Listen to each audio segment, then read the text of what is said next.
Hello, good evening. Good evening, everyone. Welcome to the marathon session for December 2025 for the paper Financial Management. എല്ലാവരും live ആണോ? നിങ്ങളുടെ messages ഒന്ന് drop ചെയ്തേ. Let me see. എല്ലാവരും വന്നിട്ടുണ്ടോ? Let me see how many of you I know. ഒന്ന് chat ബോക്സിൽ message ചെയ്തേ. നമ്മളുടെ മാരത്തോൺ സെഷൻ സ്റ്റാർട്ട് ചെയ്യാനുള്ളതാണ് ഫോർ ദ ഡിസംബർ സെഷൻ. എക്സാമിന് മുന്നേ ഉള്ള ഒരു ക്വിക്ക് റിവിഷൻ അല്ലെങ്കിൽ ഒരു ക്വിക്ക് ഡിസ്കഷൻ ഓഫ് ദി പേപ്പറാണ്. സോ ഒന്ന് റെസ്പോണ്ട് ചെയ്ത് എല്ലാവരും ചാറ്റ് ബോക്സിൽ. Let me see. റെസ്പോണ്ട് ചെയ്തേ. ലെറ്റ് മീ സീ എത്ര പേര് ലൈവിലുണ്ടെന്നുള്ളത് ഒന്ന് കാണട്ടെ. Hi, hello hello, yes, ya, hi dear, hi. എല്ലാവരും ഒന്ന് എനർജിയോടുകൂടി ഒന്ന് റെസ്പോണ്ട് ചെയ്തേ. എല്ലാവരും ഉണ്ടോയെന്ന് കാണട്ടെ. Hi, yes. So ready to begin the session? Hey, yes, എനിക്ക് പരിചയമുള്ള ആൾക്കാർ വന്ന് തുടങ്ങിയിട്ടുണ്ട്. Hi dear, hi. Okay, so session start ചെയ്യാൻ പോണേ. നമ്മളുടെ ഡിസംബർ 5 എക്സാം വരുന്നത്. ഫിനാൻഷ്യൽ മാനേജ്മെൻറ്റ് പേപ്പറിൻ്റെ എക്സാം വരുന്നത്. യെസ്, സോ ഡിസംബറിലേക്ക് വേണ്ടിയിട്ട് എക്സാം എഴുതുന്ന എല്ലാ കുട്ടികൾക്കും ഈ ഒരു സെഷൻ യൂസ്ഫുൾ ആവട്ടെ, ഹെൽപ്ഫുൾ ആവട്ടെ എന്നുള്ളൊരു പ്രതീക്ഷയാണുള്ളത്. സോ ഈ സെഷൻ എന്താ പറയുക, ഇഫക്റ്റീവ് ആവണമെങ്കിൽ, എനർജറ്റിക് ആവണമെങ്കിൽ നിങ്ങൾ ലൈവിൽ ഉണ്ടായിരിക്കണം ത്രൂ ഔട്ട് ദി സെഷൻ. നിങ്ങൾ എന്ത് ചെയ്യരുത്, ഇൻ ബിറ്റ്വീൻ ലീവ് ചെയ്യരുത്. നിങ്ങൾക്ക് അറിയാം എന്ന് വിചാരിച്ച് നിങ്ങൾ എന്ത് ചെയ്യരുത്, സെഷൻ ലീവ് ചെയ്ത് പോകരുത്. ബിക്കോസ് എവിടെയെങ്കിലും ആയിട്ട് നിങ്ങൾക്ക് എന്തെങ്കിലും രീതിയിലുള്ളൊരു നോളജോ അല്ലെങ്കിൽ എന്തെങ്കിലും രീതിയിലുള്ളൊരു ഹെൽപ്പോ ഡൗട്ട് ക്ലിയറൻസോ കാര്യങ്ങളോ ഈ സെഷനിലോട് കൂടി നിങ്ങൾക്ക് കിട്ടുന്നതായിരിക്കും. യെസ്, സോ സ്റ്റാർട്ട് ചെയ്യുന്നതിന് മുന്നേ let me just introduce myself. എൻ്റെ പേര് ഫാത്മ റസാന. ഞാൻ ECC അഫിലിയേറ്റ് ആണ്. So financial management paper and financial reporting paper are my core papers. So it's been me in for more than 5 years. എന്താ പറയുക, നമ്മൾ ടീച്ചിങ്ങിൽ കയറിയിട്ട് ഞാൻ. അപ്പോൾ definitely I hope I can help you out. So start ചെയ്താലോ? Okay, so ഈ സെഷനെ കൊണ്ട് ഞാൻ ഉദ്ദേശിക്കുന്നത് ബേസിക്കലി കംപ്ലീറ്റ് ടോപ്പിക് റിവിഷൻ അല്ല. കാരണം ടോപ്പിക് റിവിഷൻ എന്ന് പറയുമ്പോൾ അത് നിങ്ങളുടെ എൻ്റെ സ്റ്റുഡൻസിനായിക്കോട്ടെ നമ്മൾ ഓൾറെഡി ക്ലാസ്സിന് ചെയ്തൊരു കാര്യമാണ്. അതുകൂടാതെ ഞാൻ കുറച്ച് പ്രാക്ടീസ് സെഷൻസ് വെച്ചിട്ട് ചെയ്തൊരു കാര്യമാണ്, റിവിഷൻസിലൂടെ ചെയ്തൊരു കാര്യമാണ്. സോ ടോപ്പിക്ക് റിവൈസ് ചെയ്ത് പോകുന്നതിന് പകരം നമ്മൾ ക്വസ്റ്റ്യൻസ് എങ്ങനെ ഡീൽ ചെയ്യുന്നുള്ള കാര്യങ്ങളാണ് നോക്കാൻ പോകുന്നത്. അതിന് വേണ്ടിയിട്ട് തന്നെ ഇന്നലെ ഞാൻ എൻ്റെ ഇൻസ്റ്റാ സ്റ്റോറി ആയിട്ടും അതുപോലെ തന്നെ എൻ്റെ സ്റ്റുഡൻസിനോടും കമ്മ്യൂണിക്കേറ്റ് ചെയ്തിട്ടുണ്ടായിരുന്നു. ഫിനാൻഷ്യൽ മാനേജ്മെൻറ്റ് പേപ്പറിൽ നാളെ നമ്മൾ ടുഡേ മാരത്തോൺ സെഷനിൽ നമ്മൾ ഡിസ്കസ് ചെയ്യാൻ പോകുന്നത് first of all the pre December mock for 2025.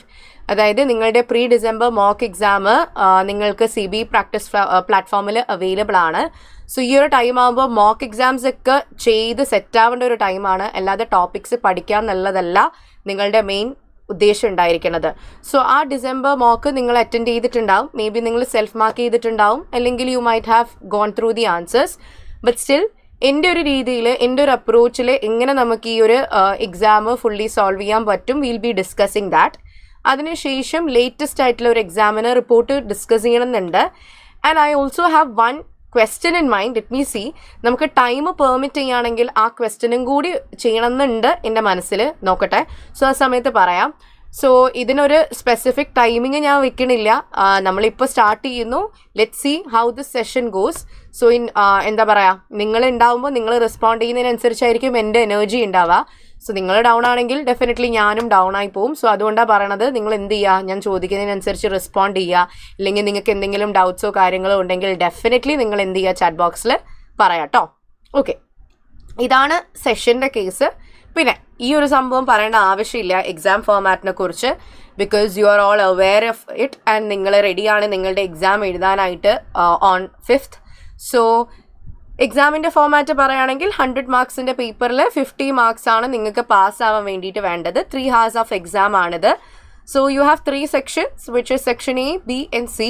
Section എയിൽ വരുന്നത് MCQ ക്വസ്റ്റ്യൻസ് ആണ്. MCQs എന്ന് പറയുമ്പോൾ നിങ്ങൾക്ക് 2 marks ഈച്ച് 15 ചോദ്യങ്ങളാണ് വരിക. അപ്പോൾ 30 marks in total from section A. Section ബിയിലും 3 ചോദ്യങ്ങൾ മെയിനായിട്ട്, അതായത് ഒരു സിനാരിയോനെ ബന്ധപ്പെട്ടിട്ടുള്ള 5 എക്സ്ട്രാ ചോദ്യങ്ങൾ ചോദിക്കും. ആ ഓരോ ചോദ്യത്തിനും 2 മാർക്ക് വെച്ചിട്ടായിരിക്കും. So again 30 mark. അതിനുശേഷം സെക്ഷൻ സിയിൽ 2 ക്വസ്റ്റ്യൻസ് ഉണ്ട്, 20 മാർക്സ് ഈച്ച് വെച്ചിട്ട് 40. സോ സിമിലർലി നിങ്ങൾക്ക് സെക്ഷൻ എയും ബിയും കൂടി 60 മാർക്ക് സ്കോർ ചെയ്യാനുള്ള ഒരു ഓപ്ഷൻ ഉണ്ട്. ആൻഡ് സെക്ഷൻ സിയിൽ 40 മാർക്സിൻ്റെ ഒരു ഓപ്ഷൻ ഉണ്ട്. മാക്സിമം മാർക്സ് നമ്മൾ എല്ലാ ഏരിയാസിൽ നിന്നും എടുക്കുക എന്നുള്ളതാണ് നമ്മളുടെ എയിം. സോ നിങ്ങൾ എക്സാം എഴുതുന്ന സമയത്ത് നിങ്ങൾ ശ്രദ്ധിക്കേണ്ട ഒരു കാര്യമാണ് time management. Time management is very very very important. Because time കയ്യിൽ നിന്ന് പോയാൽ എക്സാം കയ്യിൽ നിന്ന് പോകും. സോ ടൈം മാനേജ് ചെയ്യുക എന്നുള്ളത് ഡിഫിക്കൾട്ട് ആണെന്ന് ചോദിച്ചു കഴിഞ്ഞാൽ yes, but if you are into the practice, നിങ്ങൾ അതൊക്കെ മോക്ക് എക്സാമിൻ്റെ സമയത്ത് ആ ഒരു ടൈം മാനേജ്മെൻറ്റ് ശീലിച്ചിട്ടുണ്ടെങ്കിൽ it will be definitely easy for you. So section എയിൽ നമ്മളുടെ ടൈം അലൊക്കേഷൻ വരുന്നത്, ഞാൻ പറഞ്ഞത് ഒരു 50 മിനിറ്റ് എടുക്കുക, 50 മിനിറ്റ്സ്. നിങ്ങളുടെ കംപ്ലീറ്റ് ടൈം വരുന്നത് 3 hours, ദാറ്റ് ഈസ് 180 മിനിറ്റ്സ് ആണ്. അതിൽ 50 മിനിറ്റ് എന്തിനാണ് സ്പെൻഡ് ചെയ്യുക? സെക്ഷൻ എക്ക് സ്പെൻഡ് ചെയ്യുക. ശരിക്കും 50 മിനിറ്റ് എടുക്കില്ല നിങ്ങൾ, കാരണം ചില ചോദ്യങ്ങൾ നിങ്ങൾക്ക് തിങ്ക് ചെയ്യാതെ പോലും ആൻസേഴ്സ് കിട്ടണ ഏരിയാസ് ആയിരിക്കും. സോ അതുകൊണ്ട് തന്നെ സെക്ഷൻ എയിൽ ഫസ്റ്റേത്തെ ഒരു പോർഷനിൽ നിങ്ങൾ എന്ത് ചെയ്യുക? 50 മിനിറ്റ്സ് എടുക്കുക. സെക്ഷൻ ബിയിലും 50 മിനിറ്റ്സ്. സോ ടോട്ടൽ 100 മിനിറ്റ്സ് നിങ്ങൾ എന്ത് ചെയ്യുക? എയും ബി സെക്ഷൻസിൽ നിങ്ങൾ എന്ത് ചെയ്തിട്ടുണ്ട്? ഫിനിഷ് ഓഫ് ചെയ്തിട്ടുണ്ട്. ഇനി നിങ്ങളുടെ കയ്യിൽ ബാക്കിയുള്ളത് 80 മിനിറ്റ്സ് ആണ്. ഈ 80 മിനിറ്റ്സ് എന്ന് പറഞ്ഞു കഴിഞ്ഞാൽ is very easily U can use it for section C. കാരണം 80 മിനിറ്റിൽ 40 + 40 മിനിറ്റ് നിങ്ങൾക്ക് എന്ത് ചെയ്താൽ മതി? സെക്ഷൻ സിക്ക് വേണ്ടിയിട്ട് യൂസ് ചെയ്താൽ തന്നെ മതിയാവുന്നതാണ്. സോ അങ്ങനെയാണ് നിങ്ങൾ എന്ത് ചെയ്യേണ്ടത്? എക്സാമിൻ്റെ ഒരു ടൈം സെറ്റ് ചെയ്യേണ്ടത്. ഇനി ചോദിക്കാൻ ചാൻസ് ഉള്ളൊരു കാര്യമാണ്, നിങ്ങളിൽ പലരും ഏതെങ്കിലും ഷുവർ ക്വസ്റ്റ്യൻസ് ഉണ്ടോ കാര്യങ്ങളൊക്കെ. ഷുവർ ക്വസ്റ്റ്യൻസിനേക്കാളും എനിക്ക് പറയാൻ പറ്റുന്ന ഒരു കാര്യമാണ് സെക്ഷൻ എയിൽ നിങ്ങൾക്ക് ഫുൾ സിലബസിന് എവിടുന്നും MCQs വരാം. അതായത് നിങ്ങൾക്ക് ഏത് ഏരിയയിൽ നിന്നും MCQ ക്വസ്റ്റ്യൻസ് വരാം ഫോർ സെക്ഷൻ എ. സെക്ഷൻ ബിയിൽ MTQ ചോദ്യങ്ങളുണ്ടല്ലോ, സിനാരിയോ തന്നിട്ട് അതിൻ്റെ കുറച്ച് ക്വസ്റ്റ്യൻസ്, അത് ഷുവറായിട്ടും ബിസിനസ് വാലുവേഷൻ എന്ന് പറഞ്ഞ ഏരിയയിൽ നിന്നും റിസ്ക് മാനേജ്മെന്റ് എന്നുള്ള ഏരിയയിൽ നിന്നും ഒരു ചോദ്യം ഉണ്ടാവും. അതായത് 3 ചോദ്യത്തിൽ ഒന്ന് ബിസിനസ് വാലുവേഷൻ ആയിരിക്കും, ഒന്ന് റിസ്ക് മാനേജ്മെന്റ് ആയിരിക്കും. മൂന്നാമത്തതാണ് കുറച്ച് ഓപ്ഷൻ ആയിരിക്കും. ഒന്നിക്കൽ അത് വർക്കിംഗ് ക്യാപിറ്റൽ മാനേജ്മെന്റ് ആവാം, അല്ലെങ്കിൽ ബിസിനസ് ഫിനാൻസ് ആവാം, ഏതെങ്കിലും ആവാം. സോ ബട്ട് ഫോർ ഷുവർ 3-ൽ 2 അതിലൊന്ന് എന്തായിരിക്കും? റിസ്ക്കും, മറ്റൊന്ന് ബിസിനസ് വാലുവേഷൻ ആയിരിക്കും. ഇനി നിങ്ങളുടെ സെക്ഷൻ സിയിൽ ആകെ ഈ 3 ഏരിയാസിൽ നിന്ന് മാത്രമേ ക്വസ്റ്റ്യൻസ് വരത്തുള്ളൂ.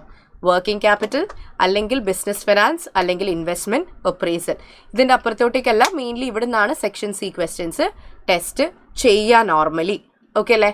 സോ ഇതാണ് നിങ്ങളുടെ എക്സാമിൻ്റെ ഒരു ഫോമാറ്റും സിലബസും കാര്യങ്ങളൊക്കെ പറയുകയാണെങ്കിൽ. സോ സിലബസ് ബേസിക്കലി എൻ്റെ കുട്ടികൾക്ക് ഇങ്ങനെയാണ് നമ്മൾ സിലബസ് ബ്രേക്ക് ഡൗൺ ചെയ്തിട്ടുള്ളത്. അതായത് ഈ പറയണ 2 പോർഷൻസും ഇസ് എ തിയോറിറ്റിക്കൽ ഏരിയ, പിന്നെ CDE is section C related, പിന്നെ വാലുവേഷൻ ആൻഡ് റിസ്ക് മാനേജ്മെൻറ്റ്. ഇത്രയും ടോപ്പിക്സ് ആണ് ആക്ച്വലി നിങ്ങൾക്ക് പഠിക്കാനുള്ളത്. ആൻഡ് ഫിനാൻഷ്യൽ മാനേജ്മെൻറ്റിൽ തിയറി ഇസ് വെരി ഇമ്പോർട്ടൻറ്റ്. നിങ്ങൾ ചോദിക്കുകയാണെങ്കിൽ ഒരു 60-40 റേഷ്യോയിൽ ഞാൻ പറയും, ഒരു 60% തിയറി, 40% കാൽക്കുലേഷൻ, അല്ലെങ്കിൽ ഒരു 50 theory 50 calculation. FM paper is all about the mixture of calculation as well as theory. And theory എന്ന് പറയുന്നത് അത്ര ബുദ്ധിമുട്ടുള്ള തിയറി അല്ല, ഡയറക്റ്റ് ആയിട്ടുള്ള കുറേ കാര്യങ്ങളാണ്. സോ നിർബന്ധമായും സ്കിപ്പ് ചെയ്യാതെ ചെയ്യേണ്ട ഒരു കാര്യമാണ്. കാൽക്കുലേഷൻ കൊണ്ട് മാത്രം പേപ്പർ പാസ്സാവാൻ പറ്റില്ല. സോ നിങ്ങൾ എന്ത് ചെയ്യണം? തിയറി ബൈ ഹാർട്ട് ചെയ്യണം എന്നല്ല, കാര്യങ്ങൾ മനസ്സിലാക്കി ഓൺ വേർഡ്സിൽ എഴുതിയാലും ധാരാളം. ഓക്കെ അല്ലേ? ഇനി so this is an overview regarding the exam. ഇനി സെഷന് ഞാൻ സ്റ്റാർട്ട് ചെയ്യുന്നതിന് മുന്നേ എനിക്ക് പറയാനുള്ള കാര്യമാണ്, ഇങ്ങനൊരു എക്സൽ ഷീറ്റ് എൻ്റെ കയ്യിലുണ്ട്. വേറെ ഈ എക്സൽ ഷീറ്റിൽ എല്ലാ ടോപ്പിക്സും, അതായത് സിലബസിലെ എല്ലാ ടോപ്പിക്സിൻ്റെയും ഒരു സമ്മറി പോലെ എന്ത് ചെയ്തിട്ടുണ്ട്? ഞാനിവിടെ ഈ ഒരു ഷീറ്റിൽ സെറ്റ് ചെയ്തിട്ടുണ്ട്. സോ ആ സമ്മറിയുടെ കൂടെ ഞാൻ ചില ചോദ്യങ്ങൾ എന്ത് ചെയ്തിട്ടുണ്ട്? ഇവിടെ അറ്റാച്ച് ചെയ്ത് വെച്ചിട്ടുണ്ട്. So that you can try it out when doing the summary. ഇതൊരു ലാസ്റ്റ് മിനിറ്റ് റിവിഷൻ പോലെ യൂസ് ചെയ്യാൻ പറ്റുന്ന ഒരു ഷീറ്റാണ്, അല്ലെങ്കിൽ ഒരു ടൂളാണ്. ഞാൻ എന്ത് ചെയ്യും? ഈ സെഷന് ശേഷം ഇതെന്തായാലും നിങ്ങളിലേക്ക് ഷെയർ ചെയ്യുന്നതായിരിക്കും. സോ നിങ്ങൾക്ക് യൂസ്ഫുൾ ആയിട്ട് തോന്നുന്നുണ്ടെങ്കിൽ definitely you can use it. വേണ്ടവർക്ക് അത് യൂസ് ചെയ്യാം. എല്ലാ ഏരിയാസിൻ്റെയും ഒരു സമ്മറൈസ്ഡ് ആയിട്ടുള്ള ഒരു നോട്ടാണിത്. സോ എക്സൽ ഷീറ്റാണ്. സോ അത്ര കാര്യങ്ങളേ ഉള്ളൂ. അപ്പോൾ എനിക്ക് ഇമ്പോർട്ടൻ്റ് ആണെന്ന് തോന്നിയ കുറച്ച് തിയറി ഏരിയാസും ഫോർമുലാസും കാര്യങ്ങളൊക്കെ അടങ്ങിയ ഒരു ഷീറ്റാണ്. ഡെഫിനറ്റ്ലി സെഷൻ കഴിഞ്ഞാൽ ഞാൻ എന്ത് ചെയ്യും, നിങ്ങളുടെ അവിടെ ഉള്ള ഒരു കമ്മ്യൂണിറ്റി ഗ്രൂപ്പ് അവിടെ ഉണ്ട്, സൈലത്തിൻ്റെ കമ്മ്യൂണിറ്റി ഗ്രൂപ്പ്. ആ കമ്മ്യൂണിറ്റി ഗ്രൂപ്പിലേക്ക് ഞാൻ ഈ ഷീറ്റ് എന്ത് ചെയ്യുന്നതായിരിക്കും, ഷെയർ ചെയ്യുന്നതായിരിക്കും. ഇനി ആ കമ്മ്യൂണിറ്റി ഗ്രൂപ്പിൽ ആക്സസ് ഇല്ലാത്തവരാണെങ്കിൽ do remind me at the end of the session ആകുമ്പോൾ മാത്രം എന്ത് ചെയ്യുക, നിങ്ങൾ എന്ത് ചെയ്യുക, എന്നെ റിമൈൻഡ് ചെയ്യുക, ഈ പറയുന്ന നോട്ട് നിങ്ങൾക്ക് അയച്ചു തരാൻ വേണ്ടിയിട്ട്. I will give you my Telegram ID and you can ask me there. Okay അല്ലേ? സോ ഇങ്ങനെയാണ് എല്ലാ പാർട്സിൻ്റെയും. You have different sheets. ഓരോന്നിൻ്റെയും എന്ത് തന്നിട്ടുണ്ട്, explanations along with certain points ഞാൻ അവിടെ മെൻഷൻ ചെയ്തിട്ടുണ്ട്. ഓക്കെ അല്ലേ? ഈ ഷീറ്റ് ഞാൻ കംപ്ലീറ്റ്ലി നിങ്ങൾക്ക് എന്ത് ചെയ്യും, ടുവേർഡ്സ് ദി എൻഡ് ഷെയർ ചെയ്യുന്നതായിരിക്കും. ഇനി ഈ ഷീറ്റിൽ നിങ്ങൾക്ക് പ്രാക്ടീസ് ചെയ്യാൻ പറ്റണ ചില ചോദ്യങ്ങളും കാര്യങ്ങളൊക്കെ പെട്ടിട്ടുണ്ട്. ഓക്കെ അല്ലേ? സോ ആഫ്റ്റർ ദാറ്റ് ഇനി പറയാനുള്ളത്, എൻ്റെ പ്രീവിയസ് സെഷനിലെ മാരത്തോണ് സൈലത്തിൻ്റെ ആപ്പിൽ എന്താണ് അവൈലബിൾ ആണ്. പ്രീവിയസ്ലി ഇതുവരെ നടന്ന കുറേ ഒരു 5, 6, 7 സെഷൻസ് ഉണ്ട്. ആ സെഷൻസിലൊക്കെ നടത്തിയ FM-ൻ്റെ മാരത്തോണ് എന്താണ് പ്രീവിയസ്ലി എടുത്ത മാരത്തോൺസ് ഒക്കെ നിങ്ങളുടെ Xylem ACCA ആപ്പിൽ അവൈലബിൾ ആണ്, സൈലത്തിൻ്റെ ആപ്പിൽ അവൈലബിൾ ആണ്. സോ അത് Xylem സ്റ്റുഡൻസിന് ആക്സസ് ചെയ്യാൻ പറ്റുന്നതാണ്. ഇനി പ്രീവിയസ് തൊട്ട് മുന്നേ, അതായത് സെപ്റ്റംബർ സെഷനിലെ മാരത്തോൺ യൂട്യൂബിലും അവൈലബിൾ ആണ്. സോ ഡെഫിനറ്റ്ലി അതെല്ലാവർക്കും ആക്സസ് ചെയ്യാൻ പറ്റുന്നതാണ്. ഓക്കെ അല്ലേ? So this is what I had to tell you regarding the session. So ready അല്ലേ? Everyone is ready to start? Ready ആണോ? ഞാൻ പറഞ്ഞ പോലെ let's begin the marathon session. Discussion വെച്ച് തുടങ്ങിയാലോ നമുക്ക്? പ്രീ ഡിസംബർ മോക്ക് വെച്ചിട്ടാണ് നമ്മൾ സ്റ്റാർട്ട് ചെയ്യാൻ പോകുന്നത്.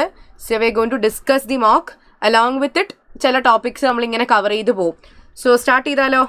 Let's begin. റെസ്പോണ്ട് ചെയ്താൽ മാത്രമേ എന്ത് ചെയ്യുള്ളൂ, എനിക്കൊരു എനർജി ഉണ്ടാവുള്ളൂ കേട്ടോ. സോ അതുകൊണ്ടാണ് ചോദിക്കണേ. റെഡി ആണോ? റെഡി? മെസ്സേജസ് കാണുന്നില്ല. Yes, okay. So let's begin.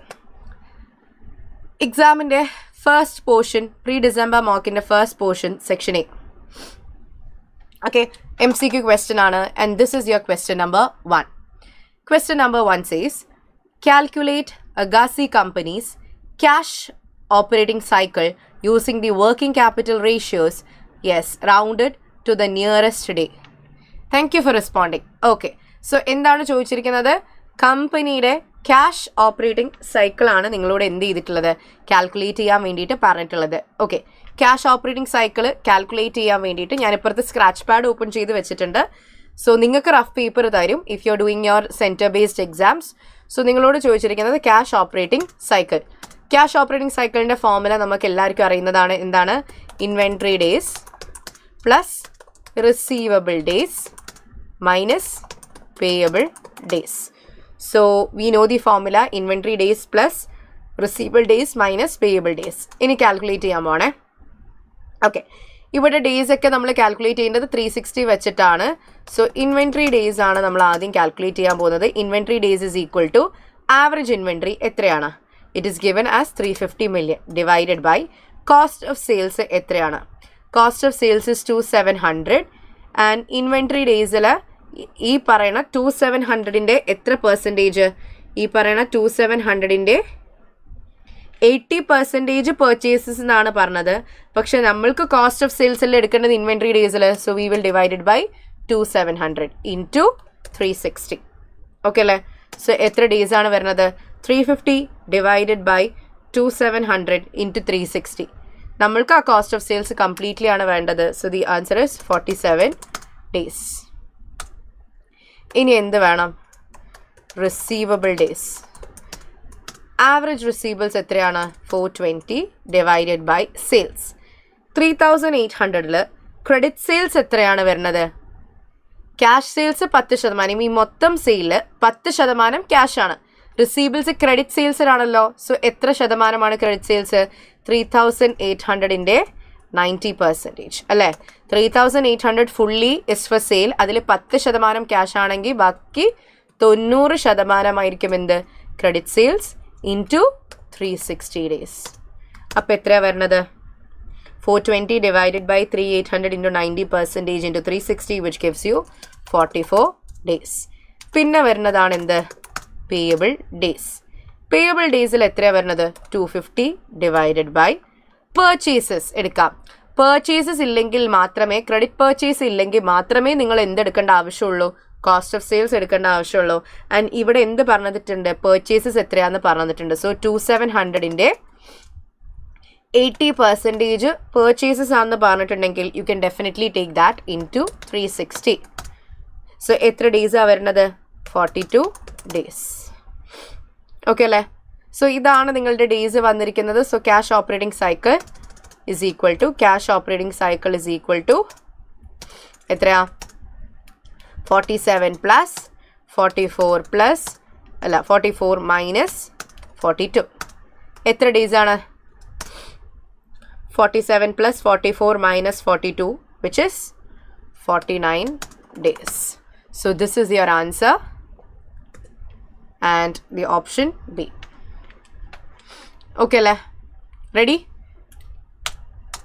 So question 1 was very simple. Formula use ചെയ്യുക, calculation correct ആയിട്ട് അവിടുന്ന് ഫിഗേഴ്സ് എടുത്തിട്ട് ചെയ്യുക. That's it. ഇവിടെ ആകെ കൺഫ്യൂഷൻ വരാനുള്ളത് എന്ത് മാത്രമാണ്? നിങ്ങൾ കോസ്റ്റ് ഓഫ് സെയിൽസ് എടുക്കുമ്പോൾ ഫുൾ എടുക്കുക, പർച്ചേസസ് എടുക്കുമ്പോൾ ഇതിന് 80% മാത്രം എടുക്കുക. So that's done. So question 1 is done. രണ്ടാമത്തെ ചോദ്യം, ഇറ്റ്സ് എ തിയറി ക്വസ്റ്റ്യൻ. എന്താണ്? Which of the following is or are weaknesses in using the FS to value an unlisted business? Unlist ചെയ്യുക എന്ന് പറഞ്ഞു കഴിഞ്ഞാൽ എന്താണ്? നിങ്ങൾ സ്റ്റോക്ക് മാർക്കറ്റിൽ പേര് വന്നിട്ടില്ലെങ്കിൽ, നിങ്ങളുടെ ഫിനാൻഷ്യൽസ്, നിങ്ങളുടെ ബിസിനസ്സിൻ്റെ പേര് സ്റ്റോക്ക് എക്സ്ചേഞ്ചിൽ പേര് വന്നിട്ടില്ലെങ്കിൽ, അങ്ങനെയുള്ള കമ്പനിയുടെ ഫിനാൻഷ്യൽ സ്റ്റേറ്റ്മെൻറ്റ്സിൻ്റെ എന്താണ് വാല്യൂ ചെയ്യാൻ, അവരുടെ വാല്യൂ കണ്ടെത്താൻ വേണ്ടിയിട്ട് നിങ്ങൾ ഉപയോഗിക്കുമ്പോൾ നിങ്ങൾ ഫേസ് ചെയ്യുന്ന ചില പ്രശ്നങ്ങൾ എന്തൊക്കെയാണെന്നാണ് ചോദിച്ചത്. First question, financial statements are governed by financial regulation. അതായത് അൺലിസ്റ്റ് ചെയ്ത സ്റ്റോക്ക് എക്സ്ചേഞ്ചിലെ പേരില്ലാത്ത കമ്പനികൾക്കാണോ കൂടുതൽ റെഗുലേഷൻസ്, അതോ പേരുള്ള കമ്പനികൾക്കാണോ കൂടുതൽ റെഗുലേഷൻസ്? പേരുള്ള കമ്പനികൾക്ക്. ഈ സ്റ്റോക്ക് മാർക്കറ്റിൽ പേര് വന്നു കഴിഞ്ഞാൽ നിങ്ങൾ വല്ലാതെ എന്താണ് പബ്ലിക്കിന് ആൻസറബിളാണ്. അപ്പോൾ അവർക്ക് നല്ല സ്ട്രിക്റ്റ് റെഗുലേഷൻസ് ഒക്കെ ഉണ്ടാവും. സോ അങ്ങനത്തെ ഒരു റെഗുലേഷൻസ് ഇല്ലാത്തത് ആർക്കാണ്? അൺലിസ്റ്റഡ് ആയിട്ടുള്ള ആൾക്കാർക്ക്. ഇവിടെ പറയുന്നത് വെച്ച് കഴിഞ്ഞാൽ ഈ അൺലിസ്റ്റഡ് ആയിട്ടുള്ള ബിസിനസ്സുകളുടെ ഫിനാൻഷ്യൽ സ്റ്റേറ്റ്മെൻറ്റ്സിന് ഇഷ്ടംപോലെ റെഗുലേഷൻസ് ഉണ്ടാവുമെന്നാണ് പറയണത്. അത് തെറ്റാണ്, ആക്ച്വലി ഉണ്ടാവത്തില്ല. പിന്നെ financial statements do not represent the future performance. Correct. FS നമ്മൾ വരയ്ക്കുന്നത്, ഫിനാൻഷ്യൽ സ്റ്റേറ്റ്മെൻറ്റ്സ് വരയ്ക്കുന്നത് പാസ്റ്റ് റെക്കോർഡ്സ് വെച്ചിട്ടല്ലേ. അപ്പോൾ ഡെഫിനറ്റ്ലി ഫ്യൂച്ചറിൽ എന്താവും എന്നുള്ളതിനെക്കുറിച്ച് ഒരു പ്രോപ്പർ റെപ്രസെൻറ്റേഷൻ തരണില്ല. So second statement is actually true.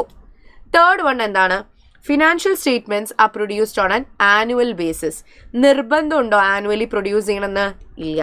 നിങ്ങൾക്കറിയുമെങ്കിൽ എന്താണ്, വൺസ് സ്റ്റോക്ക് മാർക്കറ്റിലല്ല നിങ്ങളുടെ കമ്പനിയുടെ പേരെങ്കിൽ നിങ്ങളുടെ ഇഷ്ടമാണ് നിങ്ങൾക്ക് എന്ത് ചെയ്യുക എന്നുള്ളത്. FS പ്രിപ്പയർ ചെയ്യുക, ടൈംലി ആയാൽ മതി എന്നുള്ളത്. അതായത് സമയത്തിന് പ്രിപ്പയർ ചെയ്യുന്നത് ആനുവൽ ബേസിസിൽ തന്നെ ആവണമെന്ന് നിർബന്ധമില്ല.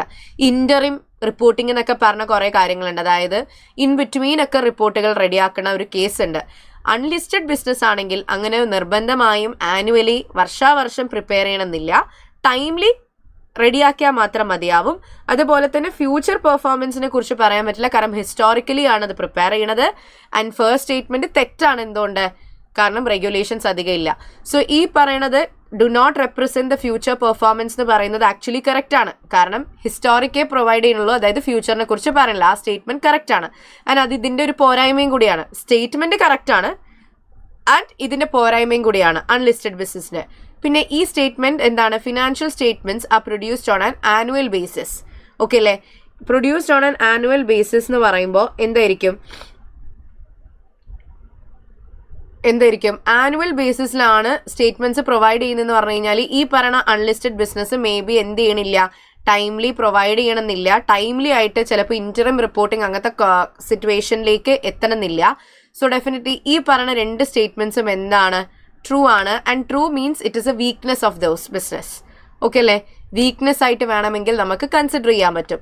മറ്റേത് ഫിനാൻഷ്യൽ റെഗുലേഷൻസ് ഗവേൺ ചെയ്യണില്ല, അതുകൊണ്ട് തന്നെ ഈ സ്റ്റേറ്റ്മെൻറ്റ് തെറ്റാണ്. So it's option D. അടുത്തത്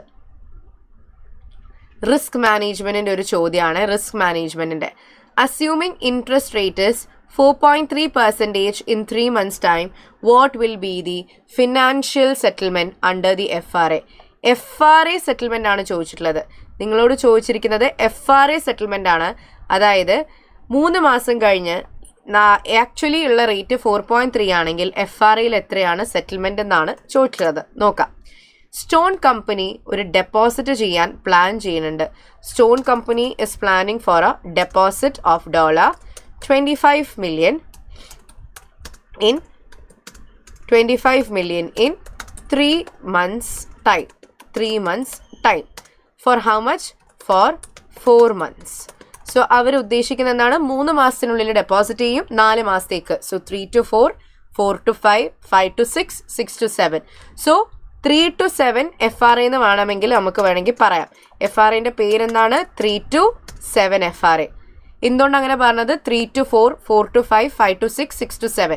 4 മാസത്തേക്കാണ് FRA പ്രിപ്പയർ ചെയ്യുന്നുണ്ടെങ്കിൽ 3 to 7 FRA ആണ്. ആൻഡ് 3 to 7 FRAൻ്റെ റേറ്റ് ഇവിടെ തന്നിട്ടുണ്ട്, 2 റേറ്റുകൾ.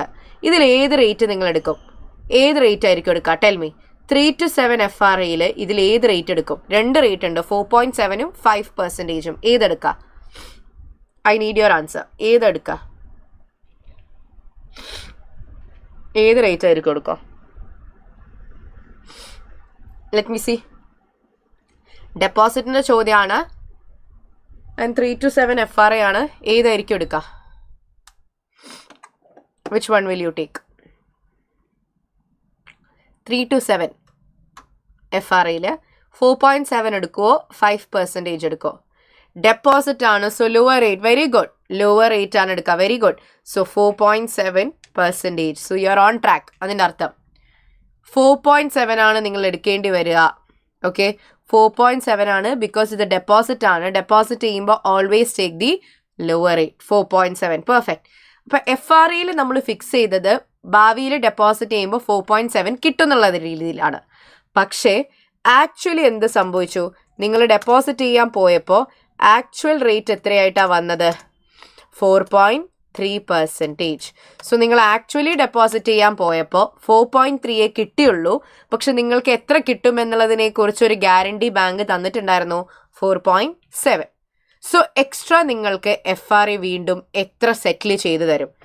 നിങ്ങൾ മാർക്കറ്റിൽ പോയിട്ട് ഡെപ്പോസിറ്റ് ചെയ്താൽ 4.3 ഇൻട്രസ്റ്റ് കിട്ടും. അതിൻ്റെ കൂടെ എക്സ്ട്രാ എത്രയും കൂടി FRA നിങ്ങൾക്ക് ഇങ്ങോട്ടേക്ക് തിരിച്ചു തരും. ആ ഡിഫറൻസ് എത്രയാ? 4.7 മൈനസ് 4.3 എത്രയാണ് വരുന്നത്? 0.4%. സോ 0.4% ഇൻറ്റു 25 മില്യൻ്റെ മേലെയാണ് കിട്ടുക. എത്ര മാസത്തേക്ക്? 4/12. നിങ്ങൾക്ക് കിട്ടാൻ പോകുന്ന ഇൻട്രസ്റ്റ് എത്രയാണ്? 4.7 മൈനസ് 4.3. വൈ? സോ നോക്കുകയാണെങ്കിൽ ഓക്കെ, 4.7 മൈനസ് 4.3 ഓക്കെ അല്ലേ? 0.4 ആണ്. സോ 0.4 ഇൻറ്റു 25 മില്യൺ ഇൻറ്റു 4/12 എത്രയാണ്? This one into divided by 100. So 3 എത്രയാണ് വരുന്നത്? 33,333. 3.33 എന്നാണ് വന്നത്. So that would be 33,333. Yes. So the answer is option B. Okay അല്ലേ? സോ ഇതാണ് നിങ്ങളുടെ FRA settlement. I hope it's clear.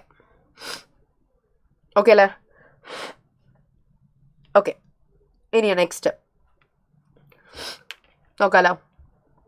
Next question. Select the type of financial market appropriate to each of the companies needs.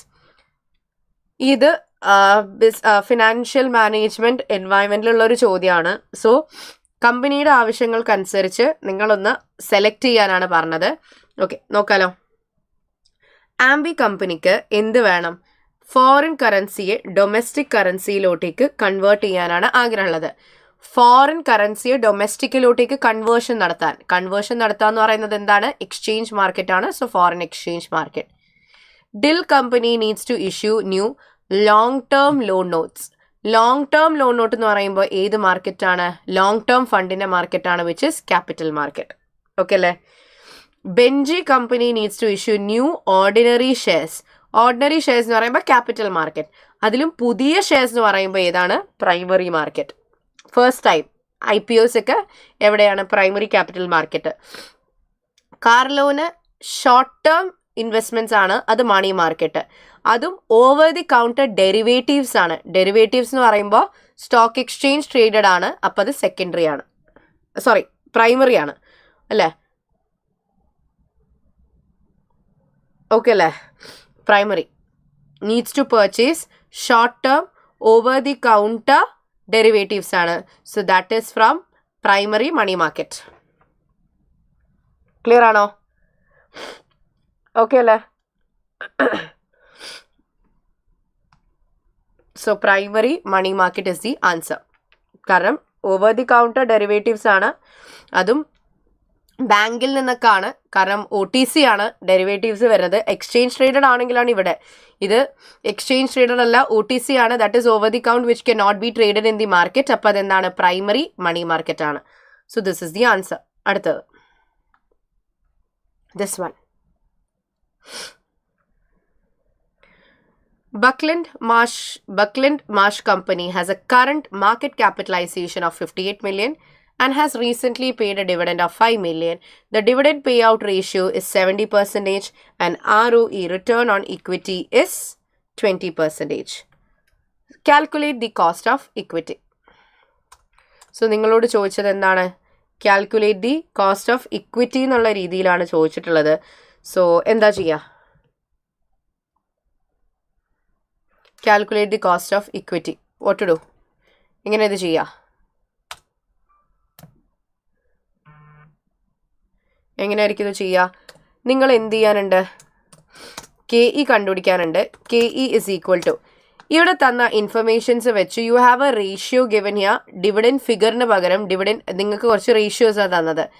So they are actually telling you to find the എന്താണ് the cost of equity using the dividend growth model അല്ലേ? Dividend valuation model with growth എന്ന് വേണമെങ്കിൽ പറയാം. അപ്പോൾ എങ്ങനെയാണ് formula? KE is equal to D0 into 1 + G divided by P0 + G. Okay അല്ലേ? അതിൽ growth തന്നിട്ടുണ്ടോ? ഇല്ല. But you are been given this much. എന്താ പറഞ്ഞിരിക്കുന്നത്? പേ ഔട്ട് റേഷ്യോ ഡിവിഡൻഡ് കൊടുക്കുന്നുണ്ടെങ്കിൽ 70, റിട്ടേൺ ഓൺ ഇക്വിറ്റി 20% ആണെന്ന് പറഞ്ഞിട്ടുണ്ട്. ഇത് വെച്ചിട്ട് ഏത് ഗ്രോത്ത് മോഡൽ? 2 ഗ്രോത്ത് മോഡൽസ് ഉണ്ട് നിങ്ങൾക്കറിയുമെങ്കിൽ. ഗ്രോത്ത് കണ്ടുപിടിക്കാനായിട്ട് യു ഹാവ് 2 മോഡൽസ്. ഗ്രോത്ത് കണ്ടുപിടിക്കാനായിട്ട് 2 മോഡൽസ് ഉണ്ട്. First model is called as average അല്ലെങ്കിൽ ഹിസ്റ്റോറിക്കൽ മെത്തേഡ്. ആവറേജ് മെത്തേഡ് അല്ലെങ്കിൽ ഹിസ്റ്റോറിക്കൽ മെത്തേഡ്. അതിൻ്റെ ഫോർമുലയാണ് എന്ത്? G is equal to, yes, correct. G is equal to nth root of D0 by Dn minus 1. ഇതാണ് ഒരു method. രണ്ടാമത്തെ മെത്തേഡാണ് ഏത്? Gordon's model.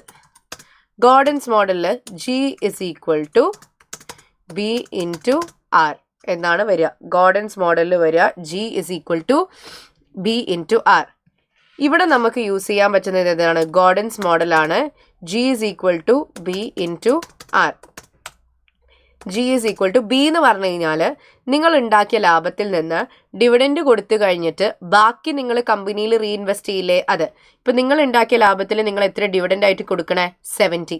ബാക്കി കമ്പനി തന്നെ വെക്കില്ല. അത് എത്ര പെർസെൻറ്റേജാ? 30% ഇൻറ്റു റിട്ടേൺ ഓൺ ഇക്വിറ്റി എത്രയാ? 20%. അപ്പോൾ growth is equal to 30% into 20%, which is equal to എത്ര? 6%. ഓക്കെ അല്ലേ?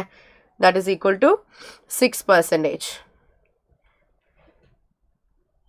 20%. Okay, so you have 20% into 30%, which gives you 6% ആണ് വരിക. And then you find the KE is equal to dividend paid now എത്രയാണ്? 5 into 1 plus G. 5 into 1.06 divided by P0 എത്രയാണ്? Price എത്രയാണ് വരുന്നത്? 58 ആണ്. Price means market total value plus 6%. KE എത്രയാണ് വരുന്നത്? KE എത്രയാണ് വന്നിരിക്കുന്നത്? 5 into 1.06 divided by 58 plus 6%. എത്രയാണ് വരുന്നത്? 15.5 14%. ആൻഡ് നിങ്ങളോട് പറഞ്ഞത് നിയറസ്റ്റ് പെർസെൻറ്റേജിൽ പറയാനാണ്. അപ്പോൾ റൗണ്ട് ഓഫ് ചെയ്തിട്ട് എത്ര എഴുതാം? 15%ലോട്ടേക്ക് എഴുതാം. Okay, so the answer is 15. Nearest എന്ന് പറയുമ്പോൾ you will have to round it off. Okay, 15.14 ആയതുകൊണ്ട് 15ൽ നിൽക്കും. ക്ലിയർ ആണോ? I hope it's clear. Simple question ആയിരുന്നു. ഓക്കെ, അടുത്തത്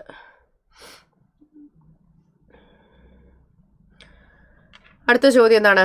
the finance director of Trecor company, yes, perfect answer. Trecor company is analyzing the yield curve in euro market to select a suitable financing strategy. Okay, yield curve നോക്കാണ്.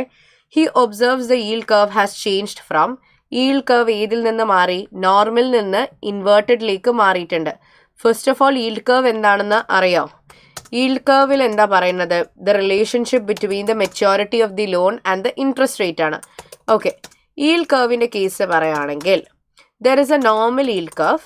yield curveൻ്റെ case പറയുകയാണെങ്കിൽ there is a normal yield curve. normal yield curveനെ കുറിച്ച് എന്താ പറയാനുള്ളത്? normal yield curve എന്താ പറയുന്നത്? Maturity, അതായത് ഡ്യൂറേഷൻ കൂടുമ്പോൾ ആസ് ഡ്യൂറേഷൻ ഇൻക്രീസസ് എന്തും കൂടി കൂടും? the interest rate. as duration increases the interest rate increases. Duration കൂടുമ്പോൾ ഇൻട്രസ്റ്റ് റേറ്റും കൂടുന്നതിനെ നോർമൽ കർവ് എന്ന് പറയും. നേരെ മറിച്ച് ഇൻവേർട്ടഡ് ഈൽഡ് കർവ് എന്ന് പറഞ്ഞു കഴിഞ്ഞാൽ എന്താണ്? ഇൻവേർട്ടഡ് ഈൽഡ് കർവ് എന്താണ്? ആസ് ഡ്യൂറേഷൻ ഇൻക്രീസസ്, ഡ്യൂറേഷൻ കൂടിയാലും the interest rate decreases. Opposite ആയിട്ട് ഇതാണ് എന്ത് വരുന്നത്? Inverted yield curve. Normal yield curve എന്താണ്? സ്ലോപ്പ് അപ്വേർഡ്സ് ആണ്. വെറാസ് ഇൻവേർട്ടഡ് ഈൽഡ് കർവ് എങ്ങനെയാണ്? സ്ലോപ്പ് ഇൻവേർട്ടഡ് ഈൽഡ് കർവ് എങ്ങനെയാണ്? സ്ലോപ്പ് ഡൗൺവേർഡ്സ് ആണ്. ഓക്കെ അല്ലേ? ഇതാണ് വരുന്നത്. ഇൻവേർട്ടഡ് ഈൽഡ് കർവിലും നോർമൽ ഈൽഡ് കർവിലും വരുന്ന ഡിഫറൻസ് ആണിത്. ഓക്കെ അല്ലേ? ഇനി വായിച്ചു നോക്കാം. ഇവർ ഏതിൽ നിന്ന് ഏതിലേക്ക് ഷിഫ്റ്റ് ചെയ്തോ? നോർമലിൽ നിന്ന് ഇൻവേർട്ടഡിലേക്ക് ഷിഫ്റ്റ് ചെയ്തു. വായിച്ചു നോക്കാലോ. Bonds with a long maturity will have low returns ആണോ? യെസ്. നോർമലിന് ഇൻവേർട്ടഡിലേക്ക് മാറ്റൽ എന്താണ്? ലോങ് ടേം ഉള്ളതിന് ലോ റിട്ടേൺസ് ആണ്. So this statement is correct. Trecor is exposed to rising interest rates in the euro country ആണോ? അവിടെ ഇപ്പോൾ ഇൻട്രസ്റ്റ് റേറ്റ് കൂടി എന്ന് വിചാരിച്ച് ഇവർക്ക് പേടിക്കണോ? വേണ്ട. കാരണം ഇവരിപ്പോൾ ഫേസ് ചെയ്യുന്നത് എന്താണ്? ഇവരുടെ ഇൻട്രസ്റ്റ് റേറ്റ് കുറഞ്ഞുകൊണ്ടിരിക്കുകയാണ്. So this is wrong. അടുത്തത്, change would have been beneficial for Trecor if it had issued long term fix rate debt before inversion. Fix റേറ്റിലുള്ള ലോണാണ് അവരെടുത്തതെങ്കിൽ ഇങ്ങനെ ഇൻവേർഷൻ വന്നാലും അവരിത് ബാധിക്കുമോ? ഇല്ല. വൈ? ബിക്കോസ് അവർ ആ ഫിക്സ് റേറ്റ് കൊടുക്കേണ്ടി വരും. എടാ, ഈ ഇൻട്രസ്റ്റ് റേറ്റ് മാർക്കറ്റിൽ മാറ്റിയെന്ന് വെച്ച് കുറച്ചെന്ന് വിചാരിച്ച് ഇവർക്ക് കുറച്ചടച്ചാൽ മതിയോ? ഇല്ല, അവർ ആ ഫിക്സ് റേറ്റ് തന്നെ അടയ്ക്കണം. അപ്പോൾ ബെനിഫിഷ്യൽ ആണോ? അല്ല. അടുത്തത്, raising euro bonds financing in the euro currency has become more attractive. True. എന്തുകൊണ്ടാണ് അട്രാക്റ്റീവ് ആയത്? കാരണം ഇൻട്രസ്റ്റ് റേറ്റ് കുറഞ്ഞിട്ടാണുള്ളത്. സോ നിങ്ങൾ യൂറോ ഫണ്ട് റേസ് ചെയ്യുന്ന സമയത്ത് മെച്യൂരിറ്റി കൂടുമ്പോൾ റിട്ടേൺ കുറയും. And also it becomes more attractive because നിങ്ങൾക്ക് ലെസ് കോസ്റ്റ് ആയിരിക്കും. ബാക്കി രണ്ടും പോസിബിൾ അല്ല. ഓക്കെ അല്ലേ? അടുത്തത്, പ്രിൻസിപ്പൽ ഏജന്റ് പ്രോബ്ലത്തിന്റെ പ്രശ്നം ഇവിടെ ഏത് സ്റ്റേറ്റ്മെന്റ് ആണ് കാണിക്കുന്നത്? പ്രിൻസിപ്പൽ ഏജന്റ് എന്നുള്ള പ്രോബ്ലം. സപ്ലയേഴ്സ് അവരുടെ കോസ്റ്റ് കട്ട് ചെയ്യും by using cheaper materials to keep their prices low. Directors avoiding debt finance because low interest payments increases their job security. Shareholders group disagreeing over dividend policy. പിന്നെന്താണ്? the stock market exerting pressure on companies to achieve short term profits. ആദ്യം എന്താണ് ഈ agency? Principal agent എന്നുള്ള സാധനം ആദ്യം മനസ്സിലാക്കണം. എന്താ ഈ പ്രിൻസിപ്പൽ ഏജന്റ് എന്ന് പറഞ്ഞു കഴിഞ്ഞാൽ ബേസിക്കലി ഡയറക്ടേഴ്സ് ആണ് അവരുടെ ഷെയർ ഹോൾഡേഴ്സിന് പകരം കമ്പനിയെ നോക്കി നടത്തുന്നത്. സോ സകല പവറും കൺട്രോളും ആരുടെ കയ്യിലാണ്? ഡയറക്ടേഴ്സിന്റെ കയ്യിലാണ്. സോ ഡയറക്ടേഴ്സ് അവരുടെ പേഴ്സണൽ ലാഭത്തിന് വേണ്ടിയിട്ട് ചില തീരുമാനങ്ങൾ എടുത്തു കഴിഞ്ഞു കഴിഞ്ഞാൽ ഷെയർ ഹോൾഡേഴ്സിനെ മറന്നുകൊണ്ട്, അതാണ് ഈ പ്രിൻസിപ്പൽ ഏജൻസി പ്രോബ്ലം. സോ ഇവിടെ അത് വരുന്നത് ഏതിലാണ്? ഓപ്ഷൻ 2ലാണ്. കാരണം ഡയറക്ടേഴ്സ് സ്വന്തം ജോബ് സെക്യൂർ ആവാൻ വേണ്ടിയിട്ട് ഡെപ്റ്റ് ഫണ്ട് എടുക്കാതെ നിൽക്കുമ്പോൾ കമ്പനിക്ക് ഫണ്ടിൻ്റെ ഷോർട്ട് വരികയാണ്. ആൻഡ് ഡെറ്റ് ഫണ്ട് എടുത്തു കഴിഞ്ഞാൽ കമ്പനിക്കുള്ള ഗുണം എന്താണ്? ഈ ഡെപ്റ്റിൻ്റെ മേലെ ഇൻട്രസ്റ്റ് അടിക്കുന്നതിനനുസരിച്ച് കമ്പനിക്ക് എന്ത് കിട്ടും? ടാക്സ് ഇളവ് കിട്ടും. പക്ഷെ അതൊക്കെ ഒഴിവാക്കാണ് എന്ത് പിടിച്ചിട്ട് അവരുടെ ജോബ് പോയി പോകുന്നുള്ളൊരു പേടി കാരണം. അങ്ങനെയാണെങ്കിൽ ഡയറക്ടേഴ്സ് അവരുടെ പേഴ്സണൽ ഇൻട്രസ്റ്റിന് വേണ്ടിയിട്ട് കമ്പനിയെ സാക്രിഫൈസ് ചെയ്യാണ്, കമ്പനിയുടെ ഷെയർ ഹോൾഡേഴ്സിൻ്റെ കാര്യങ്ങൾ എന്ത് ചെയ്യാണ്? മറക്കാണ്. അപ്പോൾ അതിനെ ഏജൻസി പ്രോബ്ലം എന്ന് പറയും. അപ്പോൾ principal agent problem is the second one. Clear? ഇനി അടുത്തത്, which investment appraisal method using the company's target will the project be accepted? ഏത് മെത്തേഡ് വെച്ചിട്ടായിരിക്കും കമ്പനിയുടെ എന്താ പറയുക ടാർഗറ്റ് വെച്ചിട്ട് ഈ പ്രൊജക്റ്റ് ആക്സെപ്റ്റഡ് ആവാന്നുള്ള ചോദ്യമാണ് വന്നിരിക്കുന്നത്. So we need to actually calculate and see in which method things are getting accepted. Okay, project in average estimated cash flow per year with an initial investment of 9,000 with a no residual value. Depreciation is straight line and project has a 6-year life. Target ROCE is 25 and target payback is 2.5. ROCE is based on average investment. Okay, ആദ്യം നമുക്ക് payback കണ്ടുപിടിക്കാം. Payback period. Payback period is equal to എല്ലാ വർഷവും 3,000 ആണ് and initial investment 9,000 ആണ്. So even cash flows ആണെങ്കിൽ എന്തായിരുന്നു formula? Initial investment divided by cash flows അല്ലേ? സോ അങ്ങനെയാണെങ്കിൽ ഇനീഷ്യലി മുടക്കുന്നത് 9,000 ആണ്, എല്ലാ വർഷവും 3,000 വെച്ച് കിട്ടുന്നുണ്ടെങ്കിൽ എത്രയാണ് payback period? 3 years. So payback period കിട്ടിയിട്ടുണ്ട്. Payback period is 3 years. Okay, ഇനി നമ്മൾ എന്ത് കണ്ടുപിടിക്കാൻ പോവാണ്? ROCE. ROCE ആവറേജ് ഇൻവെസ്റ്റ്മെന്റ് എന്നാണ് പറയുന്നത്. So average PBIT divided by average investment. Okay അല്ലേ? ആവറേജ് PBIT കണ്ടുപിടിക്കണമെങ്കിൽ ആദ്യം PBIT ഫിഗേഴ്സ് വേണ്ടേ? ഇവിടെ തന്നത് ക്യാഷ് ഫ്ലോസ് ആണ്. ക്യാഷ് ഫ്ലോസിൽ എന്ത് കുറച്ചിട്ടുണ്ടാവില്ല? ഡിപ്രീസിയേഷൻ കുറച്ചിട്ടുണ്ടാവില്ല. സോ നമ്മൾ എന്ത് ചെയ്യേണ്ടി വരും? ക്യാഷ് ഫ്ലോസിൽ നിന്ന് ഡിപ്രീസിയേഷൻ കുറച്ചാൽ എന്ത് കിട്ടും? PBIT കിട്ടും. ക്യാഷ് ഫ്ലോസിൽ നിന്ന് ഡിപ്രീസിയേഷൻ കുറച്ചാൽ PBIT കിട്ടും. സോ മൊത്തം ക്യാഷ് ഫ്ലോസും ഡിപ്രീസിയേഷനും എത്രയാണെന്നുള്ളത് നമ്മൾ നോക്കാൻ പോവാണേ. ഓക്കെ, ടോട്ടൽ ക്യാഷ് ഫ്ലോസ് എത്ര? ടോട്ടൽ ക്യാഷ് ഫ്ലോസ് സെയിം അല്ലേ വരുന്നത്? 3,000 ആണ് എല്ലാ കൊല്ലവും വരുന്നത്. അങ്ങനെ എത്ര വർഷം വരെ വരും? 6 years ആണല്ലോ life. So 3,000 into 6 years is equal to 18,000. Total cash flows 18,000. ഇതിൽ നിന്ന് എന്ത് കുറക്കുക?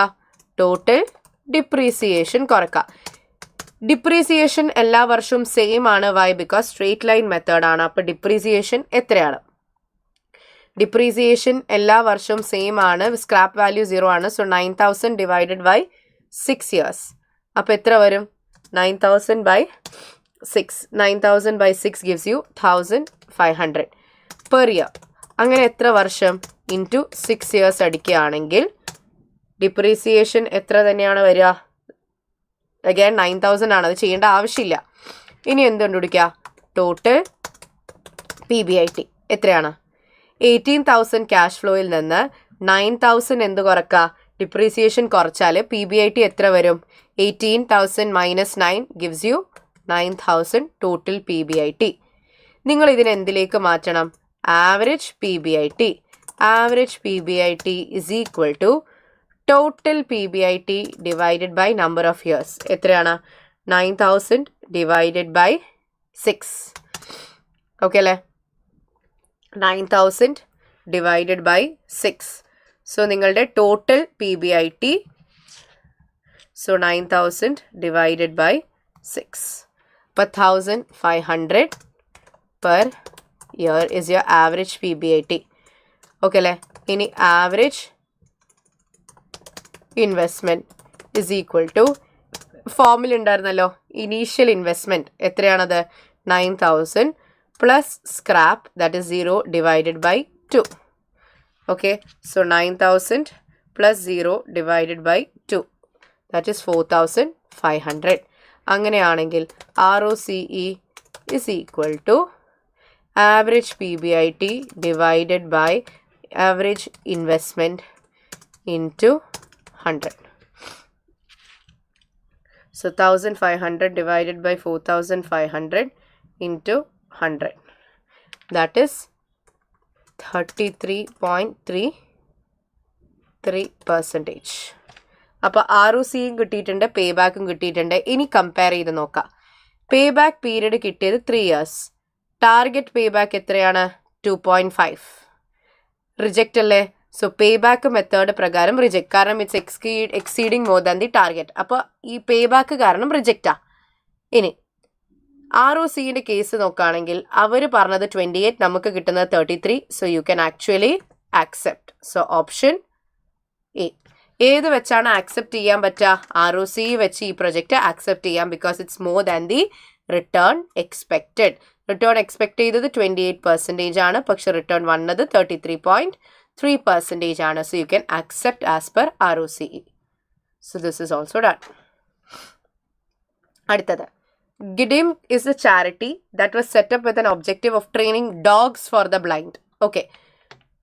Training ആണ് കൊടുക്കുന്നത് dogs for the blind. Which one of the following performance measures would fit for effectiveness ആണ്? നമുക്കറിയാം 3 E's ഉണ്ട്. 3 E'സിൽ ഫസ്റ്റ് E is ഏറ്റവും മിനിമം കോസ്റ്റിൽ നിങ്ങൾക്ക് മാക്സിമം റിസോഴ്സസ് ഇൻപുട്സ് കൊണ്ടുവരാൻ പറ്റുമെങ്കിൽ യു ആർ എക്കണോമിക്കൽ. ഉള്ള റിസോഴ്സ് വെച്ച് മാക്സിമം ഔട്ട്പുട്ട് ഉണ്ടാക്കാൻ പറ്റുന്നുണ്ടെങ്കിൽ നിങ്ങൾ എഫിഷ്യൻ്റ് ആണ്. വെറാസ് ഉണ്ടാക്കിയ ഔട്ട്പുട്ട് നിങ്ങൾ ഉദ്ദേശിച്ച ടാർഗറ്റുകൾ, ഗോൾസ്, എയിം, ഒബ്ജക്റ്റീവ് ഒക്കെ മീറ്റ് ആവണമെങ്കിൽ യു ആർ എഫക്റ്റീവ്. ഇതിൽ ഏതാണ് നമ്മളുടെ കേസിൽ ഇഫക്റ്റീവ് എന്നുള്ളത് നമുക്കൊന്ന് നോക്കാനുണ്ട്. ഓക്കെ, ഇഫക്റ്റീവ് ഏതാണെന്നുള്ളതാണ് നമ്മൾ നോക്കാൻ പോകുന്നത്. First one, average has to train a dog to the Xylem certification standards. ഓരോ ഡോഗിനെയും എത്ര മണിക്കൂർ ട്രെയിൻ ചെയ്യണം എന്നുള്ളത് ഇസിൻറ്റ് വാട്ട് എഫക്റ്റീവ്നെസ്. അത് ആക്ച്വലി പ്ലാനിങ് അല്ലെങ്കിൽ എത്ര മണിക്കൂറാണ് ഒരു ഡോഗിനെ ട്രെയിൻ ചെയ്യേണ്ടതെന്നുള്ളത് it's like efficiency. Number of dogs awarded with Xylem certification, അതായത് ഈ സർട്ടിഫിക്കറ്റ്, ഈ കോഴ്സ് പൂർത്തിയായി അല്ലെങ്കിൽ ഈ ഒരു ഉദ്ദേശം പൂർത്തിയായി എന്നുള്ള സർട്ടിഫിക്കറ്റ് കിട്ടിയോ, അത് എത്ര പേർക്ക് കിട്ടിയെന്ന് നോക്കിയാൽ നമ്മളുടെ എയിം മനസ്സിലാവും. മാക്സിമം നമുക്ക് എന്ത് ചെയ്യാൻ പറ്റിയിട്ടുണ്ട്, ഈ അവാർഡ്സ് വാങ്ങാൻ പറ്റിയിട്ടുണ്ടോ ഇല്ലയോ എന്നുള്ളത്. So it's an form of achieving A goal, that is effectiveness. ഓരോ സക്സസ്ഫുള്ളി ട്രെയിൻ ചെയ്ത ഡോഗിൻ്റെ മേലുള്ള ആവറേജ് എക്സ്പെൻഡിച്ചർ അത് എഫിഷ്യൻസിയാണ്. കാരണം ഉള്ള റിസോഴ്സ് വെച്ചിട്ട് നിങ്ങൾ മാക്സിമം സക്സസ്ഫുള്ളി ട്രെയിൻ ചെയ്ത് വിടാനാണ് നോക്കുന്നത് ഡോഗ്സിനെ, ദാറ്റ് ഇസ് എഫിഷ്യൻസി. ഓരോ ട്രെയിനറും എത്ര മണിക്കൂർ വർക്ക് ചെയ്തു പെർ മന്ത്, അതും എഫിഷ്യൻസിയാണ്. So effectiveness is option B. അടുത്തത്, Ella has decided to invest in a new machine which has a Ella has decided to invest in a new machine which has a 7-year lifespan and no expected residual value. മെഷീനെ ഒന്നിക്കൽ നമുക്ക് 80,000 purchase ചെയ്യാം using a loan, or അതിനെ lease ചെയ്യാൻ പറ്റും by paying annual rental payments of 14,983 which is paid at the end of the year. നിങ്ങളുടെ പ്രൊജക്റ്റിന് വേണ്ടിയിട്ട് 7 ഇയറിൻ്റെ ലൈഫുള്ള ഒരു പ്രൊജക്റ്റിന് വേണ്ടിയിട്ട് ഒരു മെഷീൻ വേണം. ഒന്നിക്കൽ ആ മെഷീനെ നിങ്ങൾക്ക് ലോൺ എടുത്തിട്ട് വാങ്ങാം സ്വന്തമായിട്ട്, അല്ലെങ്കിൽ ലീസിനെടുത്താലും മതിയാവും. Which of the following is true? The machine should be purchased because this option has the lowest overall cost than leasing. Mora company should not agree to either form of financing because both will result in negative present value. Machine should be leased because this option has a lower overall cost. The machine should be purchased because rental payments are higher than interest payments. So ഇവിടെ എന്താണ്, lease ചെയ്യണോ by ചെയ്യണോ എന്നാണ് ചോദിച്ചത്. Lease versus by.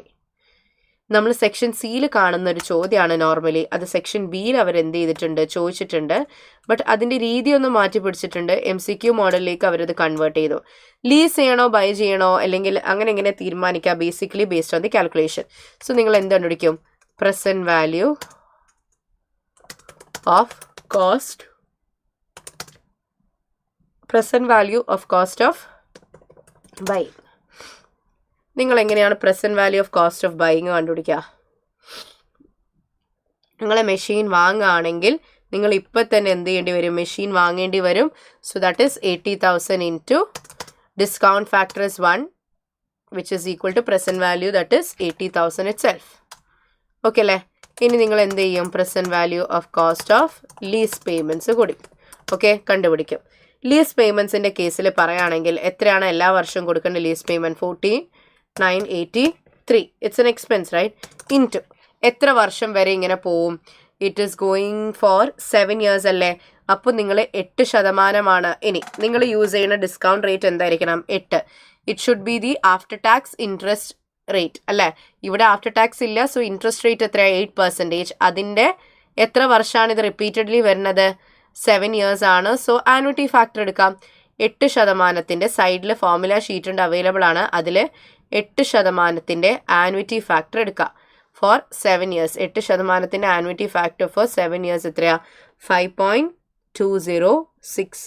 8% 7th ഇയറിലെ annuity factor is 5.206. So it is 5.206. അപ്പോൾ എത്രയാണ് വരുന്നത്? 14.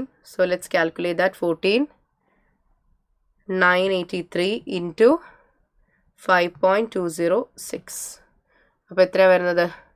78,002. ഓക്കെ അല്ലേ? ഏതാണ് ബെറ്റർ അല്ലെങ്കിൽ ഏതാണ് ചീപ്പർ? ഏതാണ് ചീപ്പർ? ഹായ് ഫൈറു. ഏതാണ് cheaper? It's always the lease payment case. Okay അല്ലേ? സോ ലീസ് പേയ്മെൻറ്റ് കേസാണ് ചീപ്പർ ആയിട്ട് തോന്നുന്നത്. So you could go for option C. The machine should be leased because this option is less cheap than purchasing it. Okay അല്ലേ? അടുത്തത്, which two of the following statements concerning the impact of the government's decision is true? Iliad Company is planning a major investment in a new manufacturing unit in the next year.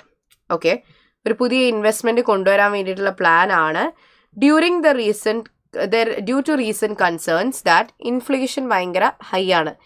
Inflation ഭയങ്കര high ആയതുകൊണ്ട് government unexpectedly increase in interest rates announce ചെയ്തിട്ടുണ്ട്. Okay, അവർ പുതിയ manufacturing തുടങ്ങാനുള്ള plan ആണ്. പക്ഷേ inflation വളരെ അധികം മാർക്കറ്റിൽ കൂടിയത് കൊണ്ട് ഗവൺമെൻറ് ഇൻട്രസ്റ്റ് റേറ്റ് കൂട്ടാനായിട്ടുള്ള പദ്ധതികൾ ഏർപ്പാടാക്കിയിട്ടുണ്ട്. Which two of the following statement concerning the government's decision is true? ഈ ഡിസിഷനുമായിട്ട് ബന്ധപ്പെട്ട് ട്രൂ ആയിട്ടുള്ള 2 സ്റ്റേറ്റ്മെൻറ്റ്സ് പറയാം. ഓക്കെ, ഇൻട്രസ്റ്റ് റേറ്റ്സ് കൂടിയിട്ടുള്ളത് unexpectedly due to inflation is high. NPV will be lower than initially expected എന്നാണ് പറയുന്നത്. അപ്പോൾ എന്താണ്? Interest rate increases, present value decreases, present value decreases. അങ്ങനെയാണെങ്കിൽ NPV will also decrease. So interest rate കൂടുമ്പോൾ present value കുറയും, അപ്പോൾ NPVയും കുറയും. So this is actually right. ഇനി കമ്പനിയുടെ പ്രൊഡക്ട്സിൻ്റെ ഡിമാൻഡ് കുറയും. കറക്റ്റ്. ഇൻട്രസ്റ്റ് റേറ്റ് കൂടുമ്പോൾ ആരും ബോറോ ചെയ്യാൻ നിൽക്കില്ല. അപ്പോൾ ആളുടെ കയ്യിലുള്ള കാശ് കുറവായിരിക്കും, അപ്പോൾ അവർ സ്പെൻഡ് ചെയ്യില്ല, ഡിമാൻഡ് ചെയ്യില്ല. അപ്പോൾ ഡെഫിനറ്റ്ലി ഡിമാൻഡ് കുറയും. എക്സ്പാൻഷണറി മോണിറ്ററി ആണോ? അല്ല. ഇൻട്രസ്റ്റ് റേറ്റ് കൂട്ടിയിട്ട് കച്ചവടം കുറക്കാണ്. ഡിമാൻഡ് കുറക്കുമ്പോൾ ഗ്രോത്ത് ആക്ച്വലി കുറയാണ് ചെയ്യുന്നത്. ഗ്രോത്ത് കുറയാകുമ്പോൾ അത് കോൺട്രാക്ഷണറി ആണ്, അല്ലാണ്ട് എക്സ്പാൻഷണറി അല്ല. So this is wrong. ഇനി കമ്പനിയുടെ കോസ്റ്റ് ഓഫ് ക്യാപിറ്റൽ ഡിക്രീസ് ആണോ? അല്ല, ഇൻക്രീസ് അല്ല ആവുക. കാരണം റേറ്റ് കൂടുതലേ ചെയ്യണം, അപ്പോൾ ഇൻക്രീസ് ആണ് ആവുക. So this is the 2 right answers. തിയറിയാണ്.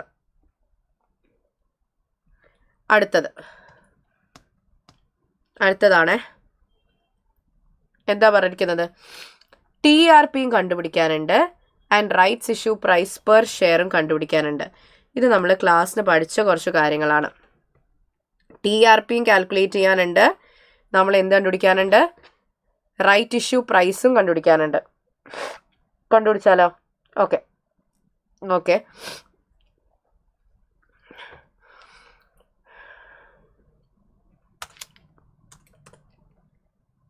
Let's see.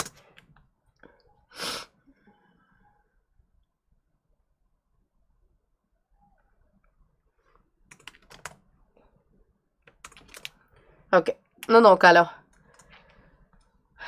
V have right proportion. എങ്ങനെയാണ് സംഭവിക്കുന്നത്? നമ്മൾക്ക് പല പ്രൊപ്പോർഷൻസ് തന്നിട്ടുണ്ട്. ശ്രദ്ധിക്കേ.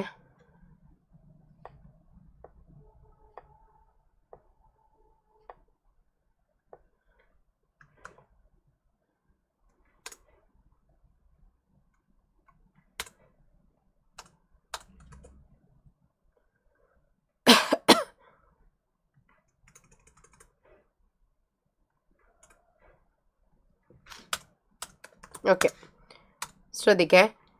You have rights proportion. ഏത് രീതിയിലാണ് റൈറ്റ്സ് പ്രൊപ്പോർഷൻ ഉള്ളത്? 1:4 പ്രൊപ്പോർഷനിലാണ് ഉള്ളത്. എന്നിട്ട് അവർ എന്ത് കാൽക്കുലേറ്റ് ചെയ്തിട്ടുണ്ട്? Value of rights per share ആണ് കാൽക്കുലേറ്റ് ചെയ്തിട്ടുള്ളത്. എത്രയാണ്? 0.50. ഓക്കെ അല്ലേ? മാർക്കറ്റ് പ്രൈസ് തന്നിരിക്കുന്നത് market price is equal to 8 എന്നും പറഞ്ഞിട്ടുണ്ട്. നിങ്ങളോട് ചോദിച്ചത് TRP കണ്ടുപിടിക്കാനും rights issue price per share കണ്ടുപിടിക്കാനാണ്. TRP കണ്ടുപിടിക്കാനായിട്ടുള്ള മാർക്കറ്റ് പ്രൈസ് തന്നിട്ടുണ്ട്, റൈറ്റ്സ് ഇഷ്യൂ പ്രൈസ് തന്നിട്ടില്ല. സോ നമുക്ക് എന്ത് ചെയ്യാൻ പറ്റും? We will use a formula to calculate it. Okay അല്ലേ? TRP എന്താണ്? Market price before the rights issue market price ആണ്. എങ്ങനെയാണ് TRP കണ്ടുപിടിക്കുക? ബേസിക്കലി നമ്മൾ വേണമെങ്കിൽ റൈറ്റ്സ് പ്രൈസ്, ഈ പറയണ തന്നിരിക്കുന്ന റൈറ്റ്സ് പ്രൈസ് തന്നിരിക്കുന്നതാണ് വാല്യൂ ഓഫ് എ റൈറ്റ്. നിങ്ങൾക്ക് തന്നിരിക്കുന്ന എന്താണ്? Value of rights per share തന്നിട്ടുണ്ട്. അത് കണ്ടുപിടിക്കാനായിട്ടൊരു ഫോർമുല ഉണ്ട്. ബേസിക്കലി അത് കണ്ടുപിടിക്കാനുള്ള ഫോർമുലയാണ് value of rights per share. അറിയാമോ value of rights per share എങ്ങനെയാണ് കണ്ടുപിടിക്കുക എന്നുള്ളത്? Anyone knows this? Value of rights per share എങ്ങനെയാണ് കണ്ടുപിടിക്കുക എന്നുള്ളത്?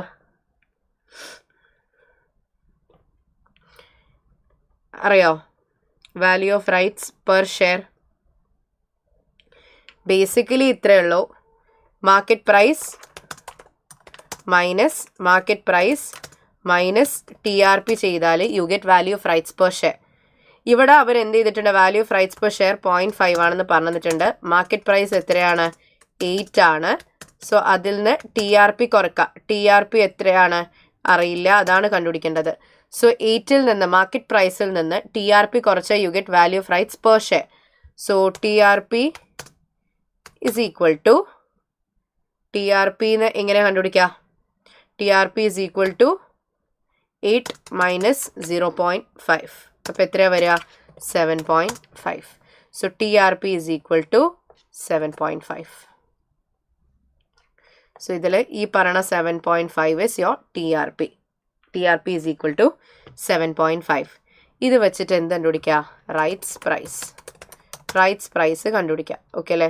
റൈറ്റ്സ് പ്രൈസ് ആണ് നിങ്ങൾ കണ്ടുപിടിക്കാനുള്ളത്. ഇനി TRP കണ്ടുപിടിക്കാനായിട്ട് നമ്മൾ എങ്ങനെയാണ് ചെയ്യാറ്? 1:4 അല്ലേ?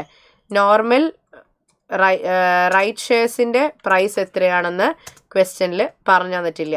പക്ഷെ നോർമൽ ഷെയർസിൻ്റെത് എത്രയാണെന്ന് പറഞ്ഞു തന്നിട്ടുണ്ട്. ദാറ്റ് ഈസ് 8 അല്ലേ? സോ നമുക്കറിയുന്ന ഒരു കാര്യമാണ്, ഇതിൻ്റെ വാല്യൂ എത്രയാണെന്ന് അറിയില്ല. ബട്ട് ഈ പറയുന്ന നോർമൽ ഷെയർസിൻ്റെ വാല്യൂ എത്രയാണെന്ന് അറിയാം. എത്രയായിരിക്കും?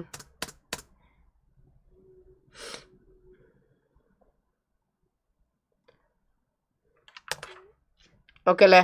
32 ആൻഡ് 5 ഷെയർസ് ആണ് ടോട്ടലി ഉണ്ടാവുക. 5 shares is equal to 32 plus something. Okay അല്ലേ? എന്നിട്ട് TRP ഇസ് ഈക്വൽ ടു എങ്ങനെയാണ് ചെയ്യുക? 32 plus, so TRP is equal to 32 plus some figure divided by 5 അല്ലേ? സോ TRP ഓൾറെഡി കാൽക്കുലേറ്റ് ചെയ്ത് വെച്ചിട്ടുണ്ട്. 7.5 ഈക്വൽസ് ടു 32 പ്ലസ്, ഇങ്ങനെയാണ് നിങ്ങൾ ഇക്വേഷൻ സോൾവ് ചെയ്യുക, ഡിവൈഡഡ് ബൈ 5. സോ അങ്ങനെയാണെങ്കിൽ റൈറ്റ്സ് പ്രൈസ് ആയിട്ട് നിങ്ങൾ കണ്ടുപിടിക്കാൻ പോകുന്ന മിസ്സിംഗ് ഫിഗർ, ആ missing figure is your rights price. So rights price എങ്ങനെയായിരിക്കും കണ്ടുപിടിക്കുക? എങ്ങനെയായിരിക്കും ചെയ്യുക? 7.5 into rights price is equal to 7.5 into 5 minus 32. എത്രയാ വരിക?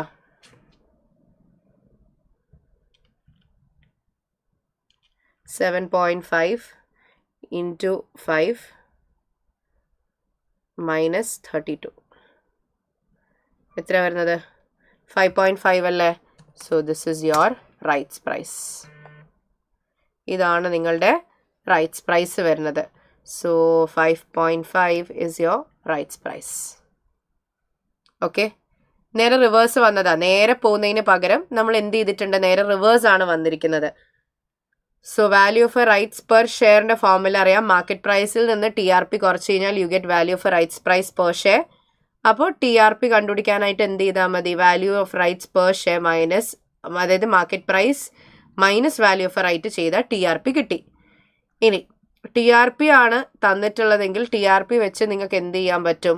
ഈ പറയുന്ന മിസ്സിംഗ് റൈറ്റ്സ് പ്രൈസ് കണ്ടുപിടിക്കാനും പറ്റുന്നതാണ്. ഓക്കെ അല്ലേ?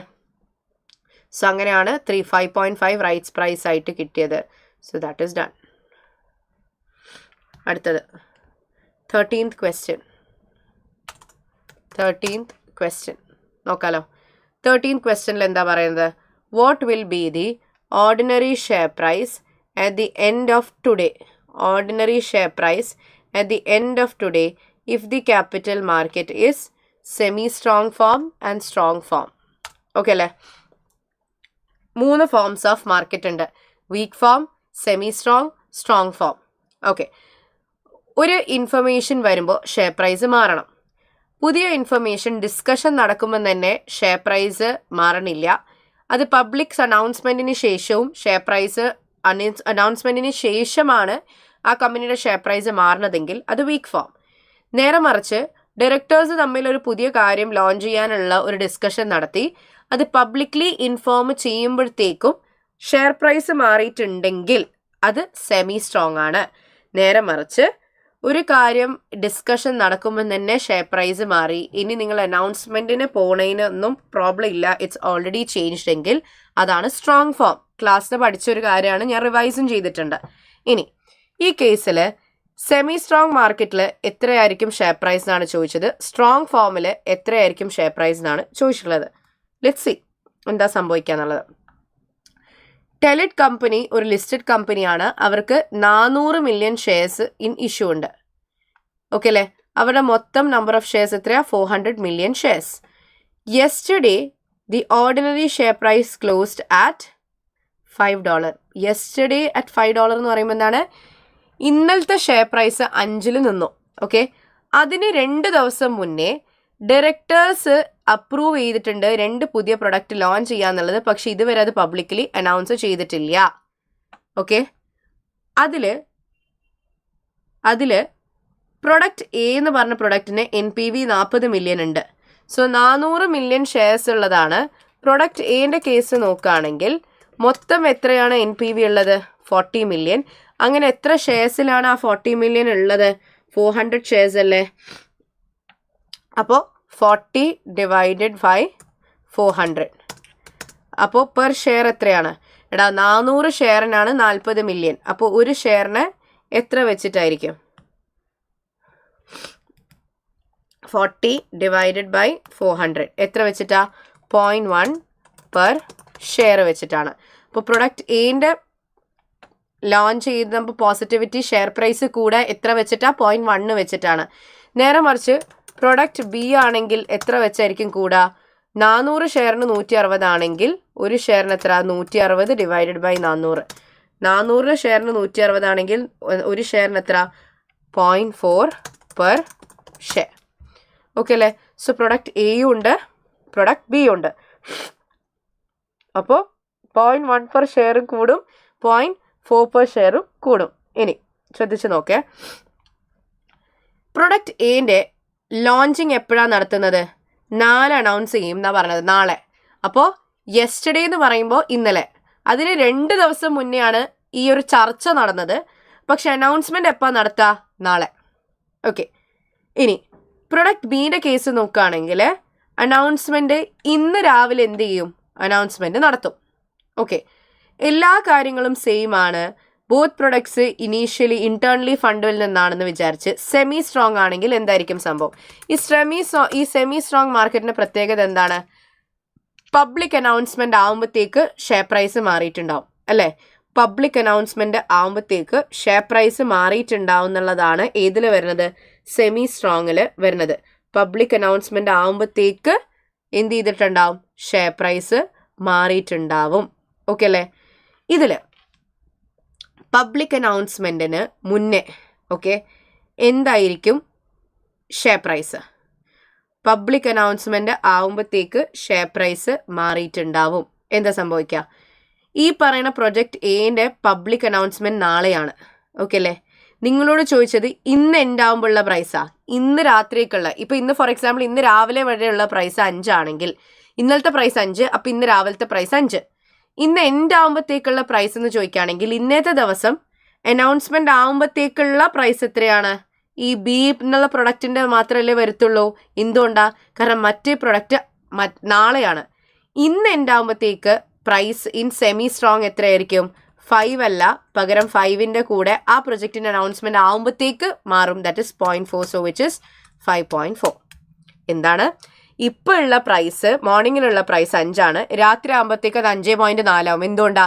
സെമി സ്ട്രോങ് മാർക്കറ്റിൽ അനൗൺസ്മെന്റ് ആകുമ്പോഴത്തേക്ക് പ്രൈസ് ചേഞ്ച് ആവും അല്ലേ? സോ സെമി സ്ട്രോങ് മാർക്കറ്റിൽ അനൗൺസ്മെന്റ് ആകുമ്പോഴത്തേക്ക് പ്രൈസ് ചേഞ്ച് ആയിട്ടുണ്ടാവും. സോ ഇന്നലത്തെ വരെ പ്രൈസ് 5 ആണ്, ഇത് ഇന്ന് രാവിലെ ലോഞ്ച് ചെയ്യുമ്പോഴത്തേക്ക് പ്രൈസ് മാറിയിട്ടുണ്ടാവും. 5 എന്നുള്ളത് 0.4 വെച്ച് കൂടിയിട്ടുണ്ടാവും. സോ ഇതാണ് സെമി സ്ട്രോങ്. നിങ്ങളോട് ചോദിച്ചിരിക്കുന്നത് സ്ട്രോങ് ഫോമും കൂടിയാണ്. സ്ട്രോങ് ഫോമിൽ എന്തായിരിക്കും പ്രൈസ്? ഡിസ്കഷൻ നടക്കുമ്പോൾ തന്നെ പ്രൈസ് മാറിയിട്ടുണ്ടാവുന്നില്ലേ? വിച്ച് മീൻസ് ഡിസ്കഷൻ നടന്നത് എപ്പോഴാണ്? 2 days ഏർലിയർ അല്ലേ?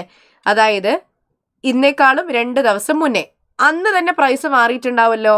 അതായിരിക്കുമല്ലോ ഈ $5 ഇന്നലത്തെ വിലയാ. അതിന് 2 ദിവസം മുന്നേ ഡിസ്കഷൻ നടന്നു. അപ്പം അന്ന് പ്രൈസ് മാറിയിട്ടുണ്ടാവും, because it's a strong market. അപ്പം അന്നത്തെ ആ പ്രൈസ് ആയിരിക്കും എന്ത്? 5, വിച്ച് മീൻസ് ഈ 2 ഐറ്റംസും ഓൾറെഡി ഇതിൽ അഡ്ജസ്റ്റഡ് ആണ്. സ്ട്രോങ് ഫോമിൻ്റെ പ്രൈസ് ഇസ് 5. നിങ്ങൾ ഇതേ ചോദ്യം എനിക്കൊന്ന് ഞാൻ ക്ലാസ്സിന് ചെയ്തിട്ടുണ്ടായിരുന്നു. സംഭവം ഇത്രയേ ഉള്ളൂ. സെമി സ്ട്രോങ് ആണെങ്കിൽ അനൗൺസ്മെൻറ്റ് നടക്കുന്നതിന് തൊട്ട് മുന്നേ മാറും. ഇവിടെ ഒന്നിൻ്റെ അനൗൺസ്മെൻറ്റ് നാളെയാണ്, ഓക്കെ അല്ലേ? വെറാസ് മറ്റേതിൻ്റെ അനൗൺസ്മെൻറ്റ് എന്താണ്? ഇന്ന് രാവിലെയാണ്. ഇന്ന് എൻഡിലുള്ള പ്രൈസാണ് ചോദിച്ചത്. അപ്പം ഇന്ന് രാവിലെ നടത്തിയ അനൗൺസ്മെൻറ്റ് വരുമ്പോഴത്തേക്ക് തന്നെ ഷെയർ പ്രൈസ് മാറിയിട്ടുണ്ടാവും. സോ ഈ ഒരു അഡ്ജസ്റ്റ്മെൻ്റ് ആണ് വരാം. മറ്റേത് നാളെ അനൗൺസ്മെൻറ്റ്. അപ്പം നാളത്തെ പ്രൈസ് അല്ല ചോദിച്ചത്, നിങ്ങളോട് ഇന്നത്തെ പ്രൈസാണ് ചോദിച്ചത്. അത് 5.4. ഇനി സ്ട്രോങ് ഫോം ആണെങ്കിൽ ഓൾറെഡി മാറിയിട്ടുണ്ടാവും. ആ ഡിസ്കഷൻ നടന്നപ്പോഴേ മാറിയിട്ടുണ്ടോ? ഡിസ്കഷൻ 2 ദിവസം മുന്നേ നടന്നതാ. അപ്പം ഇന്നലെ പ്രൈസ് മാറിയിട്ടുണ്ടാവും. അതായിരിക്കും ഇന്നലെ വരെ ക്ലോസ് ആയിട്ട് കിടക്കണ price. That is 5. So it's option 3 I guess. Yes, option 3. അടുത്തത് 14th question. Okay. Which of the following statements concerning the traditional theory of capital structure is correct? Capital structure ആയിട്ട് ബന്ധപ്പെട്ട ഏത് statement ആണ് correct ആയിട്ടുള്ളത്? There is an optimal capital structure. Traditional theory ആണ് ചോദിച്ചത്. Traditional തിയറിയിൽ എന്താ പറയണേ? സി, നിങ്ങൾക്ക് ക്യാപിറ്റൽ സ്ട്രക്ചർ എന്ന് പറഞ്ഞിട്ട് ക്യാപിറ്റൽ സ്ട്രക്ചർ തിയറീസ് എന്ന് പറഞ്ഞിട്ട് 3 തിയറീസ് ഉണ്ട്. Number 1 traditional theory, number 2 without tax theory, and third one with tax. Traditional തിയറിയിൽ എന്താ പറയുന്നത്? there is an optimal capital structure where the WACC is minimum. WACC ഏറ്റവും മിനിമമായ ഏരിയയിലുള്ള പോയിന്റിനെയാണ് നമ്മൾ ഒപ്റ്റിമൽ ക്യാപിറ്റൽ സ്ട്രക്ചർ എന്നാണ് ട്രഡീഷണൽ തിയറിയിൽ പറയുന്നത്. ഓക്കെ അല്ലേ? ഈ പറയുന്ന WACC കുറയുമ്പോൾ വാല്യൂ ഓഫ് കമ്പനി എന്ത് ചെയ്യും? വാല്യൂ ഓഫ് കമ്പനി എന്താവും? മാക്സിമം ആവും. ഇവിടെ കാരണം നമ്മൾ റേറ്റ് കുറയുമ്പോൾ നമ്മൾ പ്രസന്റ് വാല്യൂ കൂടത്തില്ലേ? അപ്പോൾ അതാണ് ട്രഡീഷണൽ തിയറി. വിത്തൗട്ട് ടാക്സ് എന്താ പറയണത്? നിങ്ങളുടെ there is no optimal structure എന്നാണ് പറയുന്നത്. സിൻസ് ഡെപ്റ്റ് does not affect capital structure, അതായത് വാക്കിനെ എഫക്റ്റ് ചെയ്യണില്ല എന്നാണ് പറയുന്നത്. ഒരു ഒപ്റ്റിമൽ സ്ട്രക്ചറും ഇല്ല. നിങ്ങൾ ഡെറ്റ് കൂട്ടിയെടുത്തു കുറച്ചെടുത്തു എന്ന് വിചാരിച്ചൊന്നും നിങ്ങളുടെ വാക്ക് മാറാൻ പോകുന്നില്ല എന്നാണ് വിത്തൗട്ട് ടാക്സ് പറയണത്. അത് ഫോൾസ് ആണ്. വെറസ് വിത്ത് ടാക്സ് എന്താ പറയുന്നത്? there is optimal capital structure at 99.9% gearing. നിങ്ങൾ മാക്സിമം ഡെപ്റ്റ് എടുത്തോളൂ. കാരണം നിങ്ങളുടെ ഡെപ്റ്റ് കൂടുന്നതിനനുസരിച്ച് ടാക്സിൽ ഇളവുകൾ വന്ന് നിങ്ങളുടെ വാക്ക് വളരെ കുറവായിരിക്കും. എപ്പോൾ? 99.9% ഗിയറിംഗ് ആകുമ്പോൾ. ഇതിൽ ട്രഡീഷണൽ തിയറിയാണ് ചോദിച്ചത്. ട്രഡീഷണൽ തിയറി ആണെങ്കിൽ the first statement is actually correct. എന്താണ് ക്യാപിറ്റൽ സ്ട്രക്ചർ ഉണ്ടോ എന്ന് ചോദിച്ചു കഴിഞ്ഞാൽ ഒപ്റ്റിമൽ ഉണ്ട്. മാർക്കറ്റ് വാല്യൂ ആ ഒരു പോയിന്റിൽ ഹൈ ആയിരിക്കും. ഷെയർസിനെ വാങ്ങുകയും വിൽക്കുകയും ചെയ്യുമ്പോൾ ഷെയർ പ്രൈസ് കൺസിസ്റ്റൻ്റ് ആണെന്നാണ് പറയുക. ആണോ? അല്ല. Cost of equity of A company decreases S capital gearing increases എന്നാണ് പറയുന്നത്. ക്യാപിറ്റൽ ഗിയറിംഗ് കൂടുമ്പോൾ, അതായത് നിങ്ങളുടെ ഡെപ്റ്റ് കൂടുന്നതിനനുസരിച്ച് ഫിനാൻഷ്യൽ റിസ്ക് കൂടും. അപ്പോൾ KEയും കൂടുകയാണ് ചെയ്യുക. KE കോൺസ്റ്റൻ്റ് ആയിട്ട് കോസ്റ്റ് ഓഫ് ഡെപ്റ്റ് is constant is capital gearing അല്ല. ഗിയറിംഗ് കൂടുമ്പോൾ KD ഒരിക്കലും കോൺസ്റ്റൻ്റ് അല്ല. ട്രഡീഷണൽ തിയറി പറയുന്നത് ഓപ്ഷൻ A ആണ്. സെക്ഷൻ എയിലെ ലാസ്റ്റ് ക്വസ്റ്റ്യൻ. സെക്ഷൻ എയിലെ ലാസ്റ്റ് ക്വസ്റ്റ്യൻ ആണ്. Which two of the following statements concerning the interest rate risk management method of smoothing is correct? Smoothing എന്ന് പറഞ്ഞു കഴിഞ്ഞാൽ എന്താണ് ബേസിക്കലി? സ്മൂത്തിങ് എന്ന് പറഞ്ഞു കഴിഞ്ഞാൽ നിങ്ങളൊരു ഡെപ്റ്റ് എടുക്കുന്ന സമയത്ത് നിങ്ങൾ ഫിക്സ്ഡും ഫ്ലോട്ടിങ്ങും എടുക്കുക. നിങ്ങളൊരു ഡെപ്പോസിറ്റ് ചെയ്യുന്ന സമയത്ത് ഫിക്സ്ഡും ഫ്ലോട്ടിങ്ങും വെക്കുക. So that you are balancing of fixed and floating rates. So എന്തായിരിക്കും അത്? ഡെറ്റ് എടുക്കുന്ന സമയത്ത് mixture of fixed and floating rate എടുക്കുക. കറക്റ്റ്. പിന്നെ എന്താണ്? Interest payments will still increase if the interest rate rises. Yes, correct അല്ലേ? എന്തുകൊണ്ടാ? നിങ്ങളിപ്പോൾ ഒരു 1000 ലോൺ എടുക്കാമെന്ന് വിചാരിക്കുക. ഓക്കെ, 1000 ലോൺ എടുക്കാമെന്ന് വിചാരിക്കുക. അതിൽ 500ൻ്റെ ലോണ് ഫിക്സ്ഡ് റേറ്റും 500ൻ്റെ ലോണ് ഫിക്സ്ഡ് റേറ്റും നേരെ മറിച്ച് ബാക്കി 500ൻ്റെ ലോണ് ഫ്ലോട്ടിംഗ് റേറ്റും ആക്കി എടുക്കുക. ഓക്കെ അല്ലേ? ഇനി മാർക്കറ്റിൽ ഇൻട്രസ്റ്റ് റേറ്റ് കൂടുമ്പോൾ മാർക്കറ്റിൽ ഇൻട്രസ്റ്റ് റേറ്റ് കൂടുന്ന സമയത്ത് ഫിക്സ്ഡിൽ you will have to pay this interest. Okay അല്ലേ? ഫിക്സ്ഡിൽ ഒരു സെയിം ഇൻട്രസ്റ്റ് പേ ചെയ്യണം. സെയിം ഫിക്സ്ഡ് ആയിട്ടിരിക്കണം. നേരെ മറിച്ച് ഫ്ലോട്ടിംഗ് ആകുമ്പോൾ എന്താണ്? ഇൻക്രീസ് ആവും. റേറ്റ് ഇൻക്രീസ് ആവും. ഫിഗർ ഇൻക്രീസ് ആവും അല്ലേ? അപ്പം അങ്ങനെ ആകുമ്പോൾ ടോട്ടൽ ഇൻട്രസ്റ്റ് എന്ത് ചെയ്യും? ടോട്ടൽ ഇൻട്രസ്റ്റ് പേയ്മെൻറ്റ് എന്ത് ചെയ്യും? അതും ഇൻക്രീസ് ആവും. ഓക്കെ അല്ലേ? സോ ടോട്ടൽ ഇൻക്രീസ് ആവും. So this is correct. ഇനി fixed cash flow will be finance with fixed rate ഡെപ്റ്റ് എന്നാണോ സ്മൂത്തിങ്? അല്ല. ഫോൾ ഇൻ ഇൻട്രസ്റ്റ് റേറ്റ്സ് വന്നാൽ ഫുള്ള് കിട്ടും, ബെനിഫിറ്റ് ഇല്ല. ഇപ്പോൾ ഇൻട്രസ്റ്റ് റേറ്റ് കുറഞ്ഞാൽ ഇവിടെ ലാഭമാണ്, പക്ഷെ ഇവിടെ നഷ്ടമാണ്. അപ്പോൾ ഫുൾ ബെനിഫിറ്റ് കിട്ടുമോ? ഇല്ല. Net effect will be the interest payment which is fixed overall. ആണോ? നെറ്റായിട്ട് നിങ്ങൾ കൊടുക്കുന്ന ഇൻട്രസ്റ്റ് ഫിക്സ്ഡ് തന്നെയാണോ? എപ്പോഴും ഫിക്സ്ഡ് ആണോ ഓവറോള്? ഒരിക്കലും അങ്ങനെ നമുക്ക് പറയാൻ പറ്റില്ല. കാരണം it depends upon the what you hold. അതായത് നിങ്ങൾക്ക് ഇഷ്ടംപോലെ ഡെപ്പോസിറ്റുകൾ ഉണ്ടെങ്കിൽ ഇൻട്രസ്റ്റ് പേയ്മെൻ്റ് ആയിരിക്കില്ല, പകരം റിസീപ്റ്റ് ആയിരിക്കും. So these two are the answers of smoothing. Okay ആണോ? ഐ ഹോപ്പ് ഇറ്റ്സ് ക്ലിയർ അല്ലേ? സെക്ഷൻ എ ഈസി ആയിരുന്നു. മെജോറിറ്റി തിയറി ആയിരുന്നു. 2, 3, 4 മാത്രമേ കാൽക്കുലേഷൻസ് ഉണ്ടായിരുന്നുള്ളൂ. ഓക്കെ ആണോ? ഇത് റെസ്പോണ്ട് ചെയ്തേ. നിങ്ങൾ റെസ്പോൺസ് കാണുന്നില്ല. Well and good. ഫൈൻ ആണോ? Section A was okay?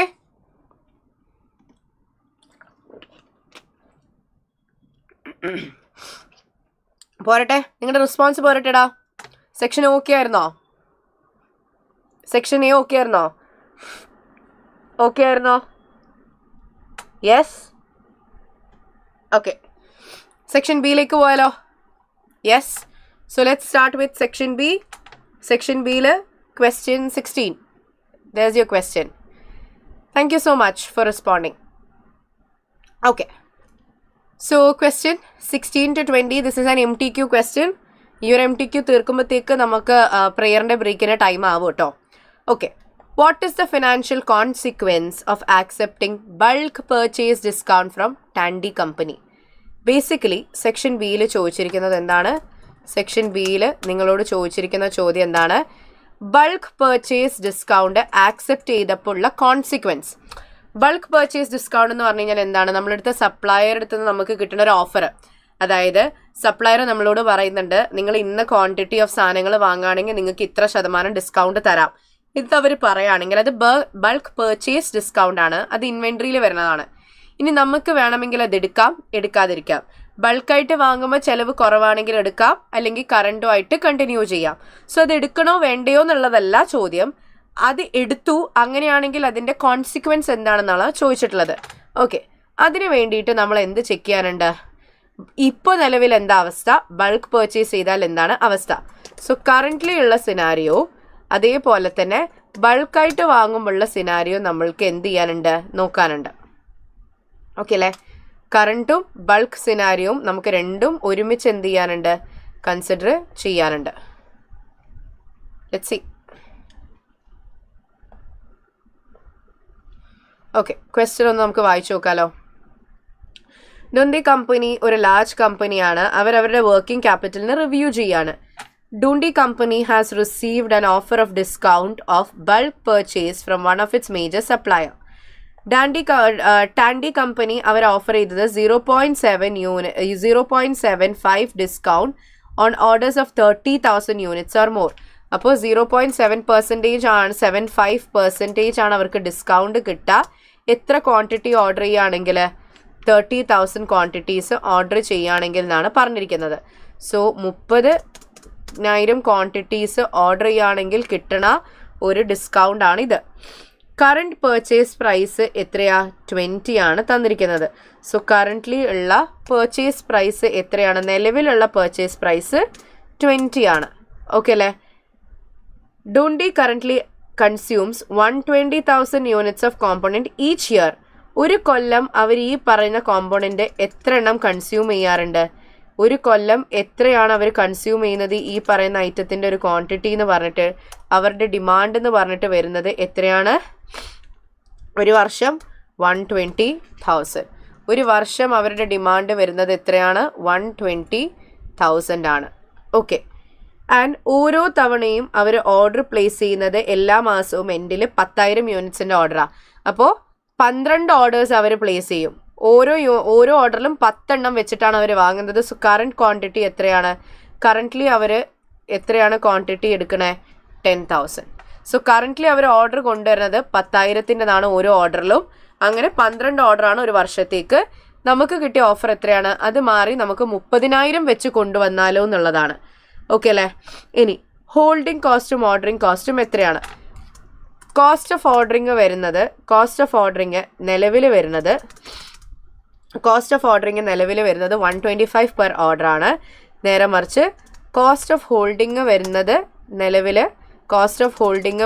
നിലവിൽ 1.2 പെർ യൂണിറ്റ് ആണ് തന്നിരിക്കുന്നത്. ഓക്കെ അല്ലേ? അപ്പോൾ ഇത്രയും ഇൻഫർമേഷൻസ് ആണ് നിങ്ങൾക്ക് തന്നിട്ടുള്ളത്. ഇത് വെച്ച് നിങ്ങൾ എന്ത് ചെയ്യാനുണ്ട്, ബൾക്ക് ഡിസ്കൗണ്ട് എടുത്തതിനൊക്കെയുള്ള ഇമ്പാക്റ്റ് കണ്ടുപിടിക്കണം. സോ നിങ്ങളുടെ ഡിമാൻഡിൽ ഒരു മാറ്റവും ഇല്ല, ദാറ്റ് ഈസ് 120,000. പേർച്ചേസ് പ്രൈസിൽ നിങ്ങൾക്ക് ഡിസ്കൗണ്ട് കിട്ടും അല്ലേ? നിങ്ങൾ ബൾക്കായിട്ട് സാധനം വാങ്ങിയാൽ നിങ്ങൾക്ക് പേർച്ചേസ് പ്രൈസിൽ ഡിസ്കൗണ്ട് കിട്ടും. എത്ര ഡിസ്കൗണ്ട് കിട്ടുക, 0.75. അതായത് 20 ഫുള്ളായിട്ട് കൊടുക്കണ്ട, അതിൻ്റെ 0.75 കുറച്ച് കൊടുത്താൽ മതി. അതായത് നിങ്ങൾ എത്ര കൊടുത്താൽ മതി, 0.25 മാത്രം കൊടുത്താൽ മതി. സോ പേർച്ചേസ് പ്രൈസസ് 5 അല്ലേ? അതായത് 20യുടെ 0.75 എന്ത് ചെയ്യേണ്ട, 0.75%, സോറി 20 into 0.25%, ഇറ്റ് ഈസ് 0.05 അല്ലേ? എത്രയാണ് പ്രൈസ് വരണേ, ഡിസ്കൗണ്ട് വരുന്നത് 0.75%. 20ൽ നിന്ന് 20ൻ്റെ 0.75% മൈനസ് ചെയ്യുക. അപ്പോൾ എത്ര വരും, 19.85. അല്ലെങ്കിൽ 20ൻ്റെ 0.25% എടുത്താലും മതി. 20 into 0.25% കുറച്ചാലും മതി. ഓക്കെ അല്ലേ? ക്ലിയർ ആണോ? സോ 19.85 ആണ് പ്രൈസ് വരുന്നത്. 20ൽ നിന്ന് 20ൻ്റെ 0.75% കുറയ്ക്കുക, ഡിസ്കൗണ്ടിൽ കിട്ടും. കോസ്റ്റ് ഓഫ് ഓർഡറിങ് മാറണില്ല, 125 തന്നെയാണ്. കോസ്റ്റ് ഓഫ് ഹോൾഡിങ് മാറണില്ല, 1.20 തന്നെയാണ്. അങ്ങനെയാണെങ്കിൽ എന്ത് കണ്ടുപിടിക്കാം നമുക്ക്, ടോട്ടൽ പർച്ചേസ് കോസ്റ്റ്, പിന്നെ ടോട്ടൽ ഹോൾഡിംഗ് കോസ്റ്റ്, അല്ല total purchase cost, total ordering cost, പിന്നെ total holding cost, and finally total inventory cost. നോക്കാലോ പർച്ചേസ് കോസ്റ്റ് എങ്ങനെ കണ്ടുപിടിക്കുക, demand into purchase price.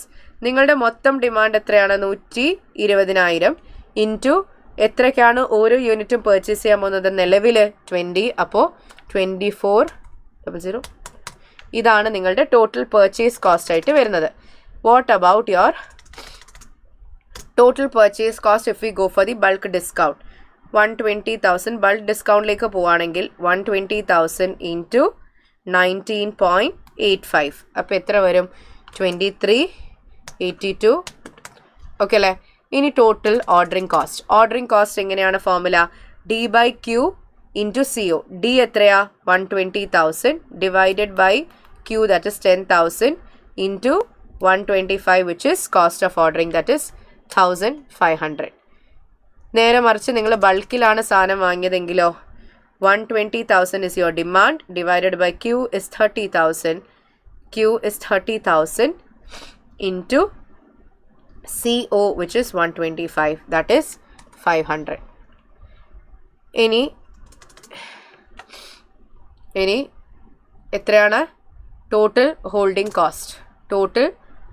Cost വരുന്നത് total holding cost is Q/2 plus buffer Q എത്രയാണ് 10,000 divided by 2 buffer തന്നിട്ടുണ്ടോ ഇല്ല there is no buffer given or mentioned into CH എത്രയാ 1.2 that is 6,000 ഇനി next one എന്താണ് bulk ആണെങ്കിലോ Q/2 എത്രയാണ് Q is 30,000 divided by 2 plus buffer into CH that is into 1.2 that is 18,000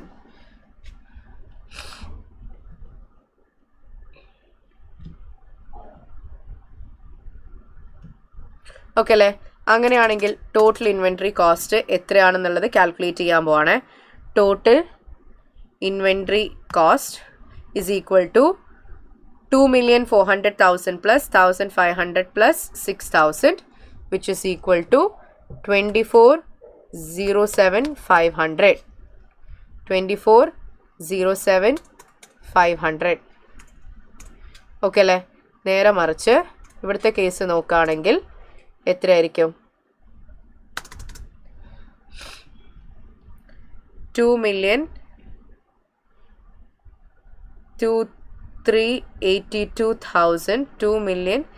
2,382,000 plus 500 plus 18,000 അപ്പോൾ എത്ര വരുന്നത് 24,00,000 2,400,500 okay അല്ലേ ഇതാണ് നിങ്ങളുടെ ടോട്ടൽ കോസ്റ്റുകളായിട്ട് വരുന്നത് രണ്ട് കേസിലും ഓക്കെ അല്ലേ രണ്ട് കേസിലും വരുന്ന ടോട്ടൽ കോസ്റ്റാണിത് ഇതിൽ അവരെന്ത് സെലക്ട് ചെയ്തു എന്നാണ് പറഞ്ഞത് അവർ ബൾക്ക് ആക്സെപ്റ്റ് ചെയ്തു എന്നാണ് പറഞ്ഞത് ബൾക്ക് എടുത്തു ബൾക്ക് പർച്ചേസ് സ്വീകരിച്ചു എന്നാണ് അവരെന്ത് ചെയ്യുന്നത് ഇതിൽ മെൻഷൻ ചെയ്തിട്ടുള്ളത് സോ ബൾക്ക് സ്വീകരിച്ചിട്ടുണ്ടെങ്കിൽ ഡെഫിനറ്റ്ലി ബൾക്ക് അവർ ആക്സെപ്റ്റ് ചെയ്തിട്ടുണ്ടെങ്കിൽ എന്താണ് കോൺസിക്വൻസ് എന്നുള്ളതാണ് ചോദിച്ചിട്ടുള്ളത് അപ്പോൾ കോൺസിക്വൻസ് എത്രയാണ് കോസ്റ്റ് കുറവല്ലേ എത്ര ബെനിഫിറ്റ് അല്ലേ വരുന്നത് കാരണം നിങ്ങൾ ബൾക്കാണ് സ്വീകരിച്ചതെങ്കിൽ അതിൻ്റെ കോസ്റ്റ് കമ്പാരിറ്റീവ്ലി കുറവാണ് which means it's A benefit എത്രയാണ് ബെനിഫിറ്റ് വരുന്നത് ഡിഫറൻസ് കണ്ടെത്താം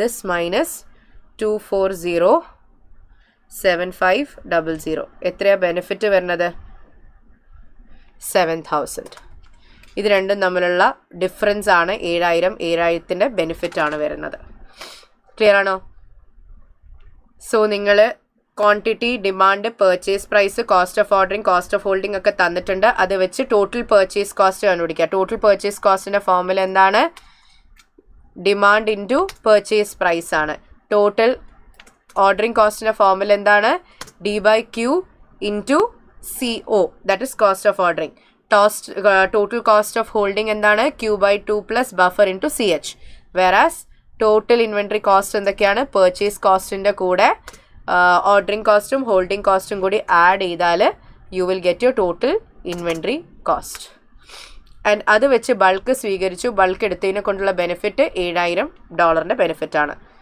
ദാറ്റ് ഇസ് ഓൾസോ ഡൺ ഇനി അടുത്തത് എന്താണ് financial consequence of accepting early settlement discount എവിടുന്നോ നിങ്ങൾക്ക് ഏർലി സെറ്റിൽമെൻറ്റ് ഡിസ്കൗണ്ട് കിട്ടുന്നുണ്ട് അത് സ്വീകരിച്ചതിനെ കൊണ്ടുള്ള ഗുണം എന്താണെന്നാണ് ചോദിച്ചത് ഏർലി സെറ്റിൽമെൻറ്റ് ഡിസ്കൗണ്ട് ആക്സെപ്റ്റ് ചെയ്തു അതായത് പേയബിൾസ് അല്ലേ നമ്മൾ പൈസ കൊടുക്കാനുണ്ടെങ്കിലല്ലേ നമുക്ക് ഇങ്ങോട്ട് ഡിസ്കൗണ്ട് കിട്ടുക അപ്പോൾ പേയബിൾസ്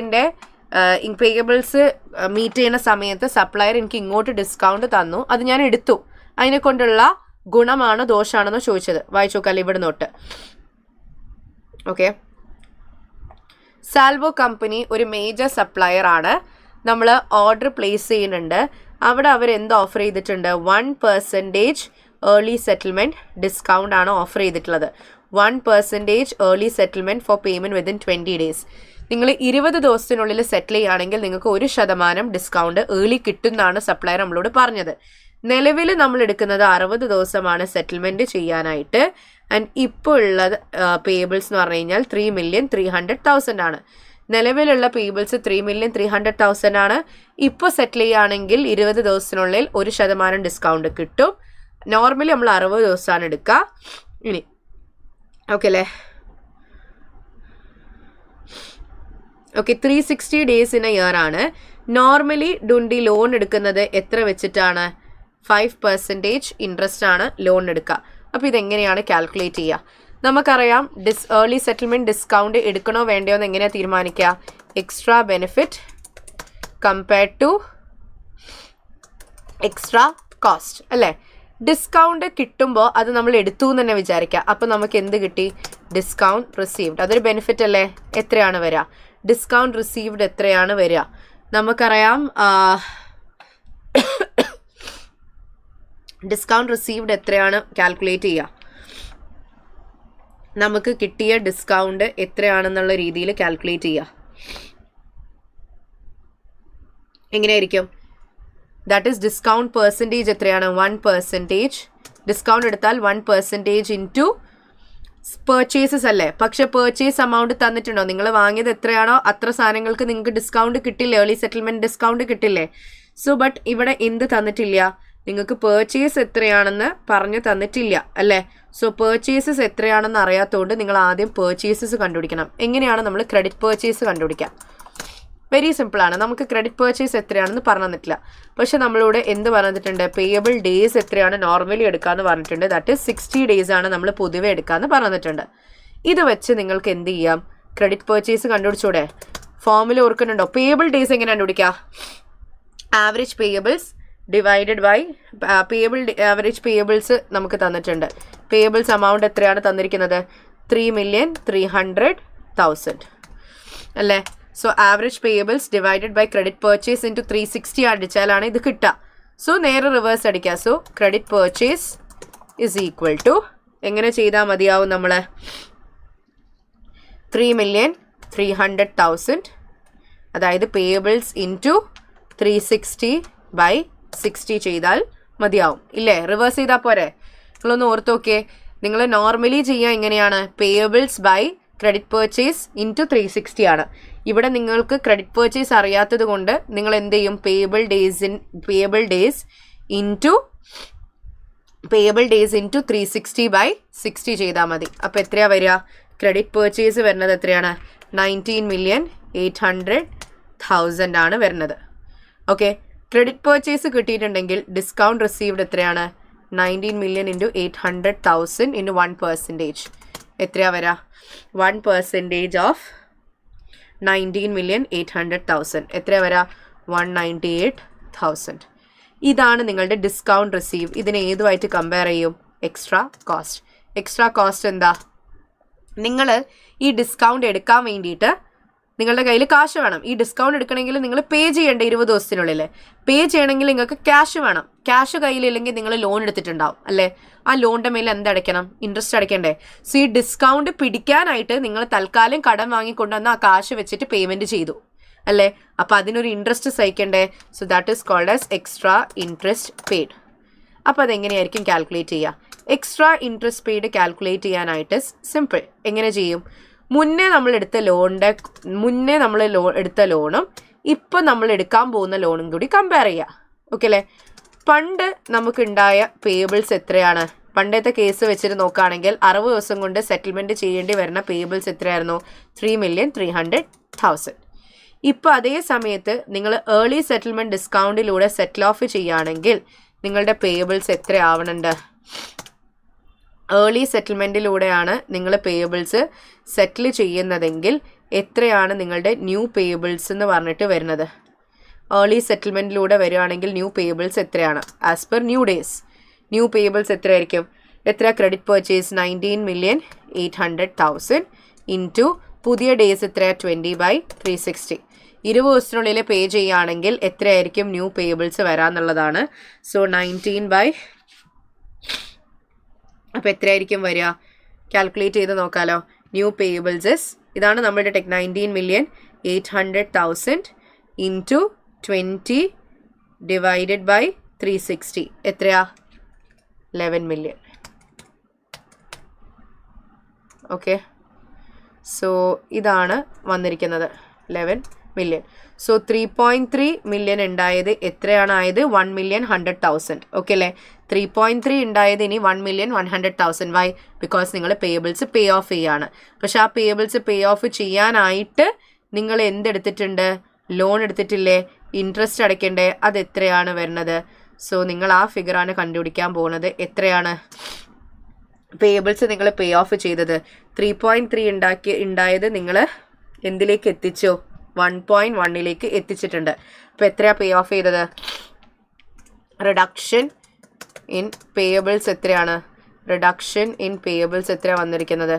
റിഡക്ഷൻ ഇൻ പേയബിൾസ് എത്രയാണ് വന്നിരിക്കുന്നത്? 2,200,000 ആണ് റിഡക്ഷൻ വന്നത്. ആ റിഡക്ഷൻ വരാനായിട്ടാണ് നിങ്ങൾ ലോൺ എടുത്തത്. ആ ലോണിൻ്റെ മേലെ നിങ്ങൾ നിലവിൽ അടച്ചുകൊണ്ടിരിക്കുന്ന ഇൻട്രസ്റ്റ് എത്രയായിരിക്കും? That is already given there into 5%. അങ്ങനെയാണെങ്കിൽ നിങ്ങളുടെ എക്സ്ട്രാ ഇൻട്രസ്റ്റ് പെയ്ഡ് എത്രയാണ്? Extra interest paid is equal to this into 5%. എത്രയാ? 110,000 is your extra interest paid. 110,000 is your extra interest paid. Discount received is this much and 110 million is your extra interest paid. Okay അല്ലേ? അപ്പോൾ extra അടയ്ക്കേണ്ടി വരുന്ന interest ഇത്ര, നിങ്ങൾക്ക് കിട്ടിയ benefit ഇത്ര, സ്വീകരിച്ചു നിങ്ങൾ. ഓക്കെ, നെറ്റ് ബെനിഫിറ്റ് ആണോ നെറ്റ് ലോസ് ആണോ? നെറ്റ് ബെനിഫിറ്റ് ആണ് വന്നിരിക്കുന്നത് അല്ലേ? കാരണം ബെനിഫിറ്റ് ആണുള്ളത്. എത്രയാണ് നെറ്റ് ബെനിഫിറ്റ് വന്നിരിക്കുന്നത്? കാരണം benefit is greater than your cost. Benefit 198 ഉണ്ട്, വെറസ് കോസ്റ്റ് 110 ഉള്ളൂ. അപ്പോൾ എത്രയാണ് ബെനിഫിറ്റ് വന്നിരിക്കുന്നത്? 88,000. Difference of this. So you are getting A net benefit of 88,000. Clear ആണോ? സംഭവം ഇത്രേ ഉള്ളൂ. ഡിസ്കൗണ്ട് എടുത്താൽ നിങ്ങൾക്ക് എത്ര കിട്ടും? 1% ഓഫ് മൊത്തം പർച്ചേസ് എമൗണ്ട് തന്നിട്ടില്ല. അപ്പോൾ നമ്മൾ ഇങ്ങനെ കണ്ടുപിടിച്ചു.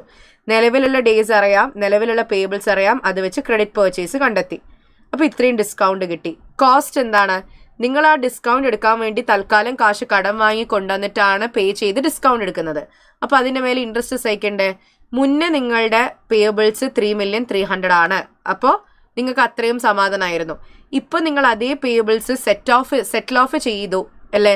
എന്നിട്ട് എത്രയിലേക്ക് കൊണ്ടുവന്നു? ഈ ഒരു ഫിഗറിലേക്ക് കൊണ്ടുവന്നു. സെറ്റിൽ ഓഫ് ചെയ്യാനായിട്ടുള്ള ലോൺ ആയിരിക്കുമല്ലോ നിങ്ങൾ എടുത്തിട്ടുണ്ടാവുക. അപ്പോൾ സെറ്റിൽ ഓഫ് ചെയ്തത് എത്ര? അത്രയല്ലേ ലോൺ എടുത്തിട്ടുണ്ടാവുള്ളൂ. സെറ്റിൽ ഓഫ് ചെയ്തത് 2.2 million ആണ്. അപ്പോൾ അത്രയും ലോൺ എടുത്തു. Into interest rate gives you the extra interest paid.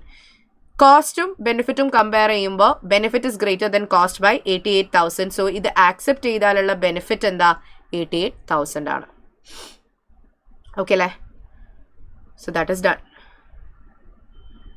ഇനി ഈ ഒരു MTQ ചെയ്തിട്ട് ബ്രേക്ക് തരാം കേട്ടോ. ഓക്കെ, സോ ഇതാണ് 2 കാൽക്കുലേഷൻസ് കഴിഞ്ഞിട്ടുണ്ട്. 18th question.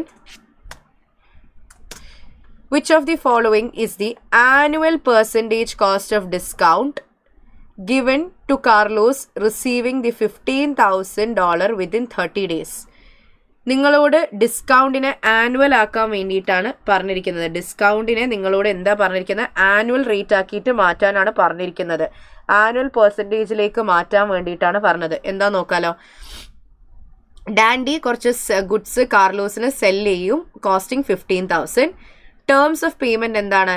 ഡാൻഡിക്ക് 120 ദിവസത്തിനുള്ളിൽ പൈസ കിട്ടണം, പക്ഷെ ഡിസ്കൗണ്ട് തരും 30 ദിവസത്തിനുള്ളിലാണെങ്കിൽ. എന്താണ് ഈ പറയണ ഡിസ്കൗണ്ടിൻ്റെ, ഈ 2% ഡിസ്കൗണ്ടിൻ്റെ ആനുവൽ റേറ്റ് എന്നാണ് ചോദിച്ചത്. ഇത് റിസീവബിൾസിൻ്റെ കേസാണ്. ഓക്കെ അല്ലേ? റിസീവബിൾസിൻ്റെ കേസാണ്. ആൻഡ് റിസീവബിൾസിൻ്റെ കേസ് ആയിക്കോട്ടെ, നിങ്ങളോട് ചോദിച്ചത് എന്താണ്? ഡിസ്കൗണ്ടിനെ എന്തിലേക്ക് മാറ്റാൻ? ഡിസ്കൗണ്ടിനെ convert discount to annualized. Convert discount convert discount to annualized rate. അതാക്കാൻ വേണ്ടി നമ്മളൊരു ഫോർമുല പഠിച്ചിട്ടുണ്ടായിരുന്നു. ഫോർമുലയുടെ പേരാണ് percentage cost of early settlement discount എന്ന് പറഞ്ഞിട്ടൊരു ഫോർമുല നമ്മൾ പഠിച്ചിട്ടുണ്ടായിരുന്നു. നിങ്ങൾക്ക് ഓർമ്മയുണ്ടോയെന്ന് അറിയില്ല, ജസ്റ്റ് റിമൈൻഡ് ചെയ്യാണ്. 1 പ്ലസ് ഓർമ്മയുണ്ടോ? ആനുവലൈസ് ഡിസ്കൗണ്ട് റേറ്റിൻ്റെ ഫോർമുല ഓർക്കുന്നുണ്ടോ? Anyone remembers? ആനുവലൈസ്ഡ് റേറ്റിൻ്റെ ഫോർമുല ആർക്കെങ്കിലും ഓർമ്മയുണ്ടോ? Annual percentage cost of discount ആർക്കെങ്കിലും ഓർമ്മയുണ്ടോ? എനിവൺ? ആർക്കെങ്കിലും ആ ഒരു ഫോർമുല ഓർമ്മയുണ്ടോ? ആനുവൽ എഫക്റ്റീവ് ഓർ സിമ്പിൾ ആണോ? ക്വസ്റ്റ്യനിൽ എന്താ ചോദിച്ചിരിക്കുന്നത്? നിങ്ങളോട് എന്ത് കാൽക്കുലേറ്റ് ചെയ്യാനാണ് പറഞ്ഞത്? നിങ്ങളോട് റേറ്റിനെ ആനുവൽ ആക്കാനാണ് പറഞ്ഞത്. സോ ആനുവൽ ആക്കാൻ വേണ്ടിയിട്ട് നിങ്ങൾക്ക് ഫോർമുല നിങ്ങൾ പഠിച്ചിട്ടുണ്ടാവണം. ആനുവൽ ആക്കാൻ വേണ്ടിയിട്ട് you might have to know the formula. ഇതാണ് ഫോർമുല വരുന്നത്. നോക്ക്,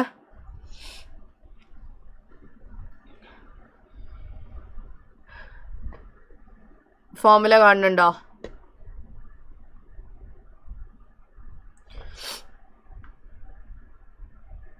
ബേസിക്കലി ആനുവലൈസ്ഡ് റേറ്റിലേക്ക് മാറ്റാനായിട്ട് പല ഫോർമുലാസും ഉണ്ട്. നിങ്ങൾ ഈ ഫോർമുല ഒന്ന് നോക്കിയേ. ഇതെന്താണ്? 1 plus D by 100 minus D the whole raise to 365 by T minus 1. 1 plus D by 100 minus D. So നിങ്ങളുടെ ഈ പറയണ ഒരു ഫോർമുലയും നിങ്ങൾക്ക് അവൈലബിൾ ആണ്. This rate is called as effective annualised rate. ഇതേ സാധനം നിങ്ങളോട് വെറും ആനുവലൈസ്ഡ് ഒരു സിമ്പിളായിട്ട് ചോദിച്ചിട്ടുണ്ടെങ്കിൽ ഈ ഫോർമുലയാണ് അപ്ലൈ ചെയ്യേണ്ടത്. ക്ലിയർ? ഇങ്ങനെയാണ് നിങ്ങൾക്ക് വരുന്നത്. ഏതായിരിക്കും നിങ്ങൾ അപ്ലൈ ചെയ്യുക? ഈ ഫസ്റ്റ് ഫോർമുലയാണോ അതോ സെക്കൻഡ് ഫോർമുലയാണെന്നാണ് എൻ്റെ ക്വസ്റ്റ്യൻ നിങ്ങളോട്. ഒന്ന് പറഞ്ഞതേ, which formula will you B using? ഒന്ന് ഇഫക്റ്റീവ് കണ്ടുപിടിക്കാനാണ്, എൻ്റെ ക്ലാസ് ഞാൻ പഠിപ്പിച്ചതാണ്. ഒന്ന് സിമ്പിൾ അല്ലെങ്കിൽ ആനുവലൈസ്ഡ് ആയിട്ടുള്ള കാര്യം കണ്ടുപിടിക്കാനാണ്. ഇത് കമ്പൗണ്ടഡ് ആണ്, ഇത് സിമ്പിൾ ആണ്. അല്ലെങ്കിൽ ഇത് എഫക്റ്റീവ് ആനുവലൈസ്ഡ് ആണ്, ഇത് സിമ്പിൾ ആണ്. ഇതിൽ ഏത് ഏത് ഫോർമുല ആയിരിക്കും നിങ്ങൾ യൂസ് ചെയ്യുക? Just try and tell me. I'm waiting. എന്തായിരിക്കും നിങ്ങൾ യൂസ് ചെയ്യുക?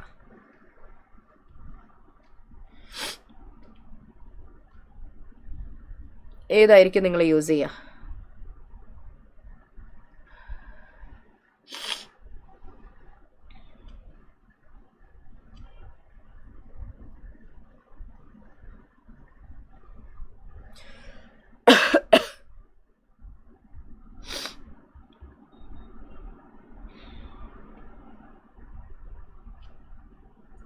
ഏതായിരിക്കും യൂസ് ചെയ്യുക?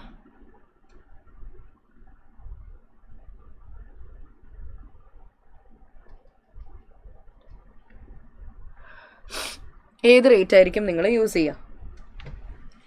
ഏതായിരിക്കും ഇത് formula which you will be using?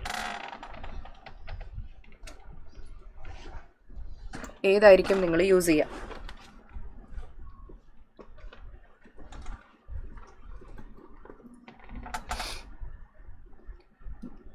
D by 100 minus D എന്നുള്ള ഫോർമുല യൂസ് ചെയ്യോ അതോ the first one or the second one? ഏത് ഫോർമുല വെച്ചിട്ടായിരിക്കും നിങ്ങളിത് കണ്ടുപിടിക്കുക?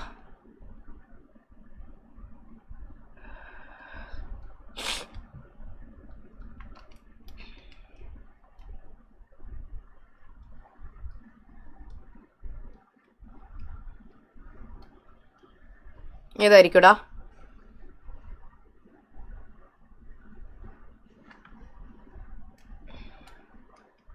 I M waiting. ഒന്ന് റെസ്പോണ്ട് ചെയ്തേ.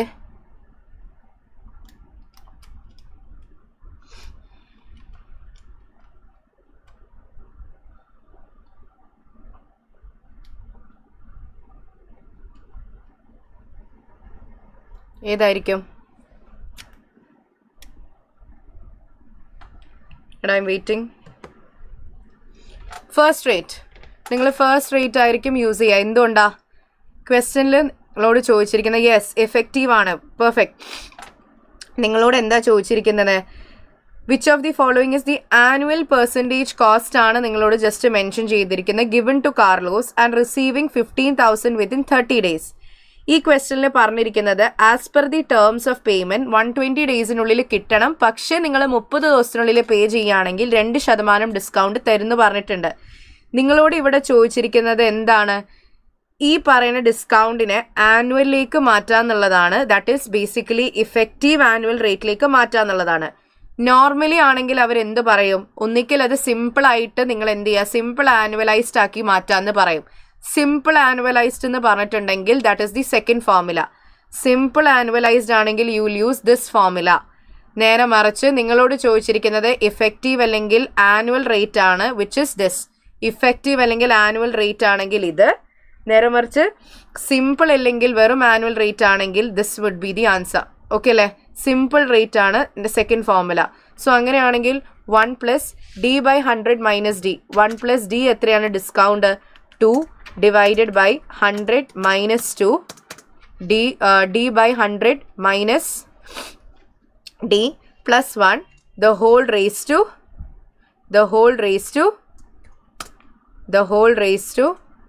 365 by T. T എന്ന് പറഞ്ഞു കഴിഞ്ഞാൽ എത്ര ദിവസമാണ് റിഡക്ഷൻ വന്നത്? 120 ഉണ്ടായത് 30 ഡേയ്സിലേക്ക് കുറയാണെങ്കിൽ എത്രയാണ് റിഡക്ഷൻ വരുന്നത്? 90 ആണ്. സോ 365 by 90 ആണ് വരുന്നത്. And the whole answer -1. അപ്പോൾ എത്രയാണ് ആൻസർ കിട്ടണേ? നിങ്ങളൊന്ന് കാൽക്കുലേറ്റ് ചെയ്ത് നോക്കിയേ. 2 divided by 100 minus 2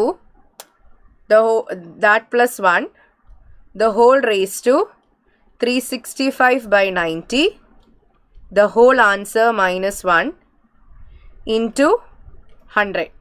അപ്പോൾ എത്രയാണ് വരുന്നത്? അറൗണ്ട് 8.5 ആണ്. നിങ്ങളുടെ ഓപ്ഷനിൽ ഏറ്റവും നിയറസ്റ്റ് ഏതാണ് വരുന്നത്? ആക്ച്വലി നിങ്ങൾ ഡെസിമൽസ് കാൽക്കുലേറ്ററിൽ ഡയറക്റ്റ്ലി എടുക്കുന്നതുകൊണ്ടാണ്. വിച്ച് കംസ് ആസ് 8.4 ആണ് ദ ക്ലോസസ്റ്റ് വൺ. ഓക്കെ അല്ലേ? Closest one is this.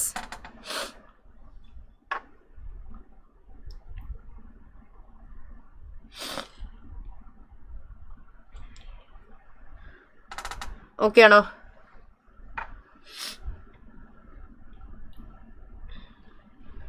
Clear ആണോ? യെസ്. സിമ്പിൾ ആണെങ്കിൽ പറയും. സിമ്പിൾ റേറ്റ് എന്നുള്ളത് specifically yes definitely they will mention it. Okay അല്ലേ? എടാ ഇതിന് ഈ ഒരു മെത്തേഡിൽ ചെയ്യാൻ പറ്റും. ഇതാണ് നമ്മൾ പഠിച്ച ഫോർമുല മെത്തേഡ്. അല്ലെങ്കിൽ വേറൊരു രീതിയും കൂടി ഉണ്ട്. ജസ്റ്റ് ഒന്ന് ഞാൻ പറഞ്ഞു തരാണ്. അത് നിങ്ങൾ വേണമെങ്കിൽ ഒന്ന് നിങ്ങൾക്ക് ഓക്കെ ആണെങ്കിൽ മാത്രം മൈൻഡിലെടുക്കുക. നമുക്ക് എത്രയാണ് ഡിസ്കൗണ്ട് കിട്ടാൻ പോകുന്നത്? 2% ആണ്. നമ്മൾക്ക് ആക്ച്വലി ഈ ഒരു മെത്തേഡ് ഉണ്ട്. നമുക്ക് കിട്ടാൻ പോകുന്ന ഡിസ്കൗണ്ട് എത്രയാ? 2%. എത്ര യൂണിറ്റ്സിൻ്റെ മേലെ? 15,000 യൂണിറ്റ്സിൻ്റെ മേലെ അല്ലേ? അങ്ങനെയാണെങ്കിൽ എത്രയായിരിക്കും ഡിസ്കൗണ്ട് വരാം? $15,000 മേലെ. അങ്ങനെയാണെങ്കിൽ എത്രയായിരിക്കും ഡിസ്കൗണ്ട് വരാം? 300. അപ്പം നമ്മൾ പേ ചെയ്യണ സമയത്ത് നിങ്ങൾ എത്ര കൊടുത്താൽ മതി? മുഴുവൻ 15 കൊടുക്കേണ്ട ആവശ്യമില്ല. പകരം 15-ൽ നിന്നൊരു 300 കുറച്ചിട്ട് ഒരു 14,700 കൊടുത്താൽ മതിയാവും. ഓക്കെ അല്ലേ? അതായത് ഈ 14,700 എന്നുള്ളത് 2% ഡിസ്കൗണ്ട് ആണ്. എത്ര ദിവസത്തിന്റെ റിഡക്ഷൻ? 90 ദിവസത്തിന്റെ ഇടയിലുള്ളതാണ് അല്ലേ? അപ്പോൾ 90 ഡേയ്സ് ഡിസ്കൗണ്ടിൻ്റെതാണ് ഈ പറയണ 300 വരുന്നത്. 90 ദിവസത്തേക്ക്, അതായത് നിങ്ങളോട് പറഞ്ഞിരിക്കുന്നതാണ് ഈ ഡിസ്കൗണ്ട് കൊടുത്തു, അതും 90 ദിവസത്തിന്റെ റിഡക്ഷന് വേണ്ടിയിട്ടാണ് ഈ ഡിസ്കൗണ്ട് കിട്ടുന്നതെങ്കിൽ 14,700ന്റെ 300 എത്രയാണ്? 300 by 14,700 എത്രയാണ് വരുന്നത്? ഇൻറ്റു 100. അപ്പോൾ എത്ര ശതമാനമാണ് ഡിസ്കൗണ്ട്? മൊത്തം അമൗണ്ടിൻ്റെ എത്ര ശതമാനമാണ് 90 ഡേയ്സ് ഡിസ്കൗണ്ട് വരുന്നത്? 2.04%. ആക്ച്വലി നിങ്ങൾ ആ ചെയ്യുന്ന D/100 - D ഇല്ലേ, അത് ഈ ഫിഗർ ആണ്. ആക്ച്വലി സംഭവം ഇത്രയേ ഉള്ളൂ. 300 എന്നുള്ള ഡിസ്കൗണ്ട് നിങ്ങൾക്ക് 15,000-ന് കിട്ടുന്നതാണ്. 90 ദിവസം കുറച്ച് സമയം കൊണ്ട് നിങ്ങൾ നേരത്തെ നിങ്ങൾക്ക് കിട്ടുകയാണെങ്കിൽ അല്ലേ? സോ ഈ 90 ഡേയ്സിന്റെ ഡിസ്കൗണ്ട് ഓഫർ ചെയ്യുന്നതിന് നിങ്ങൾക്ക് 300 ആണ് എന്ത് ചെയ്യേണ്ടി വരുന്നത്? നഷ്ടം സഹിക്കേണ്ടി വരുന്നത്. സോ 14,700-ൽ 300 എന്ന് പറയുന്നത് ഒരു 2.04% ആണ്. സോ അങ്ങനെയാണെങ്കിൽ ഡിസ്കൗണ്ടിനെ ആനുവലൈസ് ആക്കാൻ വേണ്ടിയിട്ട് discount annualised is equal to എങ്ങനെ ചെയ്യാം? 1 + 2.04% തന്നെ ആക്കുക. അതായത് എത്ര വരും? 1 പ്ലസ് 2.04% എന്ന് പറയുമ്പോൾ അത് എത്രയായിരിക്കും? 0.0204 ഇങ്ങനെ വരും. ദ ഹോൾ റേസ് ടു, നിങ്ങളതിനെ ആനുവലൈസ്ഡ് ആക്കാൻ വേണ്ടിയിട്ട് the whole raise to 365/90 and this whole -1. ഇങ്ങനെ ചെയ്താലും you will get exactly I think 8.41%. ഒന്ന് അടിച്ചു നോക്കാം. ഈ രണ്ട് രീതിയിൽ ചെയ്താലും നിങ്ങൾക്ക് കിട്ടും. അതായത് D/100 - Dനെ ഈ ഒരു രീതിയിലും കാണിക്കാൻ പറ്റും നിങ്ങൾക്ക്. So that is 1 + 0.0204 raise to 365/90 the whole -1. 8.5 എന്നുള്ള രീതിയിൽ കിട്ടും. Again you can answer it as 8.4. കാൽക്കുലേറ്ററിൽ ചെയ്യുമ്പോൾ 8.5 ആണ് കിട്ടുക. ഈ മെത്തേഡ് തന്നെയാണ് നല്ലത്. Because this is the formula which you have learned. നിങ്ങൾ മാറ്റേണ്ട ആവശ്യമില്ല. ഈ ഫോർമുലയിൽ തന്നെ മുന്നോട്ട് പോവാം. So the answer is 8.4. Okay അല്ലേ? ബ്രേക്ക് തരാവേ. Which of the following statement is true? Factoring with recourse means that you do not have bad debt insurance with the factor. ആണോ? Factoring with recourse means that you do not have bad debt insurance with the factor. True ആണോ false ആണോ? Correct. അതായത് നിങ്ങൾ എന്ത് ചെയ്യേണ്ടി വരും? വിത്ത് recourse ആണെങ്കിൽ നിങ്ങളും ആ റിസ്ക് സഹിക്കേണ്ടി വരും. അല്ലാതെ കംപ്ലീറ്റ്ലി നിങ്ങൾക്ക് ഫാക്ടറിന്റെ മേലെ കൊടുത്തെന്ന് പറഞ്ഞിട്ട് ഒഴിവാൻ പറ്റുമോ? ഇല്ല. അപ്പോൾ ഇത് കറക്റ്റ് സ്റ്റേറ്റ്മെന്റാ. Invoice discounting can increase the efficiency of the trade receivables management ആണോ? ഇൻവോയ്സ് ഡിസ്കൗണ്ടിങ് എന്താണ്? താൽക്കാലികമായിട്ട് നമുക്ക് ഫണ്ടിന് അത്യാവശ്യം വന്നു കഴിഞ്ഞ് കഴിഞ്ഞാൽ നമുക്ക് എന്ത് ചെയ്യാൻ പറ്റും? ഇൻവോയ്സ് ഡിസ്കൗണ്ടിങ് ചെയ്യാൻ പറ്റും. ഇത് എഫിഷ്യൻസി ഒന്നും കൂട്ടാൻ പോകുന്നില്ല. കാരണം കസ്റ്റമറിന് അറിയണില്ല എന്ത് അവർ തരാനുള്ള കാശ് വേറെ എടുത്ത് എന്ത് ചെയ്തിട്ടുണ്ട്? സെൽ ഓഫ് ചെയ്തിട്ടില്ലെങ്കിൽ പണമായിട്ട് വെച്ചിട്ടുണ്ടെന്ന് അവർ അറിയണില്ല. ബിക്കോസ് കളക്ഷന് പോകുന്നത് കമ്പനി തന്നെയാണ് കസ്റ്റമേഴ്സിന്റെ കയ്യിൽ നിന്ന് ഫണ്ട് കളക്ട് ചെയ്യാൻ പോകുന്നത്. സോ അതും ആ നിശ്ചിത ടൈം കഴിഞ്ഞിട്ട് കസ്റ്റമറുടെ അടുത്ത് കളക്ഷന് പോകണുള്ളൂ. നമ്മളുടെ ഒരു എമർജൻസി റിക്വയർമെന്റ് പ്രകാരം നമ്മൾ എന്ത് ചെയ്യുന്നതാണ്? ഇൻവോയ്സ് ഡിസ്കൗണ്ടിങ് ചെയ്യുന്നതാണ്. So that does not increase the efficiency എന്ന് വേണമെങ്കിൽ നമുക്ക് പറയാൻ പറ്റില്ല. So that is actually false. Companies expecting to receive foreign currency from foreign receivables will be concerned about the risks that foreign currency depreciating against domestic currency. അത് true ആണ്. സംഭവം ഇത്രയേ ഉള്ളൂ. ഇപ്പോൾ എൻ്റെ ഹോം കറൻസി റുപ്പീസ് ആണ്. എൻ്റെ home currency വരുന്നത് ഇത് ലാസ്റ്റ് ആണ്. എൻ്റെ home currency is equal to rupees. Foreign currency വരുന്നത് ഡോളർ ആണെന്ന് വിചാരിക്കാം. ഓക്കെ, $1 ഈക്വൽസ് ടു 100 rupees എന്ന് വിചാരിക്കാം. ഓക്കെ അല്ലേ? ആൻഡ് എനിക്ക് റിസീപ്റ്റ് ആണ് വരാനുള്ളതെന്ന് പറഞ്ഞിട്ടുണ്ടല്ലോ. എനിക്ക് റിസീവ് ആണ് ചെയ്യാനുള്ളത്. റിസീവ് എനിക്ക് ഫോറിൻ ഒരു എമൗണ്ട് വരാനുണ്ട്. $500 വരാനുണ്ടെന്ന് വിചാരിക്കാം. ഓക്കെ അല്ലേ? അത് കൺവേർട്ട് ചെയ്യുന്ന സമയത്ത് ഇവിടെ കൺവേർഷൻ ചെയ്യുമ്പോൾ എങ്ങനെ കൺവേർട്ട് ചെയ്യുക? ബേസ് കറൻസിയും കൺവേർട്ടിംഗ് കറൻസിയും സെയിം ആണെങ്കിൽ 500 × 100. അപ്പോൾ എനിക്ക് എത്ര റുപ്പീസ് കിട്ടും?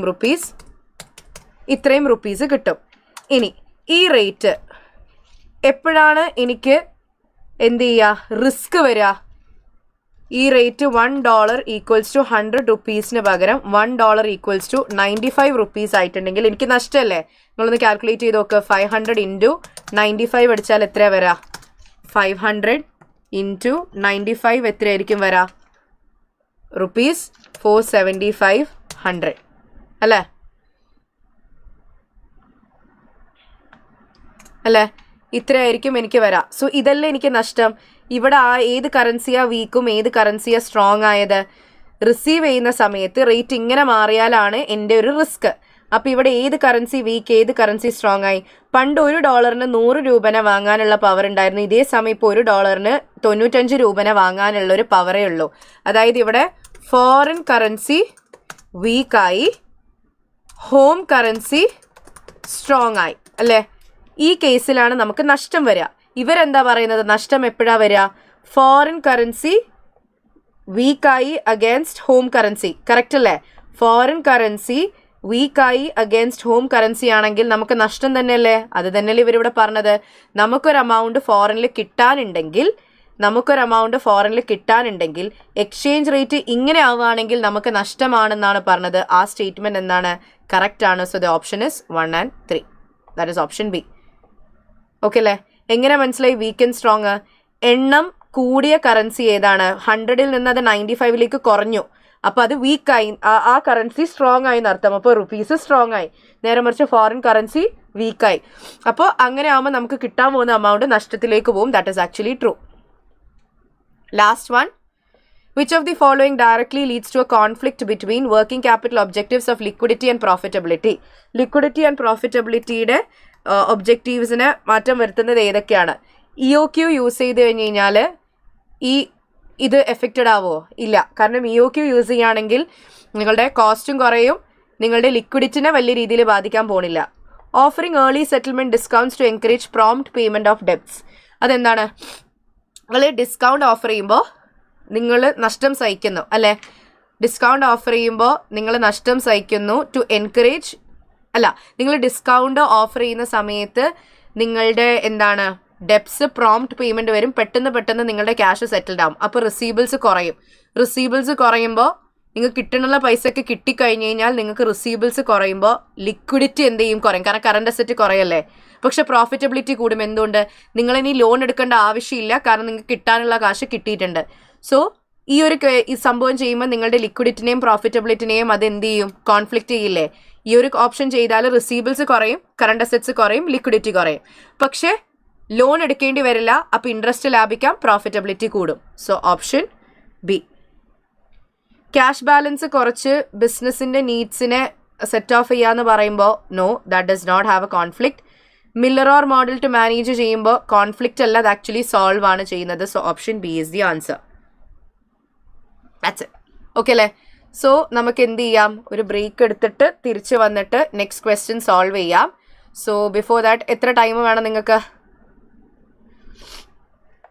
ഇപ്പോൾ 6:21 ആയിട്ടുണ്ട്. എപ്പോൾ റെസ്യൂം ചെയ്യണം? 7 is enough? 7 is enough? 7 resume ചെയ്തൂടെ? പോരെ? Half an hour is enough, right? Okay, resume at 7 p.m. പ്രേയറിന് ശേഷം we'll resume at 7.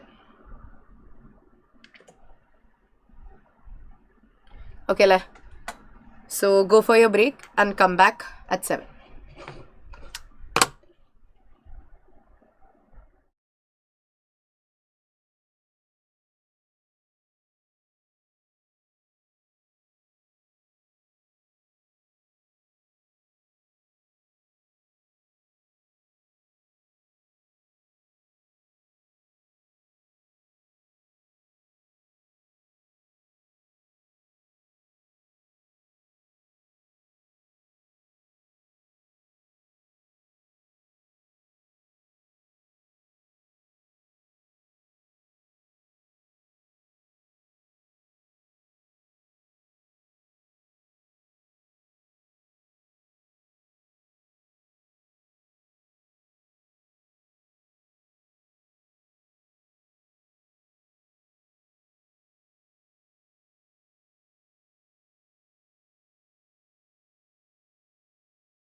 So yes, welcome back.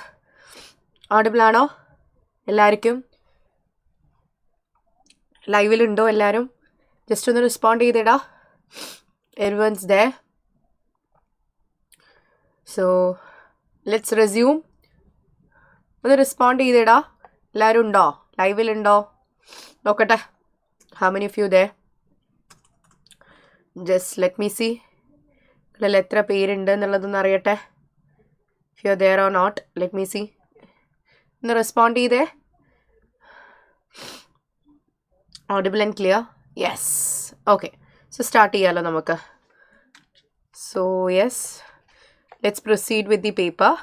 നമ്മൾ എന്ത് ചെയ്യാനുണ്ട്? ബാക്കി ഇനിയും 2 MTQസും സെക്ഷൻ സി ഒക്കെ കംപ്ലീറ്റ് ചെയ്യാനുണ്ട്. So without any further delays നമുക്കത് എന്ത് ചെയ്യാം? അതൊന്ന് ഫിനിഷ് ഓഫ് ചെയ്യാമല്ലോ. Okay, so section B, that is MTQസിൽ ഒരു ചോദ്യം നമ്മൾ ഓൾറെഡി ഫിനിഷ് ഓഫ് ചെയ്തിട്ടുണ്ടായിരുന്നു. Yes, hi. ഓക്കെ, ഒരു ചോദ്യം നമ്മൾ ഓൾറെഡി ഫിനിഷ് ഓഫ് ചെയ്തിട്ടുണ്ടായിരുന്നു. Which was all related to mostly എന്തായിരുന്നു? വർക്കിംഗ് ക്യാപിറ്റലിൻ്റെതായിരുന്നു. സോ അടുത്തത് വാല്യുവേഷൻ ആയിരിക്കും, പിന്നെ ഒരു റിസ്കിൻ്റെ ചോദ്യം ഉണ്ടാവും. ഓൾറെഡി ഒന്ന് നമുക്ക് വന്നത് എന്തിൻ്റെ ആയിരുന്നു? വർക്കിംഗ് ക്യാപിറ്റൽ മാനേജ്മെൻറ്റിൻ്റെ സെക്ഷൻ ബി ക്വസ്റ്റ്യൻ ആണ് നമുക്ക് വന്നത്. ഇനി നമുക്ക് വരാനുള്ളത് ഒരു MTQ related to business valuation and ഒരു MTQ related to risk management ആയിരിക്കാം. അങ്ങനെയാണ് നോർമലി വരാറ്. Okay, see again what is the requirement വായിച്ച് നോക്കാമല്ലോ. Let's read the requirement. What is the value of Gonzola company using the PE ratio method? So see, as I told you, നമ്മളുടെ 21st question, that is your actually section ബിയിലെ MTQസിലെ രണ്ടാമത്തെ MTQ is all about valuation. നിങ്ങളോട് PE ratio method പ്രകാരമുള്ള value ആണ് ചോദിച്ചത്. So എങ്ങനെയാണ് നമ്മൾ കണ്ടുപിടിക്കുക? ഇവിടെ നിങ്ങളോട് ചോദിച്ചത് PE ratio പ്രകാരം നിങ്ങൾ എങ്ങനെയാണ് MPS കണ്ടുപിടിക്കുക? MPS is equal to PE ratio into EPS. ഇവിടെ ടോട്ടൽ വാല്യൂ ആണ് കണ്ടുപിടിക്കാനുള്ളത്, ദാറ്റ് ഇസ് ഇൻ മില്യൺസ്. അങ്ങനെയാണെങ്കിൽ MPSന് പകരം നമ്മൾ എന്തെടുക്കും? മാർക്കറ്റ് ക്യാപിറ്റലൈസേഷൻ അല്ലെങ്കിൽ market value is equal to PE ratio into total earnings. Earnings per ഷെയറിന് പകരം ടോട്ടൽ ഏർണിങ്സ് എടുക്കും, കാരണം നമ്മളോട് ടോട്ടൽ വാല്യൂ ആണ് കണ്ടെത്താൻ പറഞ്ഞിട്ടുള്ളത്. ഇനി ക്വസ്റ്റ്യൻ ഒന്ന് വായിച്ച് ഫിഗേഴ്സ് ഒന്ന് എടുത്ത് നോക്കാമല്ലോ. ഗൻസോല കമ്പനി ഒരു ലിസ്റ്റഡ് കമ്പനിയാണ്. അവരുടെ KE ഓൾറെഡി തന്നിട്ടുണ്ട്. ആൻഡ് അവരുടെ ഡിവിഡൻഡിൽ അവർ ഗ്രോത്ത് 5% അച്ചീവ് ചെയ്യാനുള്ള പ്ലാൻ ആണ്. അവർ ഓപ്പറേറ്റ് ചെയ്യുന്ന ഇൻഡസ്ട്രിയിലെ PE ratio is 12.5. So market value is equal to 12.5 ആണ് PE ratio വരുന്നത് into ordinary shares of the company have a nominal value of 0.5 per share.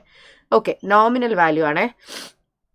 Okay, so അങ്ങനെയാണെങ്കിൽ നിങ്ങൾക്ക് എന്ത് തന്നിട്ടില്ല? Market price. ഓക്കെ, നിങ്ങളോട് ചോദിച്ചത് എന്താണ്? PE ratio into total earnings ആണ്. ടോട്ടൽ ഏർണിങ്സ് എന്ന് പറഞ്ഞു കഴിഞ്ഞാൽ profit after tax and preference dividend ആണല്ലോ. So profit after tax and preference dividend എത്രയാണ്? 264 ആണ്. കാരണം മറ്റേത് ഓർഡിനറി ഡിവിഡൻസ് ആണ്. നമ്മൾ പ്രിഫറൻസ് ഡിവിഡൻസ് കൊടുത്തു കഴിഞ്ഞ് കഴിഞ്ഞാൽ ശേഷം വരെയുള്ള പ്രോഫിറ്റ് ആണ് നമ്മൾ എന്ത് ചെയ്യുക? ടോട്ടൽ ഏർണിങ്സ് ആയിട്ട് പറയാം. So that is 264 million. So അങ്ങനെയാണെങ്കിൽ market value is equal to 12.5 into 264 which is $3,300 million. $3,300 million. So that is option. Simple ചോദ്യമാണ്, സിമ്പിൾ ആയിട്ടുള്ള ചോദ്യമാണ്. ഫോർമുല അറിഞ്ഞാൽ തന്നെ കിട്ടും. Option B. അടുത്തത് നെക്സ്റ്റ് ക്വസ്റ്റ്യൻ. ഓക്കെ അല്ലേ? നിങ്ങൾക്ക് ആൻസേഴ്സ് അറിയുമെങ്കിൽ definitely just type in. Okay, വരാത്തതുകൊണ്ടാണ് റെസ്പോൺസ് വരണേ. ഓക്കെ, അടുത്തത് എന്താണ്? Value of 1 share in Gonzola using the dividend valuation model. DVM method പ്രകാരമുള്ള വാല്യൂ ഓഫ് 1 ഷെയർ, അതായത് P0 ആണ് ചോദിച്ചിരിക്കുന്നത്. ആൻഡ് ഇവിടെ DVM വിത്ത് ഗ്രോത്ത് ആണോ വിത്തൗട്ട് ഗ്രോത്ത് ആണോ? വിത്ത് ഗ്രോത്ത് ആണെന്ന് മനസ്സിലായി, because dividend is growing. Dividend with growth. Okay അല്ലേ? ഡിവിഡൻഡ് വിത്ത് ഗ്രോത്ത് മാത്രമാണ് നമ്മളിവിടെ ഫോക്കസ് ചെയ്യുക. അങ്ങനെയാണെങ്കിൽ P0 equals to D0 into 1 plus G divided by KE minus G. ഇതാണ് ഫോർമുല.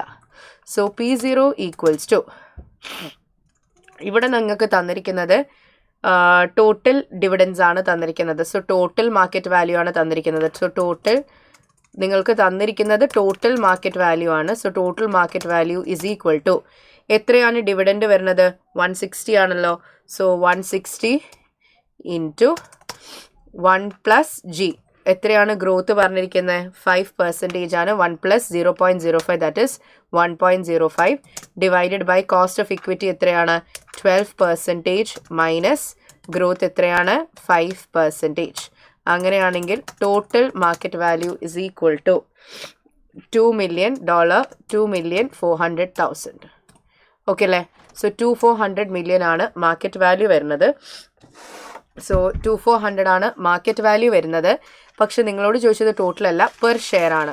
സോ എത്ര നമ്പർ ഓഫ് ഷെയർസ് ഉണ്ടെന്നുള്ളത് ആദ്യം നമ്മൾ കണ്ടുപിടിക്കാനുണ്ട്. ഓക്കെ അല്ലേ? സോ നമുക്കറിയാം ഇവിടെ ഷെയർ ക്യാപിറ്റൽ പറഞ്ഞിരിക്കുന്നത്, ഈ കേസിൽ ഇവിടെ ഷെയർ ക്യാപിറ്റൽ പറഞ്ഞിരിക്കുന്നത് എത്രയാണ്? ഷെയർ ക്യാപിറ്റൽ തന്നിരിക്കുന്നത് $100 million ആണ്. $100 million. ആൻഡ് ഈ 100 millionന്റെ നോമിനൽ വാല്യൂ എത്രയാണ് തന്നിരിക്കുന്നത്? Already nominal value they have told you as 0.5. അങ്ങനെയാണെങ്കിൽ number of shares is equal to 100 divided by 0.5 അല്ലേ? സോ നമ്പർ ഓഫ് ഷെയർസ് എത്ര വരും? 100. Number of shares would be 100 divided by 0.5. So അങ്ങനെയാണെങ്കിൽ എത്രയായിരിക്കും വരിക? നമ്പർ ഓഫ് ഷെയർസ് 200 ഷെയർസ് ആണ് വരിക അല്ലേ? ഇനി ഈ 200 ഷെയർസിൻ്റെ മൊത്തം വാല്യൂ ആണ് ഈ 2,400 എന്നുള്ളത്. അപ്പോൾ പെർ ഷെയർ വാല്യൂ എത്രയാണ്? പെർ ഷെയർ വാല്യൂ എത്രയാണെന്നുള്ളതാണ് നമ്മൾ നോക്കാൻ പോകുന്നത്. $2,400 for how many shares? 200 shares ആണ്. അപ്പോൾ 2,400 divided by 200 shares. So 2,400 divided by 200 shares എത്രയാണ്? 12 പെർ ഷെയർ. സോ നിങ്ങളുടെ ആൻസർ ആണ് എന്ത്? 12 per share. That is option A. കാരണം മൊത്തത്തിൽ വരുന്നത് എത്രയാണെന്നാണ് പറഞ്ഞത്? 2,400 ആണ്. ബട്ട് ഒരു ഷെയറിൻ്റെ വാല്യൂ ആണ് അവർ ചോദിച്ചത്. സോ അത് നമ്പർ ഓഫ് ഷെയർസ് ആയിട്ട് ഡിവൈഡ് ചെയ്താൽ മതി, which is 12 per share. As simple as that. Very easy ആണ്. നിങ്ങൾക്ക് വാല്യുവേഷൻ യൂസിങ് PE റേഷ്യോ മെത്തേഡും ചോദിച്ചു, വാല്യുവേഷൻ യൂസിങ് DVM മെത്തേഡും ചോദിച്ചിട്ടുണ്ട്. അടുത്തത് again they vast you the total market value of loan notes. എങ്ങനെ മനസ്സിലായി ടോട്ടലായി ചോദിച്ചതെന്നുള്ളത്? ഇവിടെ മില്യൺസിലാണ് തന്നത്. So your next question is total market value of loan notes. എത്രാമത്തെ ക്വസ്റ്റ്യൻ ആണ്? 23rd question is market value of loan note. ഈ market value of loan note കണ്ടെത്തണമെങ്കിൽ ആദ്യം എന്ത് ലോൺ നോട്ടാണെന്ന് അറിയണമല്ലോ. നിങ്ങൾ market value of loan note കണ്ടെത്തണമെങ്കിൽ ആദ്യം എന്ത് ലോൺ നോട്ടാണെന്ന് അറിയണം. ഇവിടെ നോക്കുന്ന സമയത്ത് താഴോട്ടേക്ക് നോക്കിയാൽ അറിയാം, ലോങ് ടേം ബോറോയിങ്സ് എന്ന് പറഞ്ഞിട്ട് ഇവിടെ ഒരു 300 ഉണ്ട്. അത് loan notes paying an interest of 7% ആണ്, which are redeemable in 7 years time. So it is all about redeemable loan note. Redeemable loan നോട്ടിൻ്റെ P0 ഈക്വൽസ് ടു എങ്ങനെയാണ് നമ്മൾ കണ്ടുപിടിക്കാറ്? ഇൻട്രസ്റ്റിനെ നമ്മൾ എത്ര കൊല്ലാണോ that into annuity factor of that many years ചെയ്യും, പ്ലസ് ലാസ്റ്റേത്തെ റിഡംഷൻ വാല്യൂവിനെ എന്ത് ചെയ്യും? ലാസ്റ്റേത്തെ റിഡംഷൻ വാല്യൂവിനെ എപ്പോഴാണോ റിഡീം ചെയ്യുന്നത് ആ കൊല്ലത്തെ ഡിസ്കൗണ്ട് ഫാക്ടറായിട്ട് മൾട്ടിപ്ലൈ ചെയ്യും. ഓക്കെ, ഇൻട്രസ്റ്റ് എത്രയാണ് വരുന്നത്? 7% ആണ്. നോമിനൽ വാല്യൂ 100 ആണ്. സോ 7 ഇൻറ്റു എത്ര വർഷത്തെ ആനുവിറ്റി ഫാക്ടറാണ് എടുക്കേണ്ടത്? 7 years ടൈം ആണ്.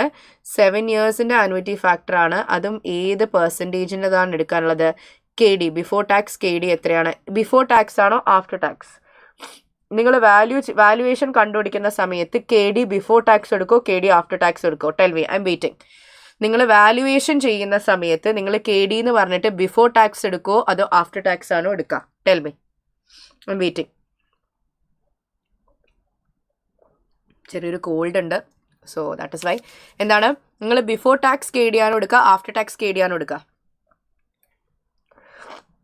നിങ്ങൾ ബിഫോർ ടാക്സ് KD ആണോ എടുക്കുക ആഫ്റ്റർ ടാക്സ് KD ആണോ എടുക്കുക? Tell me. Will you be taking before tax or after tax KD for valuation? വാല്യുവേഷന് വേണ്ടിയിട്ട് വെരി ഗുഡ്, ബിഫോർ ടാക്സ്. കാരണം വാല്യുവേഷൻ ചെയ്യുമ്പോൾ അത് ഇൻവെസ്റ്റേഴ്സിൻ്റെ പോയിന്റ് ഓഫ് വ്യൂവിലാണ്, അത് റിട്ടേൺസ് ആണ് അവർക്ക്. അപ്പോൾ അവർക്ക് ടാക്സ് ബെനിഫിറ്റ് എന്ന് പറഞ്ഞ കോൺസെപ്റ്റ് ഇല്ല. So you will B taking 5% as your KD before tax. Perfect. Yes before tax തന്നെയാണ്. ഓക്കെ, സോ അങ്ങനെയാണെങ്കിൽ 5%ൻ്റെ എത്ര ഇയേഴ്സ് ആണ്? 7 yearsലേക്കുള്ള ആനുവിറ്റി ഫാക്ടർ എത്രയാണ്? 5%ൻ്റെ 7 yearsലേക്കുള്ള annuity factor is 5.786. 5.786. So 5.786 plus redeem ചെയ്യുന്നത് എത്രയ്ക്കാന്ന് പറഞ്ഞിട്ടുണ്ട്?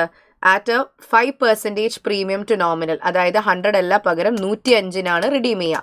ഏത് ടൈമിനാണ് റിഡീം ചെയ്യുക? നിങ്ങൾ 7th ഇയറിലാണ് റിഡീം ചെയ്യാൻ പോകുന്നത്. അപ്പോൾ 7th ഇയറിൽ ഡിസ്കൗണ്ട് ഫാക്ടർ എടുക്കും നമ്മൾ. 7th ഇയറിൽ 5% ഡിസ്കൗണ്ട് ഫാക്ടർ എടുക്കും, which is 0.711. 0.711, which is 0.711. That is 0.711. അങ്ങനെയാണെങ്കിൽ P0 ഈക്വൽസ് ടു എത്രയാണെന്ന് കാൽക്കുലേറ്റ് ചെയ്യാം. എത്രയാണ് വരുന്നത്? 7 into 5.786 plus 105 into 0.711. 115.157. 115.157 per loan നോട്ടാണ് വന്നിരിക്കുന്നത്. പക്ഷെ നിങ്ങൾക്ക് ടോട്ടലാണ് വേണ്ടത്. എത്രയാണ് നമ്പർ ഓഫ് ലോൺ നോട്ട്സ് വരുന്നത്? Number of loan notes is equal to total nominal value എത്രയാണ്? $300 ലോൺ നോട്ടാണുള്ളത്. ഓരോ ലോൺ നോട്ടിൻ്റെയും വാല്യൂ 100. അപ്പോൾ അങ്ങനെയാണെങ്കിൽ 100. അങ്ങനെയാണെങ്കിൽ എത്ര ലോൺ നോട്ട് ഉണ്ട്? 3 million ലോൺ നോട്ട്സ് അല്ലേ? 3 million ലോൺ നോട്ട്സ്. അങ്ങനെയാണെങ്കിൽ total market value of loan notes is equal to, ഒരു ലോൺ നോട്ടിൻ്റെ value is this into total number of loan notes is 3 million. അങ്ങനെയാണെങ്കിൽ എത്ര വരും? This into 345.47. 345.47 എന്നുള്ളത് 345.5 million വരും. സോ അങ്ങനെയാണെങ്കിൽ it's option D, 345.5 million, option D. Okay അല്ലേ? ഇനി അടുത്തത്. സോ സി, അവിടെ നമ്മൾ 3 വാല്യുവേഷൻസ് നോക്കി. ആക്ച്വലി DVMഉം PE റേഷ്യോ മെത്തേഡും പിന്നെ ലോൺ നോട്ടിൻ്റെ മെത്തേഡും നോക്കിയിട്ടുണ്ട്. ഇനി which of the following statements about noise traders are correct? They generally underreact to good and bad news. Noise traders എന്ന് പറഞ്ഞു കഴിഞ്ഞാൽ ആരാണ്? ഇമോഷൻസ് അല്ലെങ്കിൽ ഇല്ലോജിക്കൽ കാരണങ്ങൾ കാരണം ഷെയർസിനെ പെട്ടെന്ന് വിൽക്കുകയും ചെയ്യുന്ന രീതിയിലുള്ളതാണ് ഏത്? ഈ നോയ്സ് ട്രേഡേഴ്സ് ചെയ്യുന്നത്. സോ ദേ അണ്ടർ റിയാക്ട് ആണോ? Actually no, they over react. Good or bad news കമ്പനിയിൽ വരുമ്പോൾ, ഫോർ എക്സാമ്പിൾ കമ്പനിയുടെ ഫൗണ്ടർ മരിച്ചു അല്ലെങ്കിൽ കമ്പനിയുടെ എന്തെങ്കിലും വലിയ ഇഷ്യൂ നടക്കുകയാണെങ്കിൽ ആ ഒരു ഇഷ്യൂ കാരണം അവർ ഓവർ റിയാക്ട് ചെയ്ത് പെട്ടെന്ന് ഷെയർസ് വിൽക്കുന്നു, വാങ്ങുന്നു, അങ്ങനെയൊക്കെ ചെയ്യുകയാണെങ്കിൽ അതാണ് noise traders. So they over react, actually not under react. അപ്പോൾ ഈ സ്റ്റേറ്റ്മെന്റ് തെറ്റാണ്. They make rational decisions based on fundamental data. അവർ റാഷണൽ ഡിസിഷൻസ് ആണോ എടുക്കാറ്? No, they make irrational. So both the statements are false. Okay അല്ലേ? അടുത്തത്, which of the following statement is correct? Which of the following equity finance reserves represent cash which is available to a company to invest? ആണോ? Equity finance എന്ന് പറഞ്ഞു കഴിഞ്ഞാൽ cash ആണോ? Equity finance എന്ന് പറഞ്ഞു കഴിഞ്ഞാൽ കമ്പനിയുടെ share capital, share premium, retain earnings, revaluation, surpluses ആണ്, ക്യാഷ് അല്ല. So definitely 1 is wrong. Earnings per share is an unsuitable way of assessing financial performance against Gonzalo's company's competitors. Actually, yes. EPS വെച്ചിട്ട് നമുക്കൊരു കമ്പനിയുടെ പെർഫോമൻസിനെ completely വിലയിരുത്താൻ പറ്റുമോ? ഇല്ല. എന്തുകൊണ്ടാന്ന് വെച്ച് കഴിഞ്ഞാൽ ശ്രദ്ധിച്ചു കേൾക്കേ, ഒരു കമ്പനിയുടെ PE റേഷ്യോ എങ്ങനെയാണ് കാൽക്കുലേറ്റ് ചെയ്യുക? ജസ്റ്റ് ഒന്ന് പറയണം. ഒരു കമ്പനിയുടെ PE റേഷ്യോ എങ്ങനെയാണ് കാൽക്കുലേറ്റ് ചെയ്യുക? ഒരു കമ്പനിയുടെ PE റേഷ്യോ നോർമലി എങ്ങനെയാണ് നമ്മൾ കാൽക്കുലേറ്റ് ചെയ്യുക? PE ratio is equal to MPS by EPS അല്ലേ? ഈ കേസിൽ നിങ്ങളുടെ ഈ PE റേഷ്യോ എപ്പോഴാണ് കൂടുക? PE ratio increases when EPS decreases അല്ലേ? EPS കുറയുമ്പോൾ PE ratio കൂടും. അപ്പോൾ ആക്ച്വലി അതുകൊണ്ട് കമ്പനീൻ്റെ നമുക്ക് PE ratio കൂടുന്നതല്ലേ നല്ലത്? കാരണം PE ratio കൂടുകയാണെങ്കിൽ അതിൻ്റെ അർത്ഥം കമ്പനിക്ക് മാർക്കറ്റിൽ ഒരു അതായത് ഇൻവെസ്റ്റേഴ്സിന് കമ്പനിയുടെ മേലൊരു കോൺഫിഡൻസ് ഉണ്ടെന്ന് അർത്ഥം. അതായത് കമ്പനിയിൽ ഏർണിങ്സ് കുറവാണെങ്കിൽ പോലും കമ്പനിക്ക് ഒരു വളർച്ചയ്ക്ക് സാധ്യത ഉണ്ടെന്നുള്ളൊരു കോൺഫിഡൻസ് ഉള്ളത് കൊണ്ടാണ് കമ്പനിയുടെ PE ratio കൂടിയെന്ന് പറയാം. സോ EPS എന്നുള്ള സംഭവം വെച്ചിട്ട് പെർഫോമൻസ് അസസ് ചെയ്യാൻ പോയാൽ നിങ്ങൾക്ക് പെർഫോമൻസിന് ബെറ്റർ ആയിട്ട് പറ്റുമോ? ഇല്ല. ബിക്കോസ് പെർഫോമൻസ് അസസ് ചെയ്യാനായിട്ട് നിങ്ങൾ യൂസ് ചെയ്യേണ്ടത് GP ratio, operating profit ratio, പിന്നെ എന്താണ് ROC അതൊക്കെയാണ് യൂസ് ചെയ്യേണ്ടത്. EPS cannot be used as a financial performance assessment indicator. അപ്പോൾ is unsuitable എന്ന് പറഞ്ഞത് ആക്ച്വലി സ്റ്റേറ്റ്മെന്റ് 2 is correct. പിന്നെ scrip dividends decrease the liquidity of shares by retaining cash. scrip dividends എന്ന് പറഞ്ഞു കഴിഞ്ഞാൽ എന്താണ്? scrip dividends എന്ന് പറഞ്ഞു കഴിഞ്ഞാൽ എന്തുപോലെയാണ്? It's like giving bonus shares അല്ലേ? ബോണസ് ഷെയർസ് നമ്മൾ എങ്ങനെയാണ് കൊടുക്കുക? ഫ്രീ ആയിട്ടാണ് കൊടുക്കുക instead of paying cash as dividends. നമുക്ക് ഡിവിഡൻഡ് കൊടുക്കാൻ ക്യാഷിൻ്റെ ബുദ്ധിമുട്ടുണ്ടെങ്കിൽ നമ്മൾ ഫ്രീ ഷെയർസ് ആയിട്ട് കൊടുക്കും. അപ്പോൾ എന്ത് സംഭവിക്കും? Cash is preserved. ഉള്ള ക്യാഷ് അവിടെ വെക്കും. അപ്പോൾ ക്യാഷ് പ്രിസർവ് ആയി കഴിഞ്ഞ് കഴിഞ്ഞാൽ ലിക്വിഡിറ്റി എന്താവും? ഇൻക്രീസ് ആണ് ആവുക. ഇവരിവിടെ എന്താ പറയുന്നത്? ലിക്വിഡിറ്റി ഡിക്രീസ് ആവുന്ന പറയുന്നത്. So that is false. So only with statement is true. Second one. Clear ആണല്ലോ? ഇന്നലത്തെ നോട്ട്സിൻ്റെ കേസ് FRൻ്റെ നോട്ട്സ് ആണെങ്കിൽ ആ കമ്മ്യൂണിറ്റിയിലുണ്ട്. അല്ലെങ്കിൽ ഇന്നലെ ഞാൻ ഓൾറെഡി ആ ഒരു മാരത്തോണിൻ്റെ എൻഡിൽ എൻ്റെ ടെലിഗ്രാം ID പറഞ്ഞു തന്നിട്ടുണ്ട്. അതിലേക്ക് മെസ്സേജ് ചെയ്താൽ മതി. I send it to you. ഞാൻ മെൻഷൻ ചെയ്തിട്ടുണ്ട്. അങ്ങനെ കുറേ പേര് എനിക്ക് മെസ്സേജ് അയച്ചിട്ടുണ്ട്. And I send it to them. Okay അല്ലേ? ആ മാരത്തോണിൻ്റെ എൻഡിങ്ങിൽ ഉണ്ടാവും എൻ്റെ ടെലിഗ്രാമിൻ്റെ ID which is written. Okay അല്ലേ? So 25th question is also done. ഇനി അടുത്തത് എന്താണ്? See as I told you, ഒരു വാല്യുവേഷൻ ഉണ്ടാവും, ഒരു റിസ്ക് ഉണ്ടാവും. വാല്യുവേഷൻ കഴിഞ്ഞു, റിസ്ക്. പിന്നെ മറ്റേത് വർക്കിംഗ് ക്യാപിറ്റൽ ആയിരുന്നു നിങ്ങൾക്ക് വന്നത്. So will do the next section B question which is your 26th question. Okay, which of the following currency risk is Bismuth expose to now and in the future? ഒന്ന് വായിച്ചു നോക്കാലോ. ബിസ്മുത്ത് കമ്പനിയുടെ home currency എന്താണ്? Bismuth കമ്പനിയുടെ home currency is dollar. Bismuth കറൻസിയുടെ home currency ഡോളറാണ്. അവർ products to Europe export ചെയ്യുന്നുണ്ട്. And all European customers pay in euros. അവർ കടത്തിനാണ് സാധനം വാങ്ങിക്കൊണ്ട് പോകുന്നത്. എന്തേ? Pay in euros. അപ്പോൾ അത് കൺവേർട്ട് ചെയ്യണ സമയത്ത് അവർ ഏത് റിസ്ക് ഫേസ് ചെയ്യാൻ ചാൻസ് ഉണ്ട്? അപ്പോൾ അത് കൺവേർട്ട് ചെയ്യണ സമയത്ത് അവർ ഏത് റിസ്ക് ഫേസ് ചെയ്യാൻ ചാൻസ് ഉണ്ട്? ട്രാൻസാക്ഷൻ റിസ്ക് ഫേസ് ചെയ്യും. So definitely yes. അവർ European storage and packaging and distribution നെറ്റ്വർക്കിലും കൂടി ഈ കമ്പനി ഇൻവെസ്റ്റ് ചെയ്യാൻ പ്ലാൻ ഉണ്ട്. ഫിനാൻസ് പ്രൊവൈഡ് ചെയ്യുന്നത് ഒരു ലോൺ ആയിരിക്കും. യൂറോയിൽ ഒരു ലോൺ ആയിരിക്കും. ലോൺ നോട്ട് ഇഷ്യൂ വയലായിരിക്കും. ആൻഡ് ആനുവൽ ഇൻട്രസ്റ്റ് പേ ചെയ്യേണ്ടത് 2 ഇൻസ്റ്റാൾമെൻറ്റ്സ് ആയിട്ടാണ് യൂറോസിൽ, ഒരു 6 monthly ബേസിസിൽ. First payment is in this way. Okay, ഈ പറയുന്ന നൗ അവർ എക്സ്പോസ്ഡ് ആവണ റിസ്ക് ട്രാൻസാക്ഷൻ റിസ്ക് ആണ്. കാരണം ഷോർട്ട് ടേമിൽ യൂറോ ഡിനോമിനേറ്റഡ് അവരെന്ത് ചെയ്യുന്നുണ്ട്? സെയിലും പേയ്മെൻറ്റ്സ്, ഇൻട്രസ്റ്റ് സെയിൽസ് നടത്തുന്നത് യൂറോ ഡിനോമിനേഷനിലാണ്. ഇനി അവരെന്ത് ചെയ്യുന്നുണ്ട്? ഭാവിയിൽ ഒരു ലോൺ എടുക്കുന്നുണ്ട്. ലോണിൽ എന്ത് ചെയ്യുന്നുണ്ട്? ഡോളേഴ്സ് ആണ്. വേരിയസ് ഇൻട്രസ്റ്റ് റേറ്റ്സ് ഉണ്ട്. സോ ഇങ്ങനെയൊക്കെ മെൻഷൻ ചെയ്തിട്ടുണ്ടെങ്കിൽ ഡെഫിനറ്റ്ലി ഇനി അവരെന്ത് ചെയ്യും? ബോറോയിങ്ങും മണി മാർക്കറ്റിലേക്ക് ഇറങ്ങുകയാണെങ്കിൽ അവർ ഫോറിൻ രാജ്യത്ത് ബോറോ ചെയ്യുക, ഫോറിൻ രാജ്യത്ത് ബോറോ ചെയ്ത് ഹോമിൽ ഡെപ്പോസിറ്റ് ചെയ്യുക. അപ്പോൾ ഇൻട്രസ്റ്റ് പേയ്മെൻറ്റ്സ് ഒക്കെ യൂറോപ്യനാണുള്ളത്. പിന്നെ അവരുടെ പ്രസൻസ് ഇൻ യൂറോപ്പ് ഉള്ളത് കൊണ്ട് തന്നെ ലോങ് ടേം എക്സ്ചേഞ്ച് റേറ്റ്സിലും അവരെന്താവും? എക്സ്പോസ്ഡ് ആവും. അപ്പോൾ എക്കണോമിക് റിസ്ക് വരും. പിന്നെ അവരൊരു സബ്സിഡറി അല്ല, ബേസിക്കലി അവരൊരു യൂറോ ഡിനോമിനേറ്റഡിൽ ഒരു ഇൻവെസ്റ്റ്മെൻറ്റ് നടത്തുന്നില്ലേ? അവരുടെ കറൻസി ഡോളറാണ്. ഒന്ന്, സെയിൽസ് നടത്തുന്ന യൂറോസിലായതുകൊണ്ട് ട്രാൻസാക്ഷൻ റിസ്ക് ഉണ്ട്. 2, അവർക്ക് ഒരു ഇൻവെസ്റ്റ്മെൻറ്റ് ഇൻ യൂറോപ്യൻ സ്റ്റോറേജ് ഉണ്ട്. അവിടെ ഇൻവെസ്റ്റ് ചെയ്യുന്നുണ്ട്.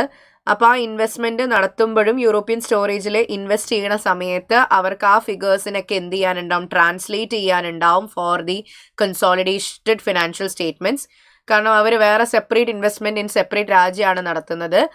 സോ അതുകൊണ്ട് ട്രാൻസ്ലേഷൻ റിസ്ക് വരാം. എക്കണോമിക് റിസ്ക് എന്തുകൊണ്ടാണ്? ലോങ് ടേമിൽ ഈ ഒരു കണ്ടീഷൻ തുടരാണ്. സോ ഡെഫിനറ്റ്ലി അഗൈൻ എക്കണോമിക് റിസ്ക്കും കൂടി ഫേസ് ചെയ്യാം. So all these 3 risk might be faced by the company now and in the future. Okay അല്ലേ? So 26th now and in the future raise ചെയ്യും. ഇനി അടുത്തതാണ് എന്ത്? According to exchange rate theory, which of the following would explain the current euro per dollar forward exchange rate of 1.28 to euro 1.31. സംഭവം ഇത്രയേ ഉള്ളൂ. ചോദ്യം എന്താ പറയണത്?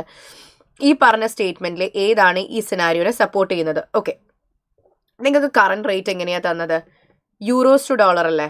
നിങ്ങൾക്ക് കറൻ്റ്ലി എങ്ങനെയാണ് തന്നത്? യൂറോസ് ടു ഡോളർ ആണ്. സോ നിങ്ങളുടെ യൂറോ എത്രയാണ്? Euro, so you been given euro 1.3 to 1.34 euro, okay, per dollar. ഈ ഒരു കേസിൽ ഉണ്ടായ സംഭവം ഫോർവേഡ് റേറ്റ് ആയപ്പോൾ എത്രയിലേക്ക് മാറി എന്ന് അവർ പറഞ്ഞത് euro 1.28 to euro 1.31 per dollar. സംഭവം ഇത്രയാണ് ചോദിച്ചത്. ഈ ഒരു ചേഞ്ച് ഇല്ലേ, ഈ സ്പോട്ട് റേറ്റിൽ നിന്ന് ഇങ്ങനൊരു ഫിഗറിലേക്കുള്ള മാറ്റം ഇതിൽ എങ്ങനെയാണ് എക്സ്പ്ലെയിൻ ചെയ്യപ്പെടുന്നത് എന്നുള്ളത്. ബിഫോർ ദാറ്റ് എനിക്ക് ചോദിക്കാനുള്ളത്, ഇവിടുന്ന് ഇങ്ങോട്ടേക്കുള്ള മാറ്റം, അതായത് കറണ്ട് സ്പോട്ട് റേറ്റിൽ നിന്ന് ഫോർവേഡ് റേറ്റിലേക്കുള്ള ഒരു മാറ്റം എന്താണ്? ഏത് കറൻസിയെ സ്ട്രോങ് ആക്കി ഏത് കറൻസിയെ വീക്ക് ആക്കിയിട്ടുണ്ട്? മുന്നേ $1 വെച്ച് 1.3 യൂറോസ് അല്ലെങ്കിൽ 1.34 യൂറോസ് വാങ്ങാമായിരുന്നു. അതേ സമയത്ത് ഇപ്പോൾ $1 വെച്ച് 1.28 അല്ലെങ്കിൽ 1.31 യൂറോസേ വാങ്ങാൻ പറ്റുന്നുള്ളൂ. ഏത് കറൻസിയാണ് വീക്ക് ആയത്, ഏത് കറൻസിയാണ് സ്ട്രോങ് ആയത്? ഒന്ന് പറയാൻ പറ്റും. I M waiting for your answer. മുന്നേ $1 വെച്ച് 1.3 യൂറോസ് വാങ്ങായിരുന്നു. ഇപ്പം അതേ സമയത്ത് ഫ്യൂച്ചറിൽ $1 വെച്ച് 1.28 യൂറോസേ വാങ്ങാൻ പറ്റത്തുള്ളൂ. അപ്പം ഏത് കറൻസിയാണ് സ്ട്രോങ്, ഏത് കറൻസിയാണ് വീക്ക്? പറയാൻ പറ്റുമോ? Just mention. I M waiting. Which currency is strong, which currency is week? Euro ആണോ സ്ട്രോങ്, ഡോളർ ആണോ സ്ട്രോങ് ആയിട്ടുള്ളത്? അത് നിങ്ങളൊന്ന് ആദ്യം പറഞ്ഞതാ. ഏത് കറൻസിയാണ് സ്ട്രോങ് ആയിട്ടുള്ളത്? യൂറോ ആണോ ഡോളർ ആണോ? 1.3 ഉണ്ടായത് 1.28ലേക്ക് യൂറോസ് കുറഞ്ഞു. പണ്ട് $1 1.3 യൂറോ വാങ്ങാൻ പറ്റുമായിരുന്നു. ഇപ്പോൾ അതേ സമയത്ത് $1 1.28 യൂറോസേ വാങ്ങാൻ പറ്റുന്നുള്ളൂ. So just tell me. I'm waiting for your answer. പറയടാ, ഒന്ന് ആലോചിച്ച് നോക്ക്. ഏത് കറൻസി സ്ട്രോങ് ആയി, ഏത് കറൻസി വീക്കായി? ഡോളർ ബിക്കെയിം സ്ട്രോങ് ആണോ? ഡോളർ ബിക്കെയിം ആക്ച്വലി വീക്ക് അല്ലേ? Yes, correct Shamna.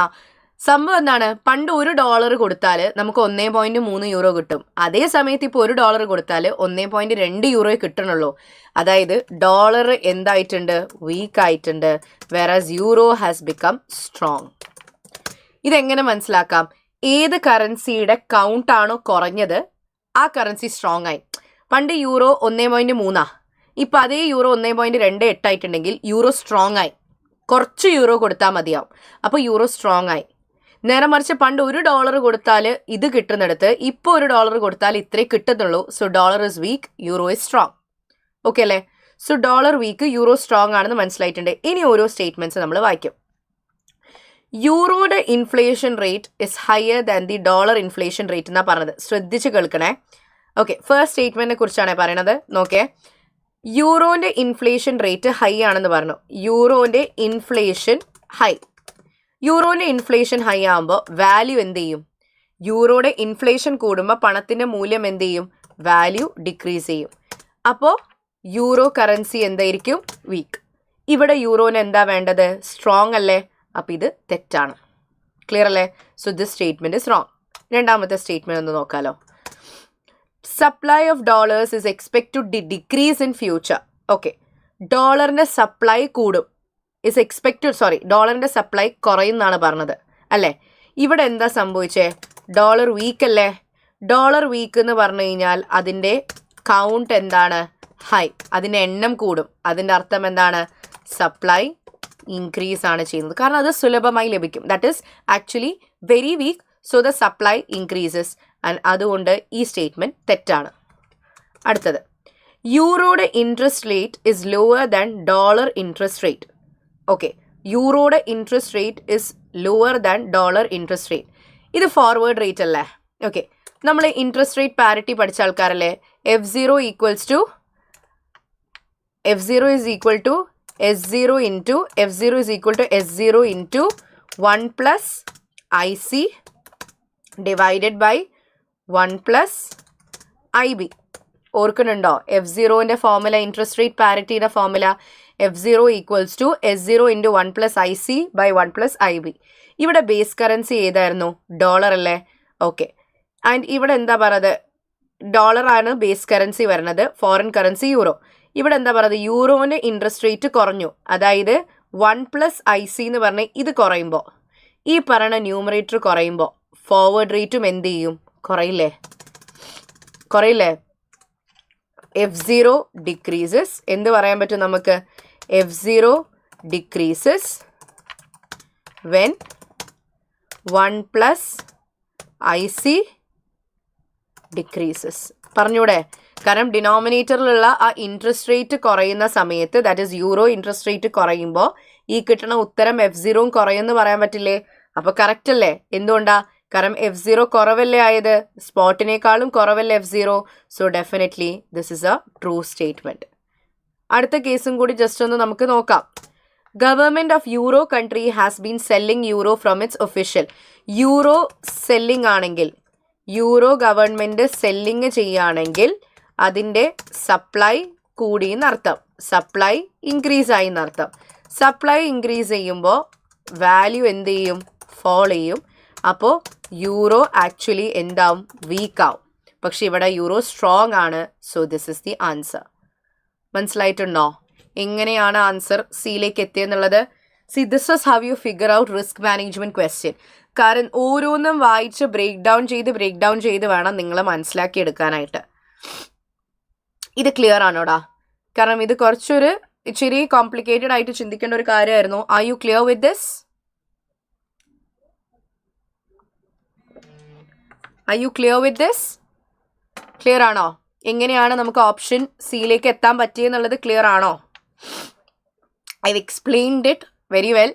എന്താണ് ഓരോ സിനാരിയോയിലും വായിക്കുമ്പോൾ സംഭവിക്കുന്നത് എന്നുള്ളത്. ഓക്കെ ആണോ? റൈറ്റ്? മക്കളെ റെസ്പോണ്ട് ചെയ്തേ. ഓക്കെ ആണോ? Yes. Okay. So we are done with this. അടുത്ത question. Okay, question number 28. Question number 28. Okay, നോക്ക്. 28th question ആണ്. If Bismuth company decides to make a lead payment for the interest rather than using a 6-month forward contract, what is the cost saving to Bismuth of the payment? Bismuth does not need to borrow to finance the lead payment. ചോദ്യം എന്താ? രണ്ട് options ആണ് ബിസ്മത്തിന്റെ മുന്നിലുള്ളത്. ഒന്നിക്ക് lead payment എടുക്കാം, അല്ലെങ്കിൽ 6 month forward contract എടുക്കാം. അവർ choose ചെയ്തത് lead payment. So they have 2 options, lead payment or forward contract. Okay അല്ലേ? അവരതിൽ ഏത് സെലക്ട് ചെയ്തു? ലീഡ് പേയ്മെന്റ് സെലക്ട് ചെയ്തു. ലീഡ് പേയ്മെന്റ് എന്ന് പറഞ്ഞു കഴിഞ്ഞാൽ എന്താണ്? ഇപ്പം തന്നെ കൺവേർഷൻ നടത്തി നിങ്ങൾ പേയ്മെന്റ് നടത്താം, ഫ്യൂച്ചറിലേക്ക് നിങ്ങൾ മാറ്റി വെക്കില്ല. ബിക്കോസ് യു ആർ സ്കേർഡ് ഫ്യൂച്ചറിൽ റേറ്റ് അഡ്വേഴ്സ് ആവുന്നുള്ള പേടിക്ക് നിങ്ങൾ ഇപ്പം തന്നെ മുൻകൂട്ടി പേയ്മെന്റ് നടത്തും. ഇപ്പം പേയ്മെന്റ് നടത്തണമെങ്കിൽ നിങ്ങളുടെ കയ്യിൽ കാശ് വേണമല്ലോ. നിങ്ങളുടെ കയ്യിൽ കാശ് വേണമെങ്കിൽ നിങ്ങൾ നോർമലി ബോറോ ചെയ്യാറാണ് പതിവ്. പക്ഷെ ഇവിടെ എന്ത് പറഞ്ഞിട്ടുണ്ട്? നിങ്ങൾ ആ ലീഡ് പേയ്മെന്റ് ചെയ്യാനായിട്ട് ബിസ്മത്തിന് എന്ത് ചെയ്യേണ്ട ആവശ്യം വന്നിട്ടില്ല, ബോറോ ചെയ്യേണ്ട ആവശ്യം വന്നിട്ടില്ല. അവരുടെ കയ്യിൽ ഫണ്ട് ഉണ്ട്. അപ്പോൾ നിങ്ങൾ എന്ത് ചെയ്യണം? ലീഡ് പേയ്മെന്റ് ചെയ്യുമ്പോഴുള്ള ഫിഗറും ഫോർവേഡ് കോൺട്രാക്ട് ഉപയോഗിക്കുമ്പോഴുള്ള ഫിഗറും രണ്ടും കാൽക്കുലേറ്റ് ചെയ്തിട്ട് ലീഡ് എടുത്താലുള്ള ലാഭം എത്രയാണ് അതാണ് കണ്ടുപിടിക്കുന്നത്. ഓക്കെ, ലീഡ് പേയ്മെന്റ് എന്ന് പറയുമ്പോൾ നമ്മൾ സ്പോട്ട് റേറ്റ് ആണ് യൂസ് ചെയ്യുക അല്ലേ? ഓക്കെ, എത്രയാണ് അമൗണ്ട് ഉള്ളത്? ലീഡ് പേയ്മെന്റിന്റെ അമൗണ്ട് എത്രയുള്ളത്? നിങ്ങൾ എത്ര അമൗണ്ട് കൊടുക്കാനുള്ളത് പറഞ്ഞിട്ടുള്ളത്? യൂറോ 260,000 ആണ് പറഞ്ഞിട്ടുള്ളത്. ഓക്കെ അല്ലേ? നമുക്ക് പേ ചെയ്യാനുള്ളത് യൂറോ 260,000 ആണ് പേ ചെയ്യാനുള്ളത്. ഓക്കെ, ലീഡ് പേയ്മെന്റ് ആണെങ്കിൽ സ്പോട്ട് റേറ്റ് ആണല്ലോ. സ്പോട്ട് റേറ്റിൽ 2 റേറ്റ് ഉണ്ട്. ഏതെടുക്കും? നമ്മൾ എന്ത് ചെയ്യും? Identify the base currency dollar, convert ചെയ്യുന്ന കറൻസി യൂറോ. ബേസ് കറൻസിയും കൺവേർട്ട് ചെയ്യുന്ന കറൻസിയും രണ്ടും ഡിഫറെൻ്റ് ആണെങ്കിൽ, ഇവിടെ base currency expressed in $1 is dollar and converting currency euro ആണെങ്കിൽ, ഡിഫറെൻ്റ് ആണെങ്കിൽ ഡിവൈഡ്. സോ 260,000 ഡിവൈഡഡ് ബൈ ഏത് റേറ്റ് നമ്മൾ നോക്കും. ഇത് പേയ്മെൻറ്റിൻ്റെ ചോദ്യമാണല്ലോ ആൻഡ് ഡിവൈഡ് ആണ്. അപ്പോൾ ഏത് റേറ്റ് ആയിരിക്കും? പേയ്മെൻറ്റിൻ്റെ ചോദ്യമാണ്, ഡിവൈഡ് ആണ്. അപ്പോൾ ഏത് റേറ്റ് ആയിരിക്കും? പേയ്മെൻറ്റിൻ്റെ ചോദ്യമാണ്, ഡിവൈഡ് ആണ്. ഏത് റേറ്റ് ആയിരിക്കും? What do you think? നിങ്ങൾ ഹൈ റേറ്റ് എടുക്കോ, ലോ റേറ്റ് എടുക്കോ? 1.34 എടുക്കോ, 1.30 എടുക്കോ? പേയ്മെൻറ്റിൻ്റെ ക്വസ്റ്റ്യൻ ആണ്.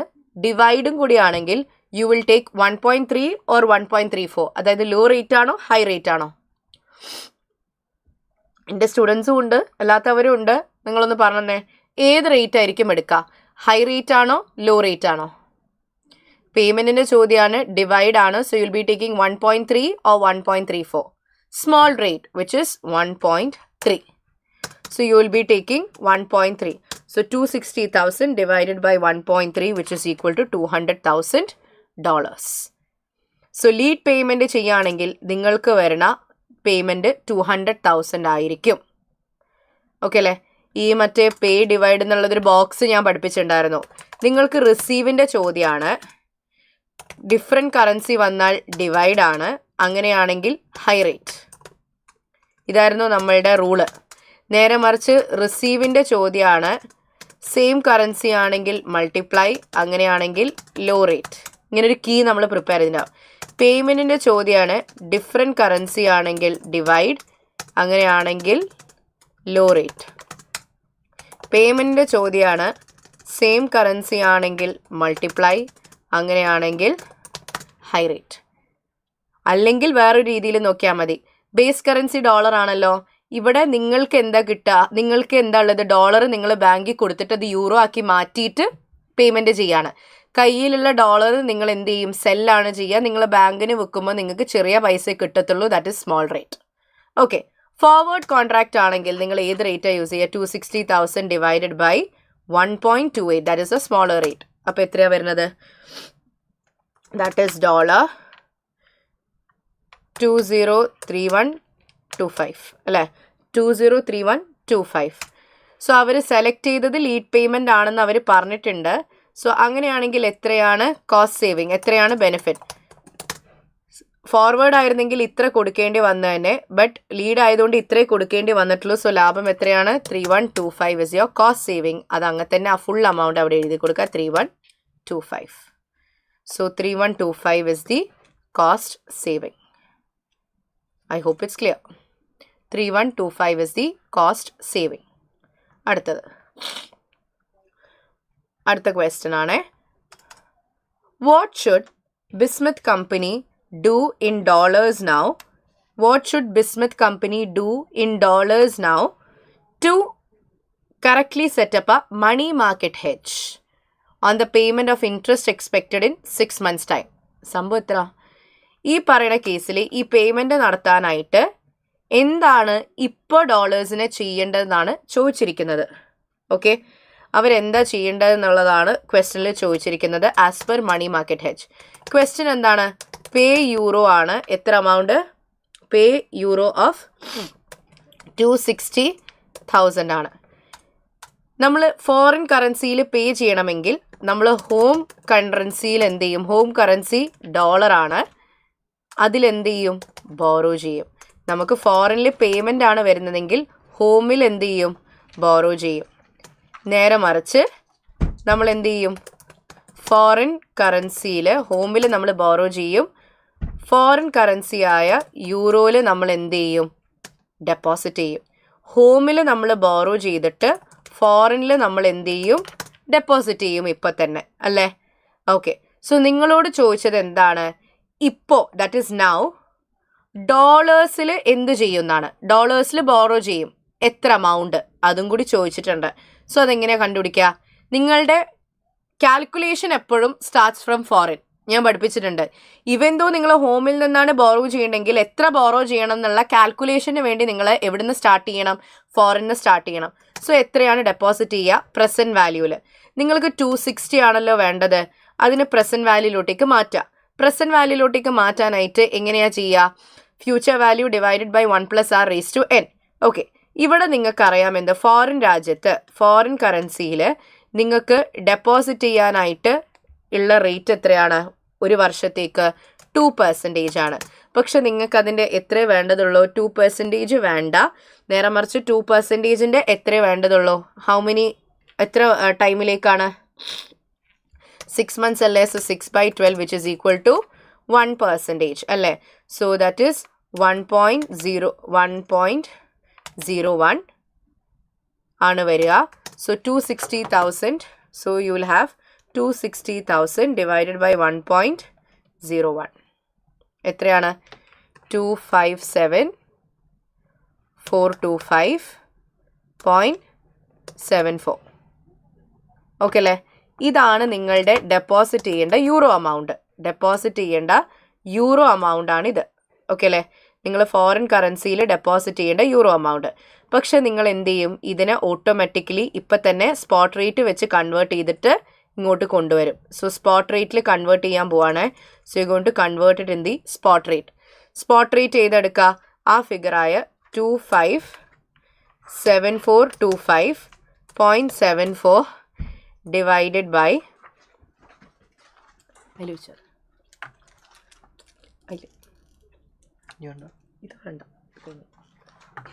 ഓക്കെ 257425.74 ഡിവൈഡഡ് ബൈ ഏത് റേറ്റ് എടുക്കും നിങ്ങൾ? സ്പോട്ട് റേറ്റ് ആയ സ്മോൾ റേറ്റ് വിച്ച് ഇസ് 1.3 ചെയ്യും. അപ്പോൾ എത്ര കിട്ടും? ഡിവൈഡഡ് ബൈ 1.3 എത്ര വരും? 1980. ആ ഒരു രീതിയിലല്ലേ നിങ്ങൾക്ക് വരുന്നത്? 198019 യെസ്, $198019 ആണ് നിങ്ങളുടെ കയ്യിലേക്ക് വരുന്നത്. So this is the amount which you will be actually borrowing. So നിങ്ങളോട് നിങ്ങൾ എത്ര ബോറോ ചെയ്യുന്നുള്ളതാണ് ചോദിച്ചത്. So this is the amount. കാരണം നിങ്ങൾ ഡെപ്പോസിറ്റ് ചെയ്യേണ്ട ഈ ഒരു amount നിങ്ങൾ സ്പോട്ട് റേറ്റിൽ കൺവേർട്ട് ചെയ്ത് കൊണ്ടുവന്നിട്ടാണ് നിങ്ങൾ ഇവിടെ കാൽക്കുലേറ്റ്. സോ നിങ്ങൾ ഈ ഒരു amount ഇപ്പോൾ ബോറോ ചെയ്താലാണ് നിങ്ങൾക്ക് എവിടെ ആ amount ഡെപ്പോസിറ്റ് ചെയ്യാം? ഫോറിൻ രാജ്യത്ത് ഡെപ്പോസിറ്റ് ചെയ്യാൻ പറ്റുന്നത്. ക്ലിയർ ആണോ? So what will you be doing now? Borrow 1980 ആ ഒരു ഫിഗറാണ്. That is to the nearest this one. 198019 എന്നുള്ളത് നിങ്ങൾക്ക് ഇങ്ങനെ ചെയ്യാം. 198020 നിങ്ങൾക്ക് എന്ത് ചെയ്യാം? റൗണ്ട് ഓഫ് ചെയ്യാം. നൗ ആണ് ചോദിച്ചത്, ആഫ്റ്റർവേർഡ്സ് അല്ല. നൗ ആണ് എന്ത് ചെയ്തിട്ടുള്ളത് അവർ ചോദിച്ചിട്ടുള്ളത്. ഓക്കെ അല്ലേ? ക്ലിയർ? സോ അവർ നൗ ആണ് ചോദിച്ചിട്ടുള്ളത്. അതുകൊണ്ടാണ് ഈ ഫിഗർ പറഞ്ഞത്. ക്ലിയർ ആണല്ലോ? Okay, next question there. The last MTQ question. Okay.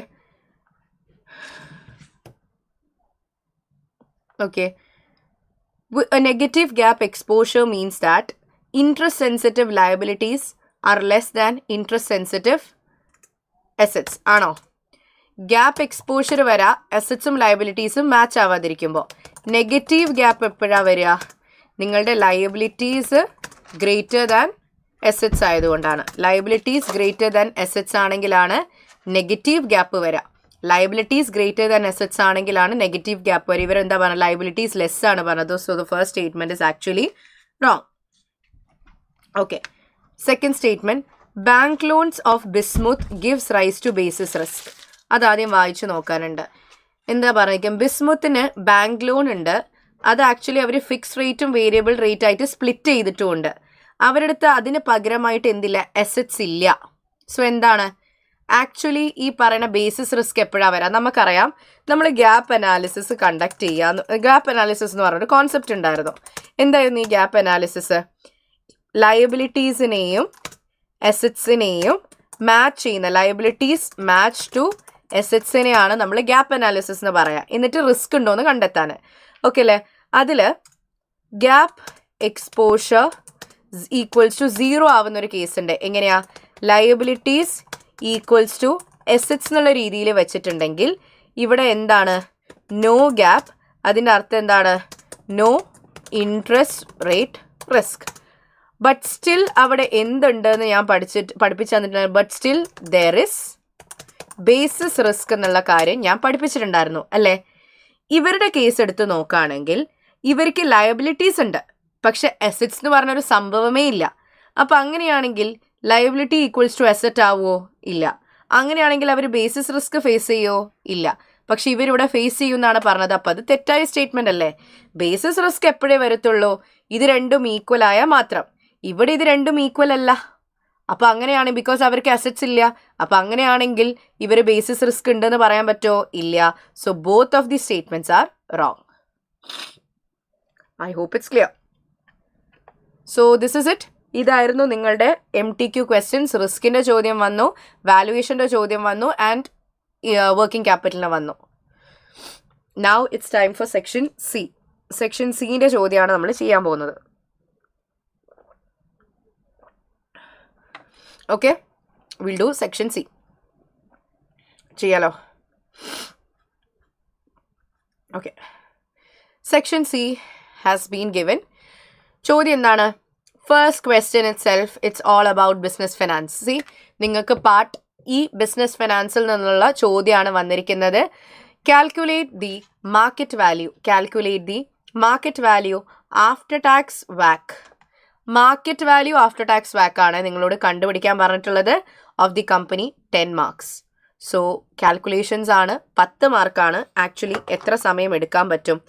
1 മാർക്കിന് 1.8 മിനിറ്റ് വെച്ചിട്ടാണ്. അപ്പോൾ 10 മാർക്കിന് 18 minute.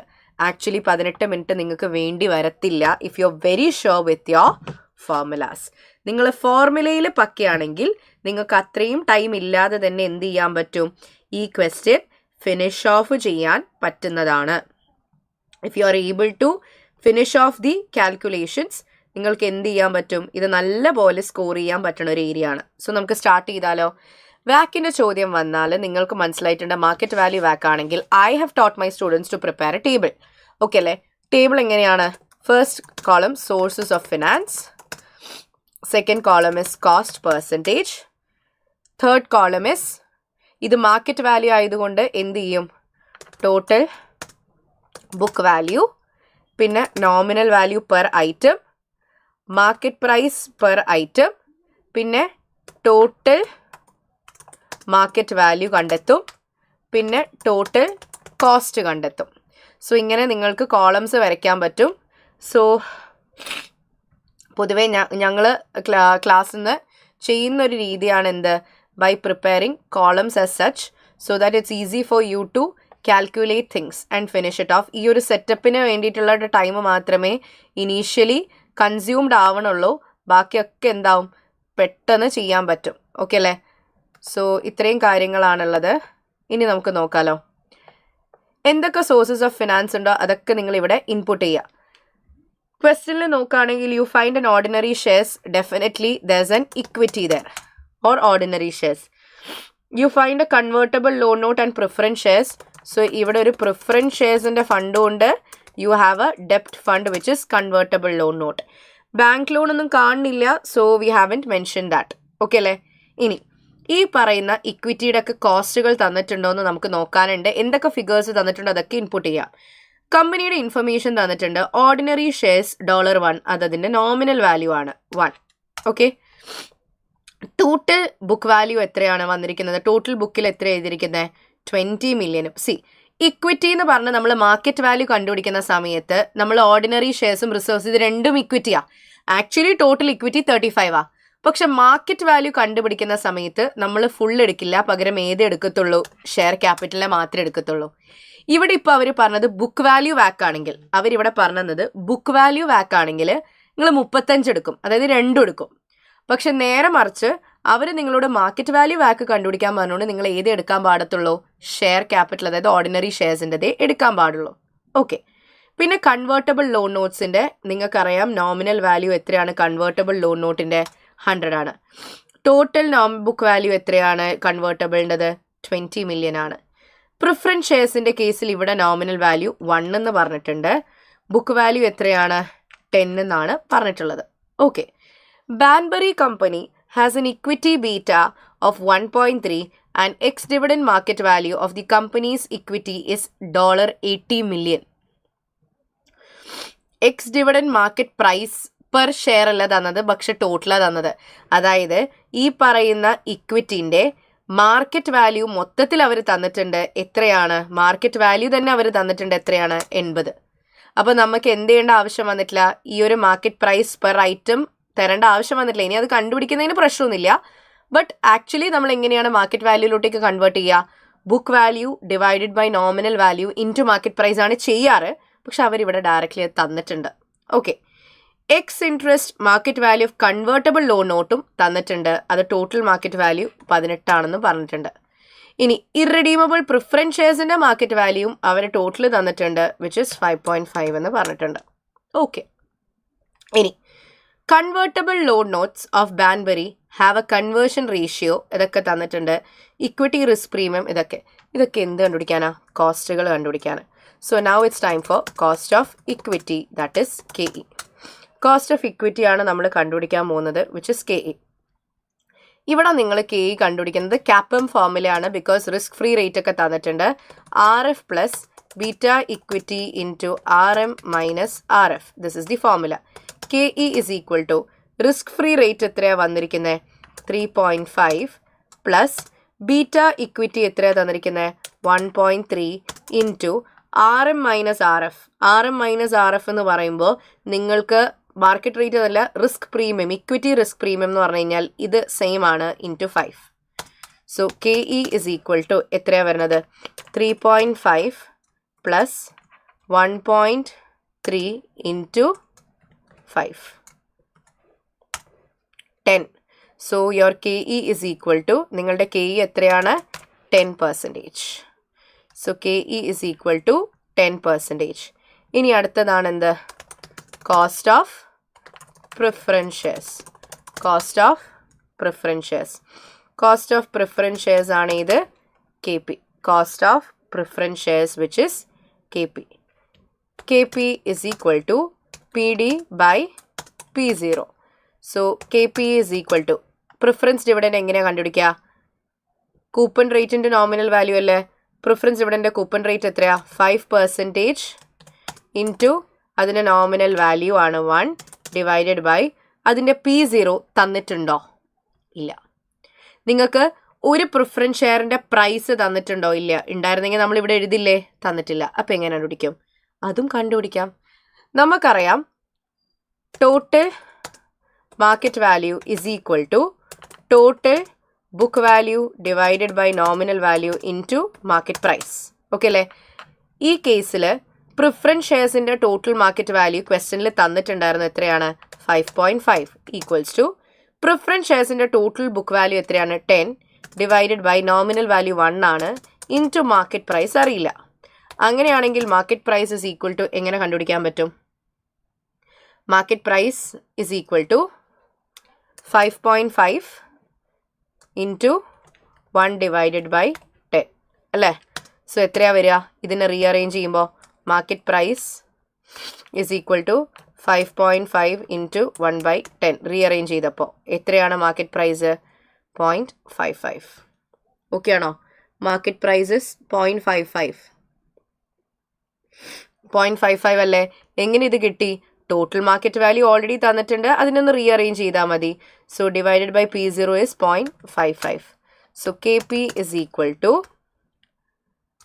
5% into 1 divided by 0.55. Okay അല്ലേ? ഇതിനെ നമ്മൾ പെർസെൻറ്റേജിലേക്ക് മാറ്റാൻ പോവാണ്. സോ പെർസെൻറ്റേജിലേക്ക് മാറ്റുമ്പോൾ 9.1%. Okay, so that is actually 9.1. ഒന്നിക്ക് 2 അല്ലെങ്കിൽ ഒരു ഡെസിമലിലേക്ക് മാറ്റിയാലും മതി. സോ നിങ്ങളുടെ പ്രിഫറൻസ് ഷെയർസിൻ്റെ കേസിൽ വരിക എത്രയാണ്? 9.09%. ഓക്കെ അല്ലേ? ഫൈൻ. അപ്പോൾ അങ്ങനെയാണെങ്കിൽ പ്രിഫറൻസ് ഷെയർസിൻ്റെ കേസ് ഡൺ ആണ്. ഓക്കെ, ഇനിയുള്ളതാണ് എന്ത്? Cost of ഡെപ്റ്റ്. You have cost of ഡെപ്റ്റ്. Cost of ഡെപ്റ്റിൻ്റെതാണ് KD. ഏത് ഡെപ്റ്റാണ് പറഞ്ഞിരിക്കുന്നത് എന്നുള്ളത് നോക്കാം. That is convertible loan notes. അപ്പോൾ കൺവേർട്ടബിളിൻ്റെ എങ്ങനെയാണ് നമ്മൾ KD കണ്ടുപിടിക്കുക എന്നുള്ളത് നമുക്കറിയാം. V draw year column, cash flow column and IRR അല്ലേ കണ്ടുപിടിക്കുക. നമ്മൾ KD ഈക്വൽസ് ടു IRR എന്നുള്ള രീതിയിലാണ് ചെയ്യാറ്. സോ നമ്മൾ എന്ത് ചെയ്യാൻ പോവാണ്? അത് പ്രസൻറ്റ് ചെയ്യാൻ പോവാണ്. So will be doing year column, cash flow column. Okay, 0th ഇയറിൽ അതിൻ്റെ മാർക്കറ്റ് പ്രൈസ്. ഡെപ്റ്റിൻ്റെ മാർക്കറ്റ് പ്രൈസ് തന്നിട്ടുണ്ടോ? ഇല്ല, ഡെപ്റ്റിൻ്റെ മാർക്കറ്റ് പ്രൈസ് തന്നിട്ടില്ല. അപ്പോൾ അത് കണ്ടുപിടിക്കാം. എങ്ങനെയാണ്? Total market value is equal to total market value is equal to total book value divided by nominal value into market price ആണെന്നറിയാം. കൺവേർട്ടബിൾ ലോൺ നോട്ടിൻ്റെ മൊത്തം മാർക്കറ്റ് വാല്യൂ 18 ആണെന്നറിയാം, equals to total book value എത്രയാണ്? 20 divided by nominal value 100 into market price. അപ്പോൾ market price is equal to 18 into 100 divided by 20. So market price equals to എത്രയാണ് 18 into 100 divided by 20, that is 90 is the market price. So അങ്ങനെയാണെങ്കിൽ 0th yearലെ market price is 90. Okay അല്ലേ? So ഇയറിൻ്റെയും cash ഫ്ലോസിൻ്റെയും case നോക്കുകയാണെങ്കിൽ 0th yearലെ market price is actually 90. പിന്നെ എത്ര വർഷം വരെയാണ് വരുന്നത് ലോൺ നോട്ട്? 5 years ആണ്. സോ 5 years ആണ് വന്നിട്ടുള്ളത്. 5 years ആണെങ്കിൽ 1 2 3 4 5 5 വർഷത്തേക്ക് നിങ്ങൾ എന്ത് ചെയ്യാനുണ്ട്? ഇതിൻ്റെ ഇൻട്രസ്റ്റ് കാൽക്കുലേറ്റ് ചെയ്യാനുണ്ട്.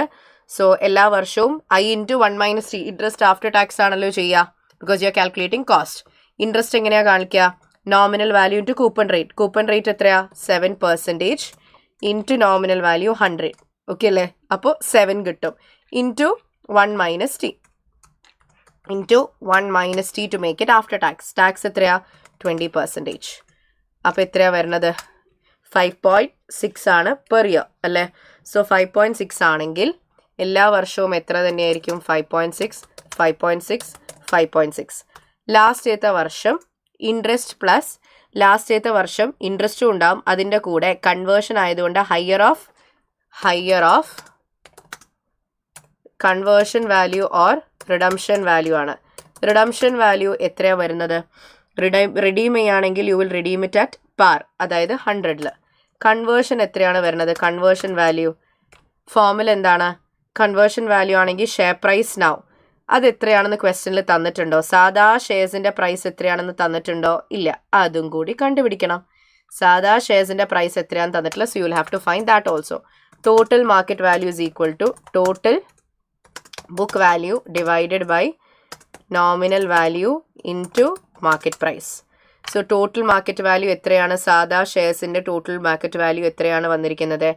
80 ആണ്. So 80 equals to total book value എത്രയാണ്? ഷെയർസിൻ്റെ 20 divided by nominal value is 1 into market price. So market price is equal to 80 into 2/20.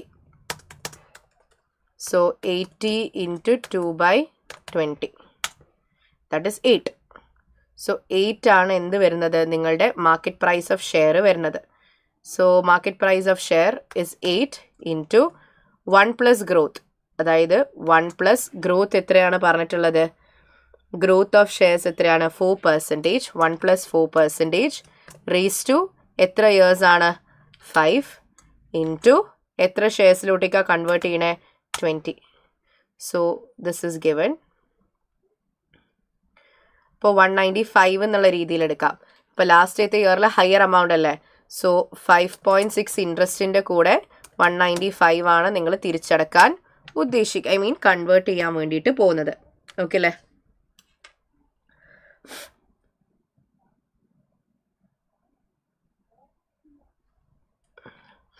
ആണോ?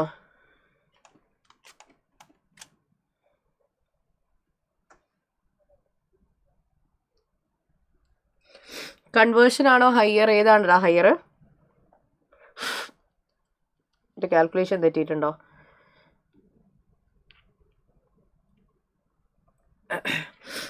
എത്രയാണ് ഷെയർ പ്രൈസ് വന്നിരിക്കുന്നത്?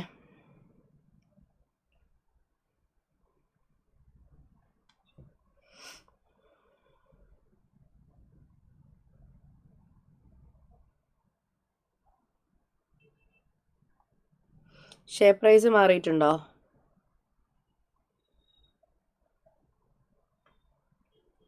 എൻ്റെ ഷെയർ പ്രൈസ് മാറിയിട്ടുണ്ടെന്ന് തോന്നല്ലോ. നോക്കട്ടെ, ഒറ്റ മിനിറ്റ്. സോ മാർക്കറ്റ് വാല്യൂ എത്രയാണ് വന്നിരിക്കുന്നത്? 80 is equal to total book value divided by nominal value is actually 1. ഇവിടെ ഞാൻ ഒരു മിസ്റ്റേക്ക് വരുത്തിയിട്ടുണ്ട്. കൺവേർഷനിൽ ഒരു മിസ്റ്റേക്ക് വന്നിട്ടുണ്ട്. അത് 1 ആണ്. എടാ, മാർക്കറ്റ് പ്രൈസ് കണ്ടുപിടിക്കണം. മാർക്കറ്റ് പ്രൈസ് കണ്ടുപിടിക്കാനായിട്ട് ഫോർമുല എന്താണ്? ഇതിനെ നേരെ റിവേഴ്സ് ചെയ്യുക.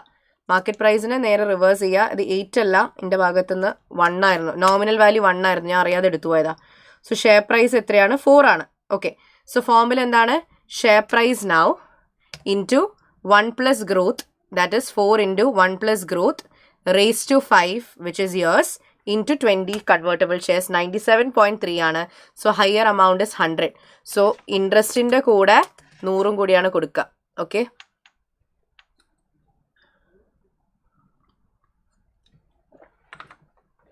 ഓക്കെ അല്ലേ? Now is it fine? Okay അല്ലേ? സോ കൺവേർഷൻ ചെയ്യാനായിട്ട് നിങ്ങൾ എന്ത് ചെയ്യും? 105 ആണ് കൊടുക്കുക. അങ്ങനെയാണെങ്കിൽ ഇതിൻ്റെ IRR കാൽക്കുലേറ്റ് ചെയ്യാൻ പോവാണേ നമ്മൾ. സോ കൺവേർഷൻ വാല്യൂയുടെ ഫോർമുല വെച്ചിട്ട് ഹയർ എമൗണ്ട് ആണ് നമ്മൾ എടുത്തത്, വിച്ച് ഇസ് 100 ആണ് നമ്മൾ ഓപ്റ്റ് ചെയ്തത്. അങ്ങനെയാണെങ്കിൽ IRR is equal to, നിങ്ങൾ എന്ത് ചെയ്യും? ഈക്വൽസ് ടു IRR എന്ന് ക്ലിക്ക് ചെയ്യുക. Just select the cash flows from here to here. Okay, and അതിനെ നിങ്ങൾ എന്ത് ചെയ്യുക? പ്രസൻറ്റ് പെർസെൻറ്റേജിലേക്ക് മാറ്റാം.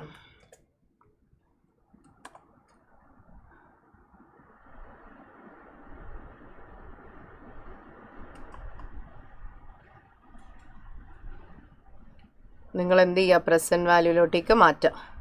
So redemption value and conversion value, sorry, okay അല്ലേ?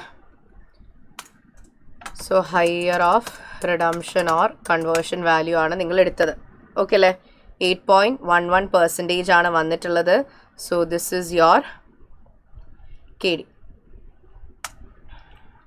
സോ 8.11%. ഡൺ. ഓക്കെ അല്ലേ? സോ അങ്ങനെയാണെങ്കിൽ എല്ലാം കൺസിഡർ ചെയ്തതിന് ശേഷം ടോട്ടൽ കോസ്റ്റ് എങ്ങനെയാണ്? Cost into total market value. Cost into total market value അവിടെ നിങ്ങൾ സെറ്റ് ചെയ്തിട്ട് ജസ്റ്റ് ഡ്രാഗ്. ഓക്കെ അല്ലേ? ഇനി ഇതിൻ്റെയും സം എടുത്ത് വയ്ക്കുക. ടോട്ടൽ കോസ്റ്റ് കോളത്തിൻ്റെ ടോട്ടലും എടുക്കുക. അതുകൂടാതെ ടോട്ടൽ കോസ്റ്റ് കോളത്തിൻ്റെ ടോട്ടൽ എടുക്കുക. Along with that total market വാല്യൂയുടെ കോളത്തിൻ്റെ ടോട്ടൽസും എടുത്ത് വയ്ക്കുക. ഓക്കെ, ഇനി എന്ത് ചെയ്യാൻ പോവാണ് നമ്മൾ? മാർക്കറ്റ് വാല്യൂ വാക്ക് is equal to total cost divided by total market values. Total cost divided by total market values. So market value WACC is equal to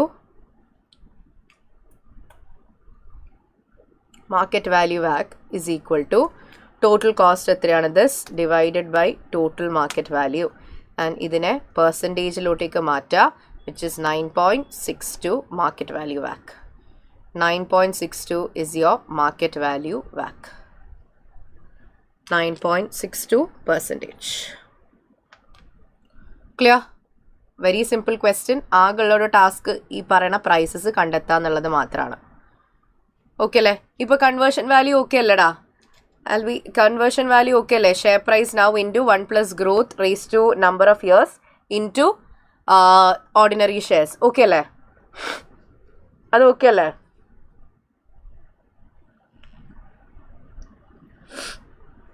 fine. So A is done. After tax value of WACC is done. അടുത്ത question ആണ്. So this is for 10 marks. 10 മാർക്സിൻ്റെ ഈ ഒരു ചോദ്യമായിരുന്നു. അടുത്ത ചോദ്യം നോക്കിയാലോ? ഇതിൻ്റെ തന്നെ ബി പാർട്ട്. ബി ഒന്ന് നോക്കാലോ നമുക്ക്. ഈ ക്വസ്റ്റ്യൻ്റെ B section. Discuss why market value walk is preferred to book value വാക്ക്. ഇതും ഞാൻ ക്ലാസ്സിന് ഡിസ്കസ് ചെയ്തൊരു ആൻസറാണ്. എന്തുകൊണ്ട് മാർക്കറ്റ് വാല്യൂ വാക്കിനെ കുറച്ചുകൂടെ അധികം പ്രിഫർ ചെയ്യും ദാൻ ബുക്ക് വാല്യൂ വാക്ക്? എന്തുകൊണ്ടാണ്?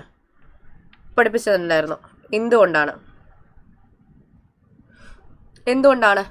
ഇനി റീസൺ നമ്മൾ പഠിച്ചൊരു കാര്യമാണ്. എന്തുകൊണ്ടാണ് മാർക്കറ്റ് വാല്യൂ വാക്ക് കുറച്ചുകൂടെ പ്രിഫറബിൾ ആവുന്നത് rather than book value walk? Y is it so? ഇനി ഐഡിയ? പഠിച്ച കുറച്ച് കാര്യങ്ങൾ ഉണ്ടായിരുന്നല്ലോ.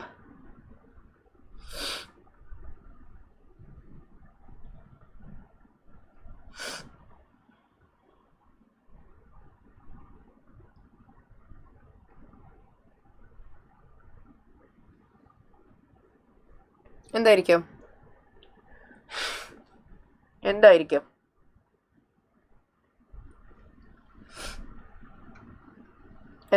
Reason?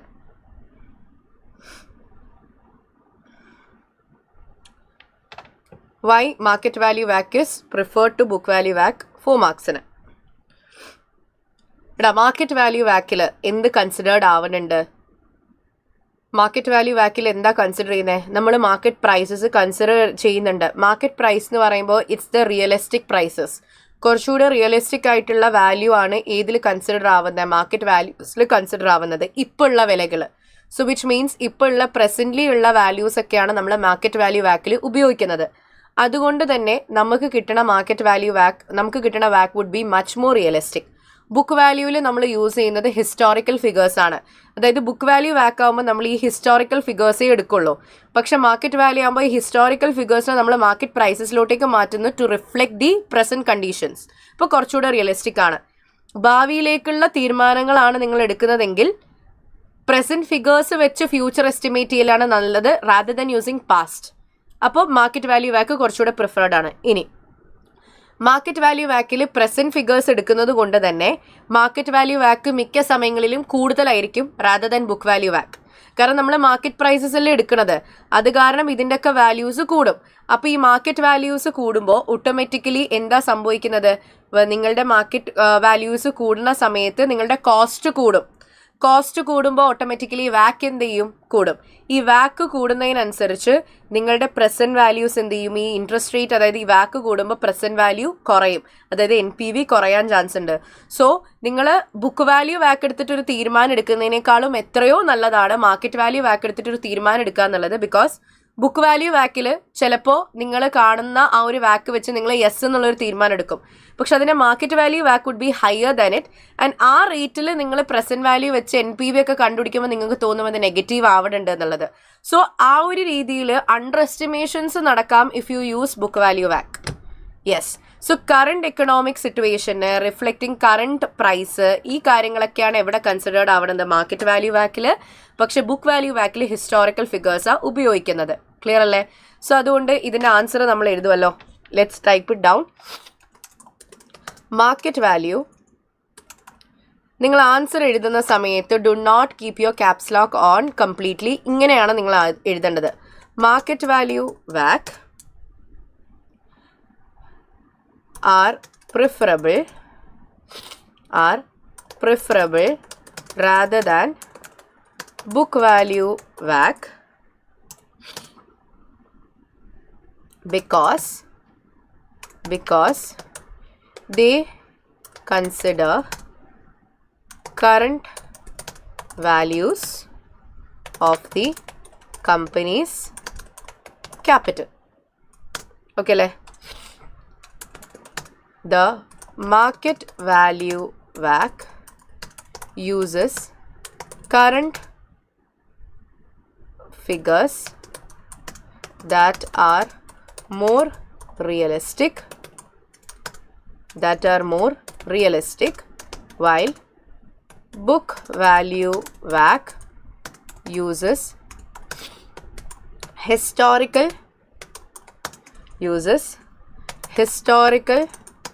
figures, making it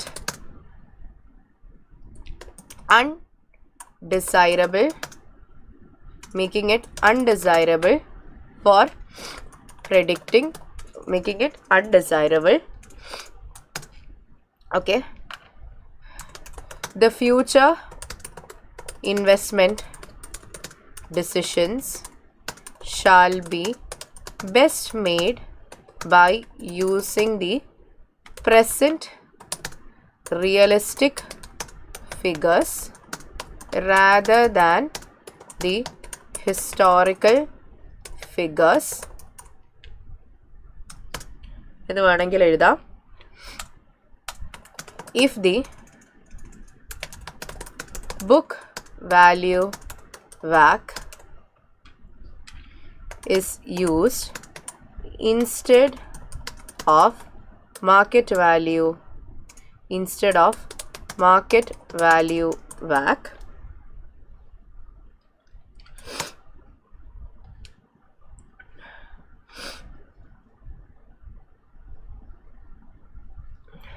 the market value WACC, the value of ordinary shares will be understated will be understated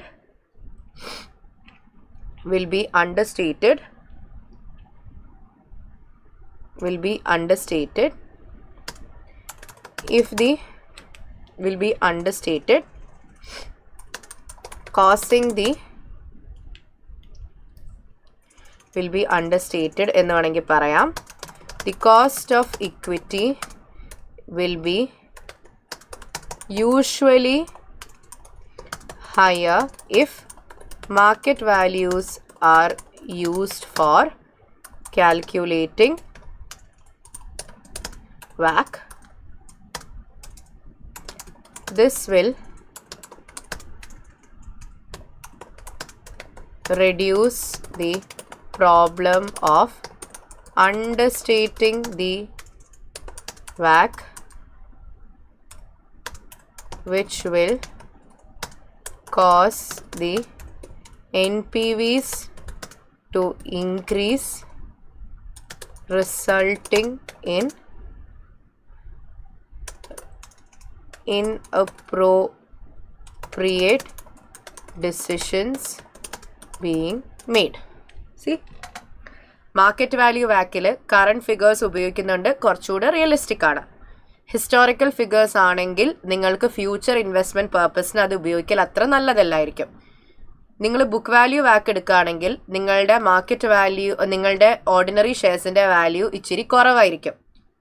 അപ്പോൾ cost of ഇക്വിറ്റിയും കുറയും. Normally cost of equity using market value higher ആണ് വേണ്ടത്. കാരണം ഈ ഓർഡിനറി ഷെയർസിൻ്റെ ഫിഗറിനെ നമ്മൾ മാർക്കറ്റ് പ്രൈസിലേക്ക് മാറ്റുമ്പോൾ അതിൻ്റെ value കൂടും. ഈ കോസ്റ്റ് ഓഫ് ഇക്വിറ്റി കൂടുമ്പോൾ ഓട്ടോമാറ്റിക്കലി വാക്ക് കൂടത്തില്ലേ? അപ്പോൾ വാക്ക് കൂടുമ്പോൾ നിങ്ങളുടെ പ്രസൻറ്റ് വാല്യൂ കുറയും. അപ്പോൾ NPV കുറയാണ് ചെയ്യുക, അതിനനുസരിച്ച് തീരുമാനം എടുക്കും. നേരെ മറിച്ച് നിങ്ങൾ അങ്ങനെ ചെയ്തില്ലെങ്കിൽ വാക്ക് കുറഞ്ഞിട്ടായിരിക്കും ഉണ്ടാവുക. നിങ്ങൾ ബുക്ക് വാല്യൂ എടുക്കുമ്പോൾ വാക്ക് കുറഞ്ഞിട്ടായിരിക്കും ഉണ്ടാവുക. അപ്പോൾ NPV അത്രയും കൂടും. അപ്പോൾ നിങ്ങൾ യെസ് എന്നുള്ള ഡിസിഷൻ എടുക്കും. അപ്പോൾ അത് ഇൻഅപ്രോപ്രിയേറ്റ് ആവാൻ ചാൻസ് ഉണ്ട്. ഇതാണ് നിങ്ങളുടെ why market value walk is preferred more than book value walk. Okay അല്ലേ? അടുത്ത ക്വസ്റ്റ്യൻ ഹിയർ. ഇവിടുത്തെ നെക്സ്റ്റ് ക്വസ്റ്റ്യൻ ആണ്, discuss 3 attractions to Banbury Company of convertible debt compared to bank loan of similar maturity. Convertible ഡെപ്റ്റിൻ്റെ attractions ആണ് പറയാനുള്ളത് 3 എണ്ണം. എന്തുകൊണ്ട് convertible ഡെപ്റ്റ് ഉപയോഗിക്കാന്നുള്ളത്, എന്തുകൊണ്ടൊക്കെ convertible ഡെപ്റ്റ് ഉപയോഗിക്കാനുള്ള 3 അട്രാക്ഷൻസ് എന്തൊക്കെയാണ്? Listed down.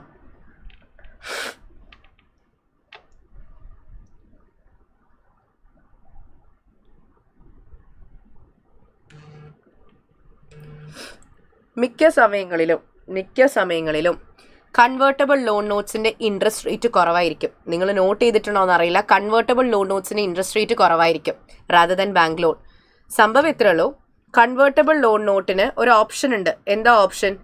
വേണ്ടെങ്കിൽ നമുക്ക് എന്ത് ചെയ്യാം, ഇതിനൊന്നിക്ക് റിഡീം ചെയ്യാം അല്ലെങ്കിൽ കൺവേർട്ട് ചെയ്യാം. സോ കൺവേർട്ടബിൾ ലോൺ നോട്ടിനൊരു ഓപ്ഷൻ ഉണ്ട്. എന്ത്? You can either redeem it or convert it.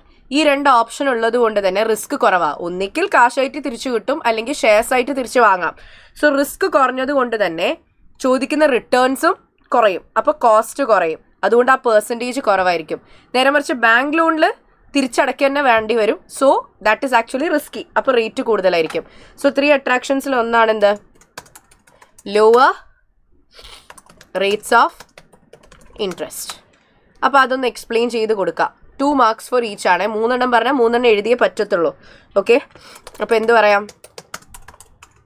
I'm writing the name of the company. Banbury Company.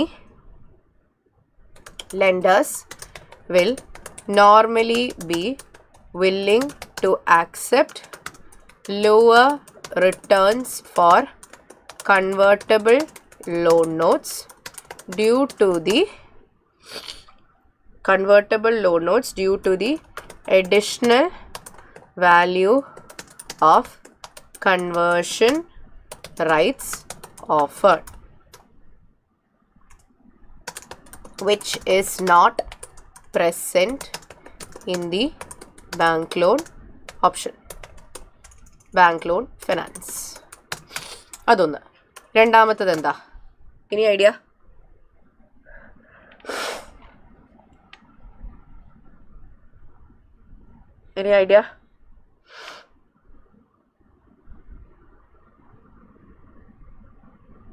Any idea?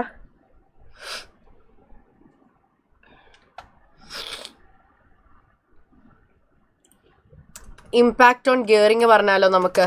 Impact on gearing. ഇപ്പോൾ കൺവേർട്ടബിൾ ലോൺ നോട്ട് ഇഷ്യൂ ചെയ്ത് കഴിഞ്ഞ് കഴിഞ്ഞാൽ നിങ്ങളുടെ ഡെപ്റ്റ് കൂടും initially. കാരണം interest അടയ്ക്കണമല്ലോ, interest payment വരും. ലോൺ എടുത്താലും interest payment വരും. പക്ഷെ അഥവാ ഈ പറപ്പ് രണ്ടും ലയബിലിറ്റിയാണ്. അപ്പോൾ ഡെപ്റ്റ് കൂടുമ്പോൾ ഗിയറിങ് കൂടും. പക്ഷെ അഥവാ നമ്മൾ ഇത് കൺവേർട്ട് ചെയ്യുകയാണെങ്കിൽ ഡെപ്റ്റ് കുറയും, അതായത് ഇക്വിറ്റി കൂടും. ഇക്വിറ്റി കൂടുമ്പോൾ ഗിയറിങ് എന്ത് ചെയ്യും? കുറയും. പക്ഷെ ബാങ്ക് ലോണിന് ആ ഒരു കേസ് ഉണ്ടോ? ഇല്ല. രണ്ടിലും തുടക്കത്തിൽ ഗിയറിങ് കൂടാണ് ചെയ്യുന്നതുകൊണ്ട് ബാങ്ക് ലോണും ഡെപ്റ്റാണ്, കൺവേർട്ടബിൾ ലോണോട്ടും ഡെപ്റ്റാണ്. പക്ഷെ കൺവേർഷൻ വരുമ്പോൾ ഈ കൺവേർട്ടബിൾ ഡെപ്റ്റ് ഇക്വിറ്റിയിലേക്ക് മാറുമ്പോൾ ഇക്വിറ്റി കൂടും. അപ്പോൾ ഗിയറിങ് എന്ത് ചെയ്യും? കുറയും. സോ ഇമ്പാക്റ്റ് ഓൺ ഗിയറിങ് അറിയാം. ഗിയറിങ് കുറഞ്ഞു കഴിഞ്ഞാൽ നമുക്ക് ഭാവിയിൽ ഇനിയും കടങ്ങൾ വാങ്ങാനുള്ള ഒരു ഓപ്പർച്യൂണിറ്റി അല്ലേ വരുന്നത്. സോ അത് പറയാം. എന്ത്?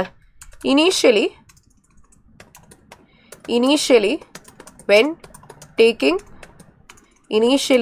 when taking a bank loan or a convertible loan note, the financial liability of the company will be increasing, resulting in the gearing of the company to be high.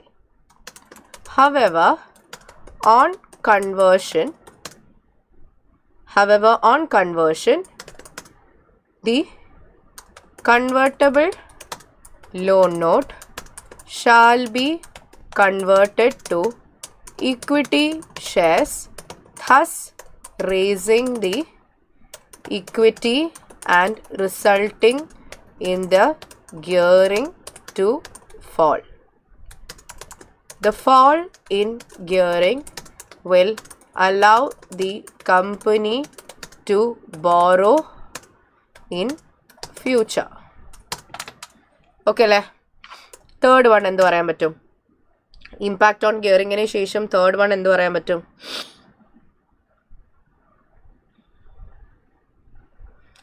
Security. നമ്മൾ loan എടുക്കുന്ന സമയത്ത്, bank loan എടുക്കുന്ന സമയത്ത് നമ്മൾ assets security ആയിട്ട് വെക്കണം. പക്ഷെ പൊതുവെ convertible loan notes without security available ആണ്, അൺസെക്യൂർഡ് ആണ്. അതുകൊണ്ടാണ് ഇത് എന്താ പറയുക, അൺസെക്യൂർഡ് ആണ് നോർമലി. സോ എന്ത് പറയാൻ പറ്റും? സെക്യൂരിറ്റി ഫോർ ദി ഡെപ്റ്റ്. Okay. Usually the bank loans will require securities to be kept as assets,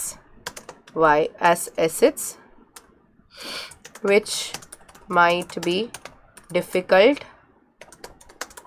and expensive, while convertible loan notes are usually unsecured.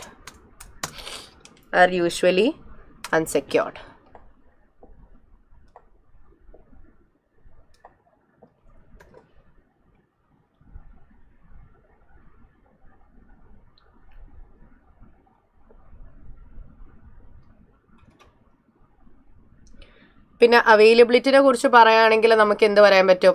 Convertible loan notes കുറച്ചുകൂടെ കൂടുതൽ നമുക്ക് fund availability കൂട്ടും. കാരണം എന്താണെന്ന് വെച്ച് കഴിഞ്ഞാൽ ഈ കൺവേർട്ടബിൾ ലോൺ നോട്ട്സിൽ നമ്മൾ ഈ ഓപ്ഷൻ കൊടുക്കണില്ലേ, ഒന്നിക്കൽ ക്യാഷ് ആയിട്ട് അല്ലെങ്കിൽ ഷെയർസ് ആയിട്ട് റിഡീം ചെയ്യാന്നുള്ളൊരു ഓപ്ഷൻ കൊടുക്കുന്നത് കൊണ്ട് തന്നെ ഇതിന് വേണ്ടിയിട്ട് ലെൻഡേഴ്സ് കുറച്ചുകൂടെ വില്ലിംഗ് ആയിരിക്കും.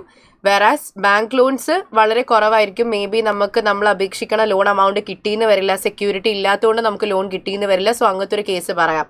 So availability of convertible loan not finance is much more because lenders are being provided with the option to either redeem or convert it into shares, while in case of bank loans there are very small number of financial institutions providing loans that are required, and this might also involve a lot of security. So adu parayan pattum. Pinnendana, പിന്നെ maturity ആവുന്ന സമയത്ത് redeem ചെയ്യാനുള്ളൊരു option ഉള്ളത് കൊണ്ട് തന്നെ നിങ്ങൾക്ക് ക്യാഷിൻ്റെ ഒരു ബുദ്ധിമുട്ട് വരില്ല. ഇപ്പോൾ ബാങ്ക് ലോൺ ആണെങ്കിൽ നിങ്ങൾ നിർബന്ധമായും ക്യാഷ് കൊടുത്തത് സെറ്റിൽ ചെയ്യണം. അപ്പോൾ നിങ്ങളുടെ കയ്യിൽ ക്യാഷ് ഇല്ലെങ്കിലും ക്യാഷ് ടൈറ്റ് ആണെങ്കിലും അത് കൊടുത്ത് സെറ്റിൽ ചെയ്തേ പറ്റുള്ളൂ. നേരെ മറിച്ച് മറ്റെടുത്തൊരു റിഡംഷൻ എന്നുള്ള പകരം കൺവേർഷൻ എന്നുള്ളൊരു ഓപ്ഷൻ ഉള്ളത് കൊണ്ട് ക്യാഷിൻ്റെ ബുദ്ധിമുട്ട് അധികം നിങ്ങൾ ചിലപ്പോൾ ഫേസ് ചെയ്തെന്ന് വരില്ല. ഷെയർസിലേക്ക് മാറ്റുമ്പോൾ നിങ്ങൾക്ക് അങ്ങോട്ട് ക്യാഷ് കൊടുക്കേണ്ട ഒരു അവസ്ഥ വരില്ല. ക്ലിയർ അല്ലേ? So you could write any other points apart from this. So lower rates of interest എഴുതി, impact on gearing എഴുതി, security for the debt എഴുതി. ഇനി വേണമെങ്കിൽ availability of finance കുറിച്ച് എഴുതാം. പിന്നെ എന്താണ് possibility of not redeeming the ഡെപ്റ്റ് ആൻഡ് ഇൻസ്റ്റെഡ് കൺവേർട്ടിങ് അത് എഴുതാം. സോ കുറേ ഓപ്ഷൻസ് നിങ്ങൾക്ക് എന്താണ് അവൈലബിൾ ആണ്. ക്ലിയർ? സോ അതിൽ ഏതെങ്കിലും 3 എണ്ണം എഴുതിയാൽ മതിയാവും. അടുത്തത് your next question is an EAC question. Okay അല്ലേ? ഈക്വലന്റ് ആനുവൽ കോസ്റ്റിൻ്റെ ഒരു ചോദ്യമാണ്. Will be doing it together. നമ്മൾ ചെയ്തിട്ടില്ല. I haven't done this earlier, so similarly I'll be solving it together. നമുക്ക് എന്ത് ചെയ്യാം ഇതൊന്ന് നോക്കാം. സോ രണ്ടാമത്തെ ക്വസ്റ്റ്യൻ ആണ്.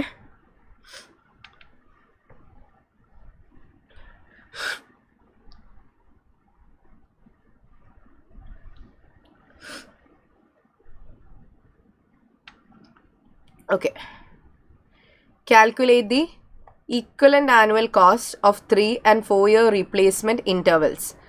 3-4 വർഷത്തെ റീപ്ലേസ്മെൻറ്റ് ഇൻ്റർവൽസിൻ്റെ കുറിച്ച് നിങ്ങൾ എന്ത് ചെയ്യാനുണ്ട്? EAC കണ്ടുപിടിക്കാനുണ്ട്. 3rd and 4th year replacement intervals for 2 machines and advise the company which machine to purchase. ഏത് മെഷീനാണ് പർച്ചേസ് ചെയ്യേണ്ടതെന്നുള്ളൊരു അഡ്വൈസ് കൊടുക്കുക. ആൻഡ് ആ ഒരു മെഷീൻ പർച്ചേസ് ചെയ്യേണ്ടത് ഏത് എന്താ പറയുക അതിൻ്റെ 3 year 4 year റീപ്ലേസ്മെൻറ്റ് ഇൻ്റർവൽസ് നോക്കിയിട്ട് വേണം നിങ്ങൾ തീരുമാനിക്കാൻ ഏത് മെഷീനാണ് പർച്ചേസ് ചെയ്യേണ്ടതെന്നുള്ളത് EAC കാൽക്കുലേറ്റ് ചെയ്തിട്ട്. ഓക്കെ അല്ലേ? ഫൈൻ. സോ നോക്കാലോ.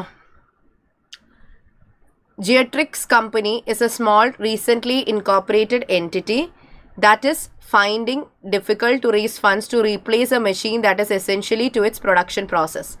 നമ്മൾ EAC ഉപയോഗിക്കുന്നത് 2 കാര്യങ്ങൾക്കാണ്. ഒന്ന് ഏത് കൊല്ലം റീപ്ലേസ് ചെയ്യണം എന്നറിയാനും, 2 ഏത് മെഷീൻ വാങ്ങണമെന്നറിയാനും. When they have different life.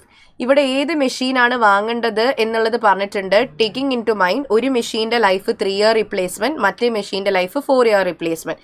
ഇപ്പോൾ 2 മെഷീൻസും തമ്മിൽ നമ്മൾ കമ്പയർ ചെയ്തിട്ട് വേണം തീരുമാനങ്ങൾ എടുക്കാൻ. സോ മെഷീൻ 1 കുറിച്ചും മെഷീൻ 2 കുറിച്ചും നമ്മൾ എന്ത് ചെയ്യാനുണ്ട്? EAC സെപ്പറേറ്റ്ലി കാൽക്കുലേറ്റ് ചെയ്യാനുണ്ട്. ആൻഡ് EACയുടെ ഫോർമുല നമുക്ക് എന്താണെന്ന് അറിയാം. EAC is equal to present value of cost of replacing in the year divided by its annuity factor.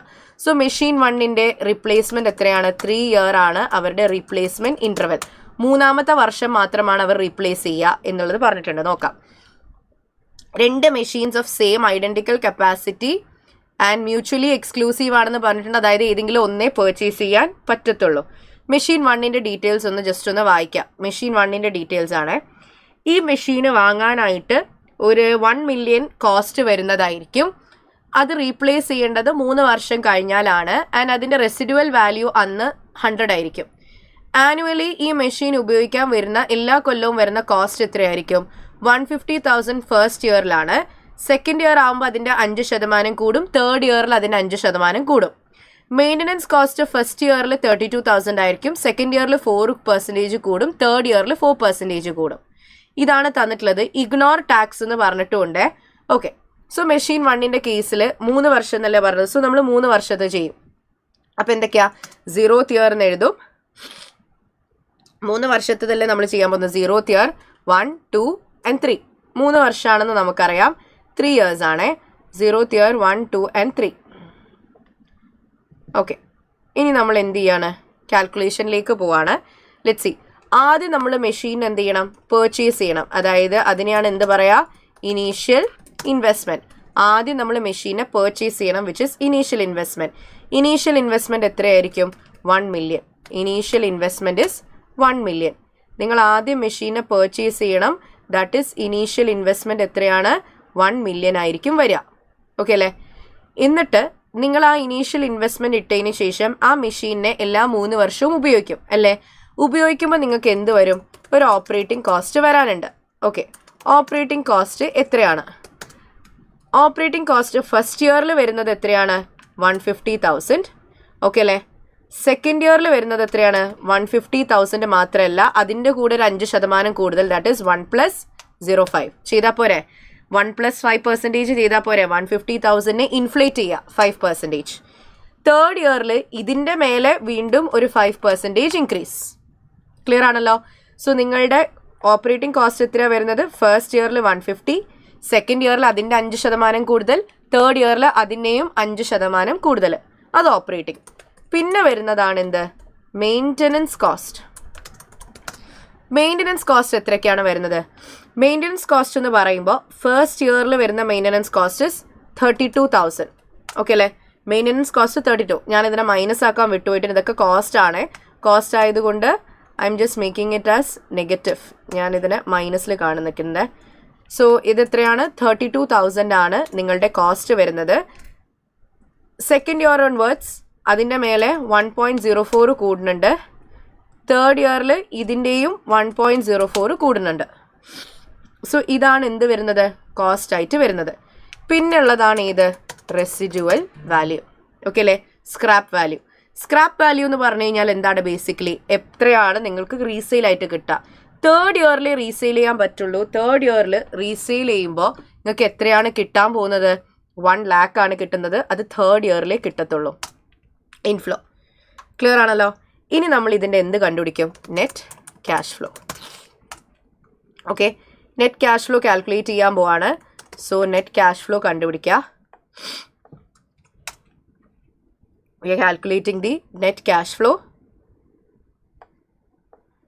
എന്നിട്ട് ഇതിന് എന്തിലേക്ക് മാറ്റും? പ്രസന്റ് വാല്യൂയിലോട്ടേക്ക് മാറ്റേണ്ട. അതിന് ഡിസ്കൗണ്ട് ഫാക്ടർ എത്രയാണ് തന്നിരിക്കുന്നത്? 12% തന്നിട്ടുണ്ട്. സോ ഡിസ്കൗണ്ട് ഫാക്ടേഴ്സ് എടുക്കുക. 0th ഇയറിൽ 1 തന്നെയായിരിക്കും. ഓക്കെ, 0th ഇയറിൽ 1 തന്നെയായിരിക്കും. ഫസ്റ്റ് ഇയറിൽ എത്രയായിരിക്കും? ഷീറ്റിൽ അവൈലബിൾ ആയിരിക്കും. Or else you can use the formula.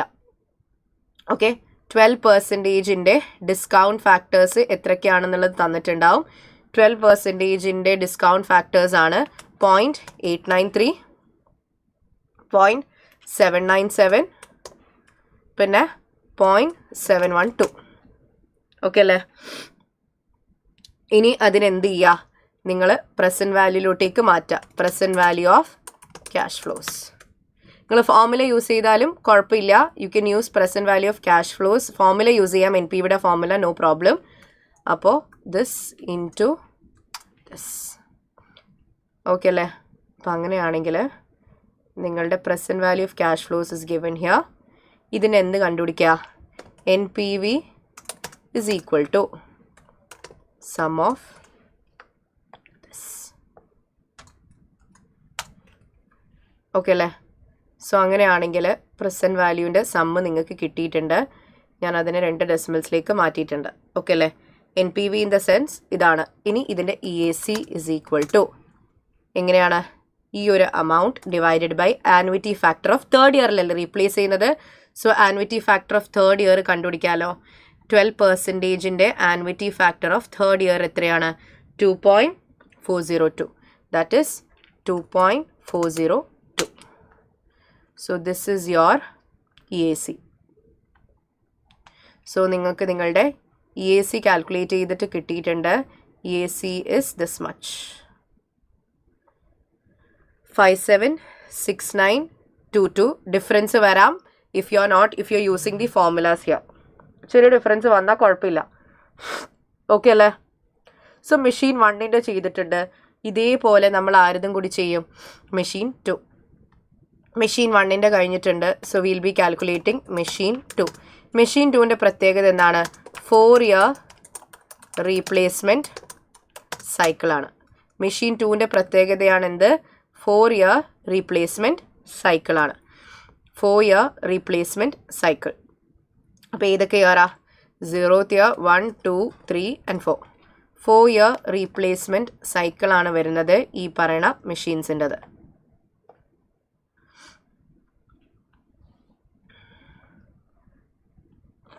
Okay അല്ലേ? 4 year replacement cycle. This machine would cost 1250 എന്നാണ് പറഞ്ഞത്. അപ്പോൾ അത് ഇനീഷ്യൽ ഇൻവെസ്റ്റ്മെൻറ്റ്. ഈ മെഷീൻ ഇറക്കാനായിട്ടുള്ള കോസ്റ്റ് ആണ് 1250,000. ഓക്കെ, പിന്നെ when its residual value would be 150. Operating cost ആണ് നമ്മൾ നോക്കുന്നത്. ഓപ്പറേറ്റിംഗ് കോസ്റ്റ് എത്രയാണ് വരുന്നത്? ഫസ്റ്റ് ഇയറിൽ 125,000. പിന്നെ അത് എത്ര വെച്ച് കൂടും? ദിസ് ഇൻറ്റു 1.06 വെച്ച് കൂടും. പിന്നെ this into 1.06 പിന്നെ this into 1.06. You can just drag. Okay അല്ലേ? അതിനുശേഷം എന്ത് വരുന്നുണ്ട്? നിങ്ങളുടെ മെയിൻ്റനൻസ് കോസ്റ്റ് വരുന്നുണ്ട്. മെയിൻ്റനൻസ് കോസ്റ്റ് എത്രയ്ക്കാണ് വരുന്നത്? 42,000 in the first year. Second ഇയറിൽ ഇതിൻ്റെ മേലെ 4% ഇൻക്രീസ് എന്ന് പറഞ്ഞിട്ടുണ്ട്. So it continuous into 1.04 and this into 1.04. Okay അല്ലേ? ഇനി അതിനുശേഷം നത്തിങ് എൽസ്, റൈറ്റ്? അങ്ങനെയാണെങ്കിൽ അവരുടെ റെസിഡുവൽ വാല്യൂ, സ്ക്രാപ്പ് അല്ലെങ്കിൽ റെസിഡുവൽ വാല്യൂ എത്രയാണ് വരുന്നത്? ഫോർത്ത് ഇയറിലാണ് റീപ്ലേസ്മെൻറ്റ് വരുന്നത് 150,000. സോ നെറ്റ് ക്യാഷ് ഫ്ലോസ് വരുന്നുണ്ട്. എത്രയാണ് നെറ്റ് ക്യാഷ് ഫ്ലോസ് വരുന്നത്? Let's see. Net cash flows ഇവിടെ വന്നിട്ടുണ്ട്. ഓക്കെ, അതിൻ്റെ ഡിസ്കൗണ്ട് ഫാക്ടർ 12% ആണ്. സോ ദാറ്റ് ഇസ് 0th ഇയറിൽ 1. ആൻഡ് പിന്നെ വരുന്നത് എത്രയ്ക്കാണ്? 0.893, പിന്നെ 0.797, പിന്നെ 0.712,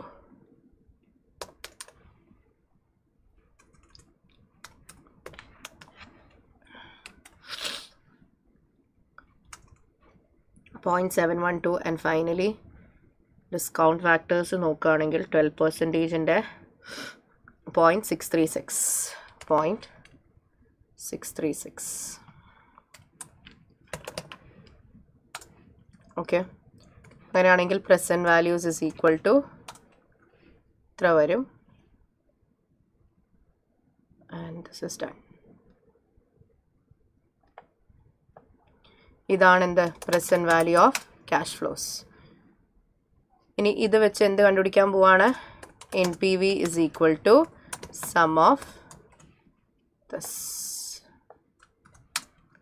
ഇപ്പോൾ NPV കിട്ടിയിട്ടുണ്ട്. ഇനി EAC is equal to NPV divided by annuity factor of fourth year. 12%ൻ്റെ ഫോർത്ത് ഇയറിലെ ആനുവിറ്റി ഫാക്ടറാണ് കണ്ടെത്താൻ പോകുന്നത്.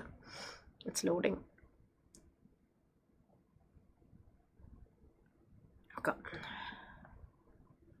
ഓക്കെ, 12%ൻ്റെ ഫോർത്ത് ഇയറിലെ ആനുവിറ്റി ഫാക്ടർ 3.037. ഓക്കെ,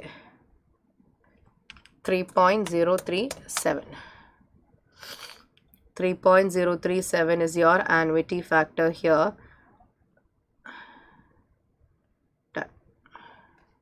അപ്പം അങ്ങനെയാണെങ്കിൽ EAC is also calculated here.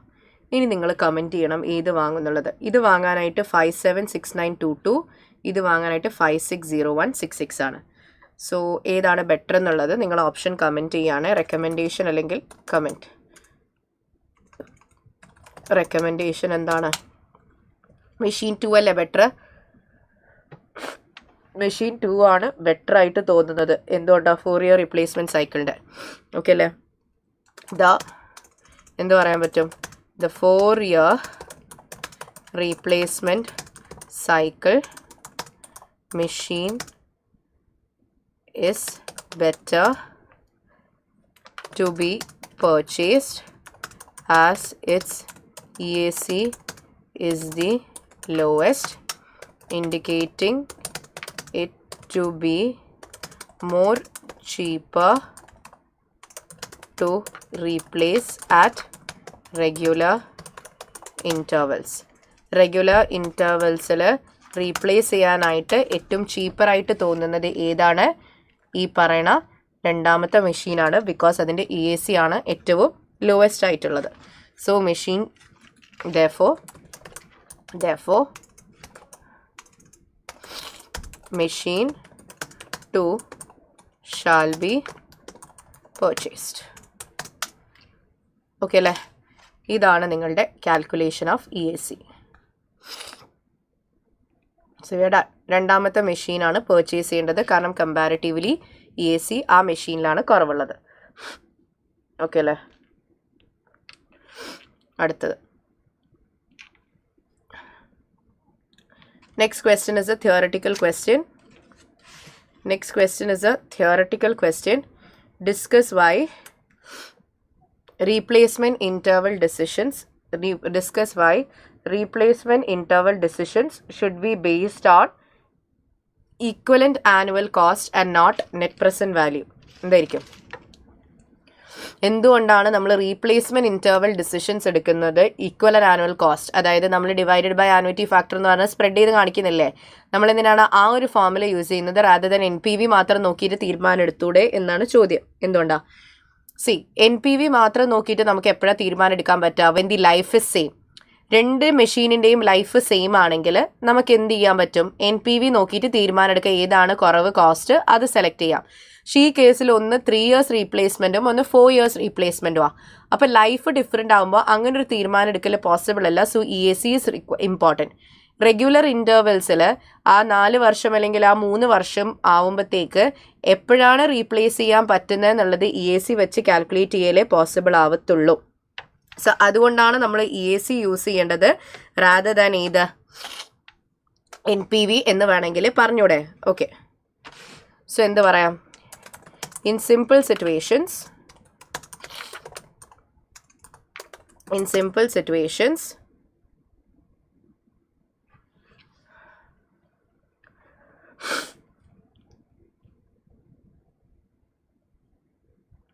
എന്താ പറയുക,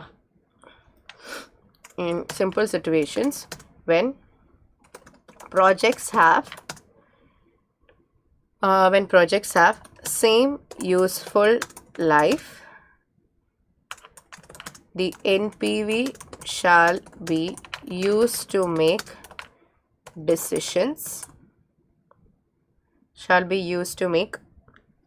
decisions by evaluating the cost and benefits of the projects over its life. However, with projects that have different useful lives and that are likely to be endlessly repeated shall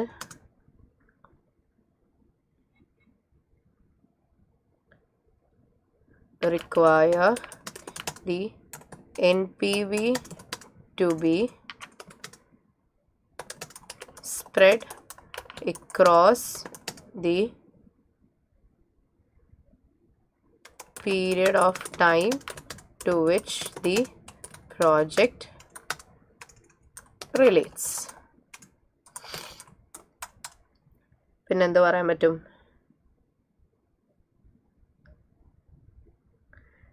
In order to allow for differing length of replacement intervals, the NPVs are divided by the annuity factor appropriate to the lives of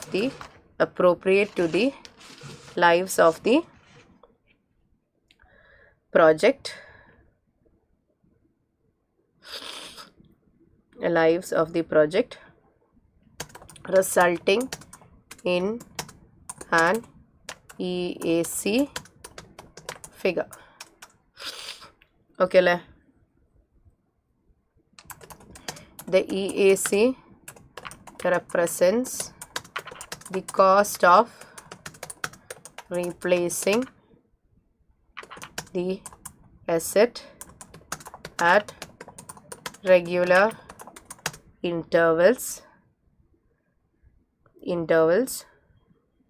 wherein the lowest EAC is then accepted. Okay.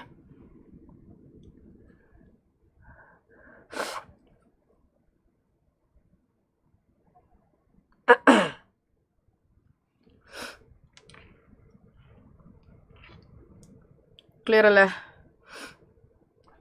ഇനിയില്ല. I think next theory question എന്താണ്? Possible reasons for capital rationing experienced by Greatrix company and suggest 3 ways it may be overcome. Okay. Capital rationing വരാനുള്ള കുറച്ച് സാധ്യതകൾ പറയാം. Possible reasons എന്തുകൊണ്ട് company ചിലപ്പോൾ capital rationing Zafar ചെയ്യാം and 3 വഴികൾ ടു ഓവർകം ഇറ്റ്. എന്തൊക്കെയാണെന്ന് വേണമെങ്കിൽ പറയാം. എന്തുകൊണ്ടാണ്? 2 തരത്തിലുള്ള ക്യാപിറ്റൽ റേഷനിങ് ഉണ്ട്, hard and soft capital rationing. ജെട്രിക്സ് കമ്പനി ഒരു സ്മോൾ കമ്പനിയാണ്, അത് എഴുതി പറഞ്ഞിട്ടുണ്ട്. ജെട്രിക്സ് കമ്പനി ഒരു സ്മോൾ കമ്പനിയാണ് ആൻഡ് അവർ ഫേസ് ചെയ്യുന്ന ബുദ്ധിമുട്ട് എന്താണ്? ഫണ്ട് റേസ് ചെയ്യാൻ അവരെ കൊണ്ട് പറ്റുന്നില്ല ഒരു മെഷീൻ എന്ത് ചെയ്യാനായിട്ട്, മെഷീനെ വാങ്ങാനായിട്ട് അല്ലെങ്കിൽ റീപ്ലേസ് ചെയ്യാനായിട്ട്. ആൻഡ് അത് ഭയങ്കര ഇമ്പോർട്ടൻ്റ് ആണ്. സോ അവർ ഫേസ് ചെയ്യണത് എന്താണ്? അവർ ഫണ്ട് റേസ് ചെയ്യാൻ ഉദ്ദേശിക്കുന്നുണ്ട് പക്ഷെ പറ്റണില്ല. അത് ഏത് ക്യാപിറ്റൽ റേഷനിങ്ങാണ്? ഇവിടെ നിന്ന് മനസ്സിലാക്കാൻ പറ്റണത് അവർ സ്മോൾ കമ്പനിയാണ്, അത് കാരണം അവർക്ക് ഫണ്ട് റേസ് ചെയ്യാൻ പറ്റണില്ല, അവർ ശ്രമിച്ചിട്ട് പോലും. ഇത് ഏത് ടൈപ്പ് ഓഫ് ക്യാപിറ്റൽ റേഷനിങ്ങാണ്? ഹാർഡ് ആണോ സോഫ്റ്റ് ആണോ? അത് ആദ്യം ഐഡൻറ്റിഫൈ ചെയ്യണം. ഇത് ഏത് ടൈപ്പ് ഓഫ് ക്യാപിറ്റൽ റേഷനിങ്ങാണ്? ഹാർഡ് ആണോ സോഫ്റ്റ് ആണോ? What do you think? Hard ആണോ സോഫ്റ്റ് ആണോ? ഏത് ടൈപ്പ് ഓഫ് ക്യാപിറ്റൽ റേഷനിങ് ആണിത്? Hard or soft? Hard capital rationing ആണോ സോഫ്റ്റ് ക്യാപിറ്റൽ റേഷനിങ് ആണോ? Hard capital rationing. Yes, because they are small companies. Very good. Small companies ആയതുകൊണ്ട് തന്നെ, small medium sized companies ആയതുകൊണ്ട് തന്നെ അവർ face ചെയ്യുന്നത് hard capital rationing ആണ്. Because അവർക്ക് fund raise ചെയ്യണം എന്നുണ്ട് പക്ഷെ അവരെ കൊണ്ട് പറ്റണില്ല. അപ്പോൾ അതെന്താണ്? എക്സ്റ്റേണൽ ഫാക്ടേഴ്സ് കാരണമാണ്. സോ ദാറ്റ് ഈസ് ആക്ച്വലി എന്ത്? Hard capital rationing. അത് എന്തുകൊണ്ടൊക്കെ ഫേസ് ചെയ്യാൻ പറ്റും? ഒന്ന്, അവർക്ക് മേ ബി ഡെറ്റ് ഫണ്ട് കൊണ്ടുവരാൻ പറ്റുന്നുണ്ടാവില്ല, ഡെറ്റ് ഫൈനാൻസ് കൊണ്ടുവരാൻ പറ്റുന്നുണ്ടാവില്ല. ബിക്കോസ് അത് ഭയങ്കര റിസ്കി. ഈ കമ്പനികൾക്ക് ആരും കടം കൊടുക്കാൻ നിൽക്കുന്നുണ്ടാവില്ല, ഈ ഡെപ്റ്റ് ഫണ്ടൊന്നും കൊടുക്കാൻ നിൽക്കുന്നുണ്ടാവില്ല. ഒന്നാമത് ഈ കമ്പനി ചെറുതായതുകൊണ്ട് ഭയങ്കര റിസ്കി ആണെന്ന് വിചാരിച്ച് ആരും കടം കൊടുക്കുന്നുണ്ടാവില്ല. പിന്നെ ചെറിയ കമ്പനി ആയതുകൊണ്ട് തന്നെ ഈ ഡെപ്റ്റ് ഫണ്ടൊക്കെ കൊണ്ടുവരാൻ വേണ്ടിയിട്ട് ഇവർക്ക് മേ ബി അത്യാവശ്യത്തിനുള്ള സെക്യൂരിറ്റീസ് ഉണ്ടാവില്ലായിരിക്കാം, അസറ്റ് സെക്യൂരിറ്റി ആയിട്ട് വെക്കാൻ ഉണ്ടാവില്ലായിരിക്കാം. ഉള്ള അസറ്റ്സിൻ്റെ മേലെ ഓൾറെഡി അവർ ലോൺ എടുത്തിട്ടുണ്ടാവാം, ഇനി എക്സ്ട്രാ ഒന്നും വെക്കാൻ ഉണ്ടാവില്ലായിരിക്കാം because the are small companies. Okay. പിന്നെ ഇവർ റീസെൻ്റ്ലി ഇൻകോപ്പറേറ്റഡ് ആയതുകൊണ്ട് തന്നെ ഇവരെക്കുറിച്ചുള്ളൊരു പാസ്റ്റ് ട്രാക്ക് റെക്കോർഡൊന്നും ഇല്ലാത്തതുകൊണ്ട് ബാങ്കൊക്കെ അൺവില്ലിങ് ആയിരിക്കും ഇവർക്ക് ലോൺ കൊടുക്കാനായിട്ട്. കാരണം ഇവരെക്കുറിച്ച് വലിയ ഡീറ്റെയിൽസ് അറിയില്ലല്ലോ. അപ്പോൾ അത് കാരണമായിരിക്കാം. പിന്നെന്താണ്? ഇവർ ഓപ്പറേറ്റ് ചെയ്യുന്ന കൺട്രീനെ കുറിച്ച് എന്തെങ്കിലും പറഞ്ഞിട്ടുണ്ടോ? ഇവർ ഓപ്പറേറ്റ് ചെയ്യുന്ന കൺട്രിയിലുള്ള ഗവൺമെൻറ്റിൻ്റെ മേ ബി റെസ്ട്രിക്ഷൻസോ കാര്യങ്ങൾ കൊണ്ടായിരിക്കാം ഇവർക്ക് ഫണ്ട് കൊണ്ടുവരാൻ പറ്റാത്തത്. So the reasons of hard capital rationing എഴുതി കൊടുക്കുക. സോ എന്താ പറയാൻ പറ്റും? ആദ്യം ആ പോയിന്റ് എഴുതി കൊടുക്കുക. ദ ഗ്രിയാട്രിക്സ് company seems to be facing hard capital rationing as they are small, medium sized entities who are willing to raise funds but not being able to do so. This might be because the company being small, lenders might be unwilling to provide debt finance, considering it to be very risky. പിന്നെന്താ പറയാം? The company might not be having assets to be kept as security on loans, or there existing assets might already have been kept as security.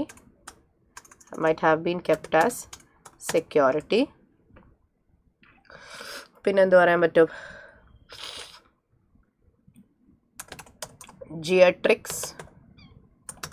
company having been recently incorporated might not be having a track record on which it can secure it can base its lending. Okay, the country in which the company operates might be having restrictions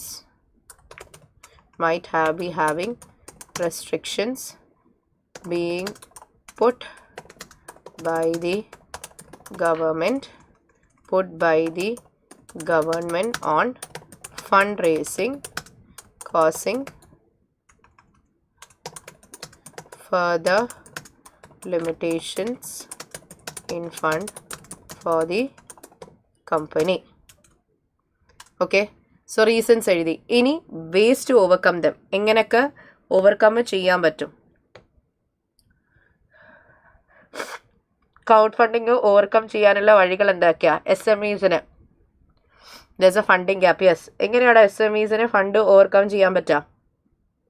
ഏതെങ്കിലും 3 വഴികൾ എന്തൊക്കെയാണ്? ഗവൺമെൻറ്റിനോട് സഹായം ചോദിക്കാം. Government എയ്ഡിന് വേണ്ടിയിട്ട് wait ചെയ്യാം. ഗവൺമെൻറ്റിനോട് സഹായം ചോദിക്കാം national or regional ലെവലിൽ. എന്നിട്ട് ആ ഒരു ഫണ്ട് വെച്ചിട്ട് ഗവൺമെൻറ്റിന് എന്തെങ്കിലും രീതിയിലുള്ള ഒരു കണ്ടീഷൻ, ഗവൺമെൻറ്റിനുള്ള കണ്ടീഷനും ക്രൈറ്റീരിയ മീറ്റ് ചെയ്യുന്നുള്ള രീതിയിൽ അവരുടെ അടുത്ത് നിന്ന് എന്തെങ്കിലും ഗ്രാൻഡ് കിട്ടുന്നുണ്ടെങ്കിൽ അത് വാങ്ങാം. പിന്നെ SMEസിന് fund raising. Business angels, very good. എന്താ ഈ ബിസിനസ് ഏഞ്ചൽസ്? കമ്പനിക്ക് വേണമെങ്കിൽ എന്ത് ചെയ്യാൻ പറ്റും? വെൽത്തി ഇൻഡിവിജ്വൽസിനെ മറ്റും കണ്ടെത്തിയിട്ട് ആ വെൽത്തി ഇൻഡിവിജ്വൽസ് കമ്പനിക്ക് ഡയറക്റ്റ്ലി ഫണ്ട് കൊടുക്കാം. അവർ ഭയങ്കര ഹൈ റിസ്ക് ഒക്കെ ഏറ്റെടുക്കാൻ റെഡിയാണ്, ഹോപ്പിംഗ് ഫോർ ഹയർ റിട്ടേൺസ്. അതായത് ബിസിനസ് ഏഞ്ചൽസ് എന്ന് പറഞ്ഞു കഴിഞ്ഞാൽ കുറേ വെൽത്തി ആയിട്ടുള്ള ആൾക്കാരായിരിക്കും. അവർ കമ്പനിക്ക് ഫണ്ട് കൊടുക്കാൻ റെഡി ആയിരിക്കും, even though they are small and risky, because അവർക്ക് ആ കമ്പനിയിൽ ഒരു share of returns in future ആണ് അവർ പ്രതീക്ഷിക്കുന്നത്. സോ ബിസിനസ് ഏഞ്ചൽസിൽ നിന്ന് ഫണ്ട് വാങ്ങാം. പിന്നെ എന്താണ്, ഞാൻ ഈ പറഞ്ഞ പോലെ ഗവൺമെൻറ് ഗ്രാൻഡ് അല്ലെങ്കിൽ എയ്ഡ്സിന് ഹെൽപ്പ് വെയിറ്റ് ചെയ്യാം. Crowd funding, very good. Crowd funding എന്താണ്? കുഞ്ഞു കുഞ്ഞു അമൗണ്ട്സ് ഇൻവെസ്റ്റേഴ്സിൽ നിന്ന് കളക്ട് ചെയ്തിട്ട് ഒരു ഹ്യൂജ് എമൗണ്ട് ആക്കിയിട്ട് എന്ത് ചെയ്യാം? ഇൻവെസ്റ്റ്മെൻറ്റിന് യൂസ് ചെയ്യാം. That is using internet based platforms. പിന്നെ ജോയിൻറ്റ് വെഞ്ചേഴ്സ് നടത്താം. യെസ്, കമ്പനിയുടെ കൂടെ ഏതെങ്കിലും ജോയിൻറ്റ് വെഞ്ചേഴ്സിനെ നമുക്ക് എന്ത് ചെയ്യാൻ പറ്റും? ഇൻകോപ്പറേറ്റ് ചെയ്യാൻ പറ്റും. അഡീഷണൽ ഫണ്ട് ഇല്ലാതെ എന്ത് ചെയ്യാൻ പറ്റും? കുറച്ച് കൺട്രോളൊക്കെ സാക്രിഫൈസ് ചെയ്യാൻ റെഡി ആണെങ്കിൽ ഒരു ജോയിൻറ്റ് വെഞ്ചർ പാർട്ട്ണറിനൊക്കെ കമ്പനിക്ക് കൊണ്ടുവരാൻ പറ്റും. പിന്നെന്താണ്? Peer to peer lending, that could also be there, no problem. പിന്നെ പറയാൻ പറ്റുന്നതാണ് എന്ത്? വേണമെങ്കിൽ ഇസ്ലാമിക് ഫിനാൻസിലെ ഇജാറൊക്കെ ഉപയോഗിച്ചൂടെ? ഇസ്ലാമിക് ഫിനാൻസിലേക്ക് പൊക്കൂടെ? വേണമെങ്കിൽ ഇജാറ, ദാറ്റ് ഈസ് ലീസിനൊക്കെ പൊക്കൂടെ? സോ ഡെഫിനറ്റ്ലി ഈ പറയുന്ന കാര്യങ്ങളൊക്കെ എന്ത് ചെയ്യാൻ പറ്റും? ഇവർക്ക് യൂസ് ചെയ്യാൻ പറ്റുന്നതാണ്. ഇതിൽ ഏതെങ്കിലും 3 കാര്യങ്ങൾ എഴുതി കൊടുത്താൽ മതി, ഏതെങ്കിലും 3 എണ്ണം. So we are going to write that. So first one is reasons ആണ് നമ്മൾ എഴുതിയിട്ടുള്ളത്. സോ ഇവിടെ SMEs ആണ് ഇവർ, ഫണ്ടിങ് ഗ്യാപ്പാണ് ഇവർ ഫേസ് ചെയ്തിട്ടുള്ളത്.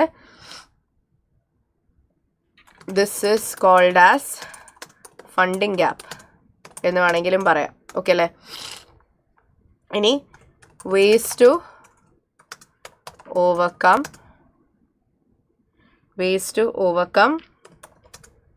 the gap. Okay, like ways to overcome the gap. Ways to overcome the gap. നോക്കാലോ. Okay, the company shall consider business angel financing. The company shall consider business angel financing by raising finance from wealthy individuals or from raising finance from wealthy individuals or groups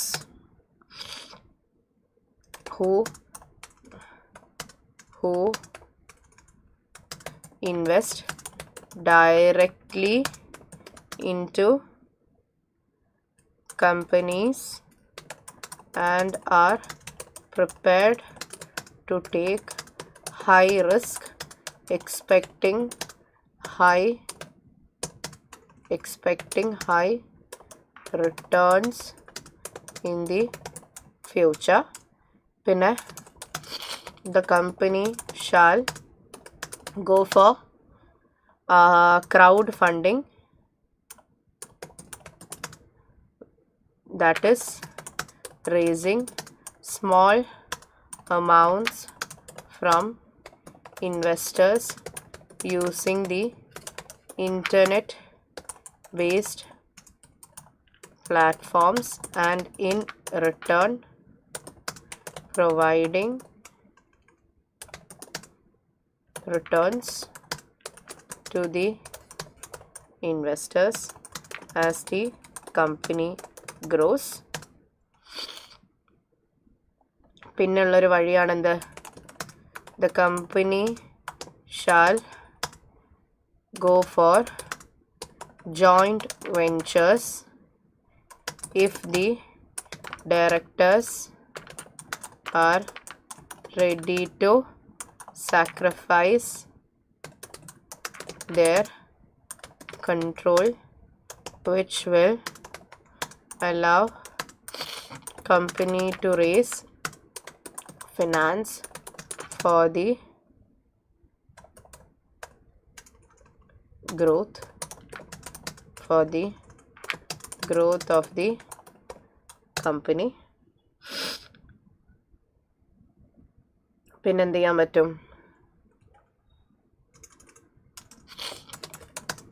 The company shall also obtain any grants provided by the government on the national or regional level by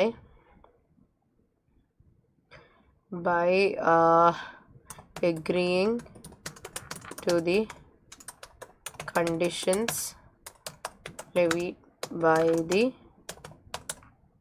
government of the country. So ഇതിൽ ഏത് വേണമെങ്കിലും എഴുതാം. Okay അല്ലേ? ഏതെങ്കിലും 3 പറഞ്ഞാൽ മതിയായിരുന്നു.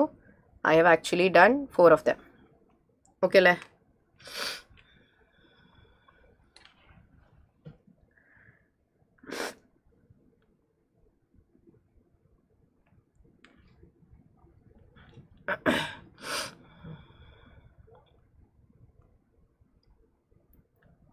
Okay അല്ലേ? Done. So we have actually completed our review all. So we have actually completed our pre-December mock exam. Okay അല്ലേ? pre-December mock exam നമ്മൾ കംപ്ലീറ്റ് ചെയ്തിട്ടുണ്ട്. സോ നിങ്ങൾ എന്ത് ചെയ്യുക? നിങ്ങളുടെ ആൻസേഴ്സൊക്കെ ഒന്ന് ക്രോസ് ചെക്ക് ചെയ്യാനുണ്ട് കേട്ടോ. So this is what you shall write. So ഇവിടെ നിങ്ങൾക്ക് സെക്ഷൻ സിയിൽ വന്നിരിക്കുന്നത് ഒരു ബിസിനസ് ഫിനാൻസ് എന്നുള്ള ഏരിയയിൽ നിന്നും ഇൻവെസ്റ്റ്മെൻറ്റ് അപ്രൈസൽ എന്നുള്ള ഏരിയയിൽ നിന്നുള്ള ചോദ്യമാണ് നിങ്ങൾക്ക് വന്നിട്ടുള്ളത്. ഓക്കെ അല്ലേ? Okay, so that is done. നമുക്കിനി ഒരു ലേറ്റസ്റ്റ് ആയിട്ടുള്ള ഒരു എക്സാമിനർ റിപ്പോർട്ടിനെ ഒന്ന് നമുക്ക് സോൾവ് ചെയ്യാനുണ്ട്. ദ ലേറ്റസ്റ്റ് എക്സാമിനർ റിപ്പോർട്ട് അതൊന്ന് നോക്കാമല്ലോ. Latest examiner report it's here. Okay le, one question. The first question is this: latest examiner report inde oru chodyane. latest examiner report question.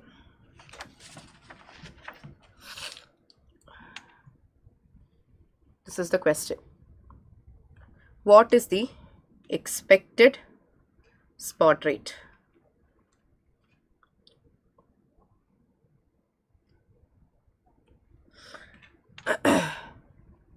Calculate it, okay. Expected spot rate in 3 months time. Gold companyയുടെ home currency വന്നിരിക്കുന്നത് Gold companyയുടെ home currency is in pound and has received an invoice from a European supplier. Forecast annual inflation rates തന്നിട്ടുണ്ട്. നമ്മളുടെ എക്കണോമിയിൽ 5.2 per year. യൂറോപ്യനിലെ inflation is 2.8. Current spot rate തന്നിട്ടുണ്ട്. And it must be settled in 3 months time. Expected spot rate എന്ന് പറഞ്ഞു കഴിഞ്ഞാൽ അവർ എന്ത് കണ്ടുപിടിക്കാനാണ് പറഞ്ഞത്? S1 ആണ് കണ്ടുപിടിക്കാൻ പറഞ്ഞത്. So S1 is equal to S0 എത്രയാണ്? സ്പോട്ട് റേറ്റ് എത്രയാണ്? 1.18 into 1 plus HC divided by 1 plus HB അല്ലേ? HC the base country ഏതാണ്? base country ഏതാണ്? പൗണ്ട് ആണ് തന്നിരിക്കുന്നത്. So base country is pound. ഇത് ബേസ് ആണ്. അപ്പോൾ ഫോറിൻ ഏതാണ് വരുന്നത്? യൂറോ ആണ് ഈ കേസിൽ ഫോറിൻ ആയിട്ട് വന്നിട്ടുള്ളത്. ഓക്കെ അല്ലേ? So 1 plus IC, 1 plus HC, inflation of foreign. Inflation of foreign എത്രയാണ്? 2.8% per year ആണ്. പക്ഷെ നമുക്ക് 3 monthsേ വേണ്ടതുള്ളൂ. So 2.8% into 3/12. എത്ര വരുന്നത്? 0.7% ആണെന്ന് തോന്നുന്നു. സോ അങ്ങനെയാണെങ്കിൽ 1 plus 0.7% divided by 1 plus IB. Base country is how much? 5.2 ആണ്. So 5.2 per year ആണ് into 3/12. 5.2% into 3/12 is 1.3%. So 1 plus 1.3%. So അങ്ങനെയാണെങ്കിൽ S1 is equal to എത്രയാണ്?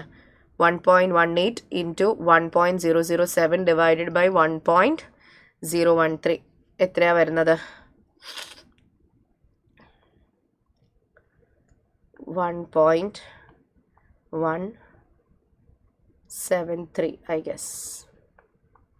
So option D.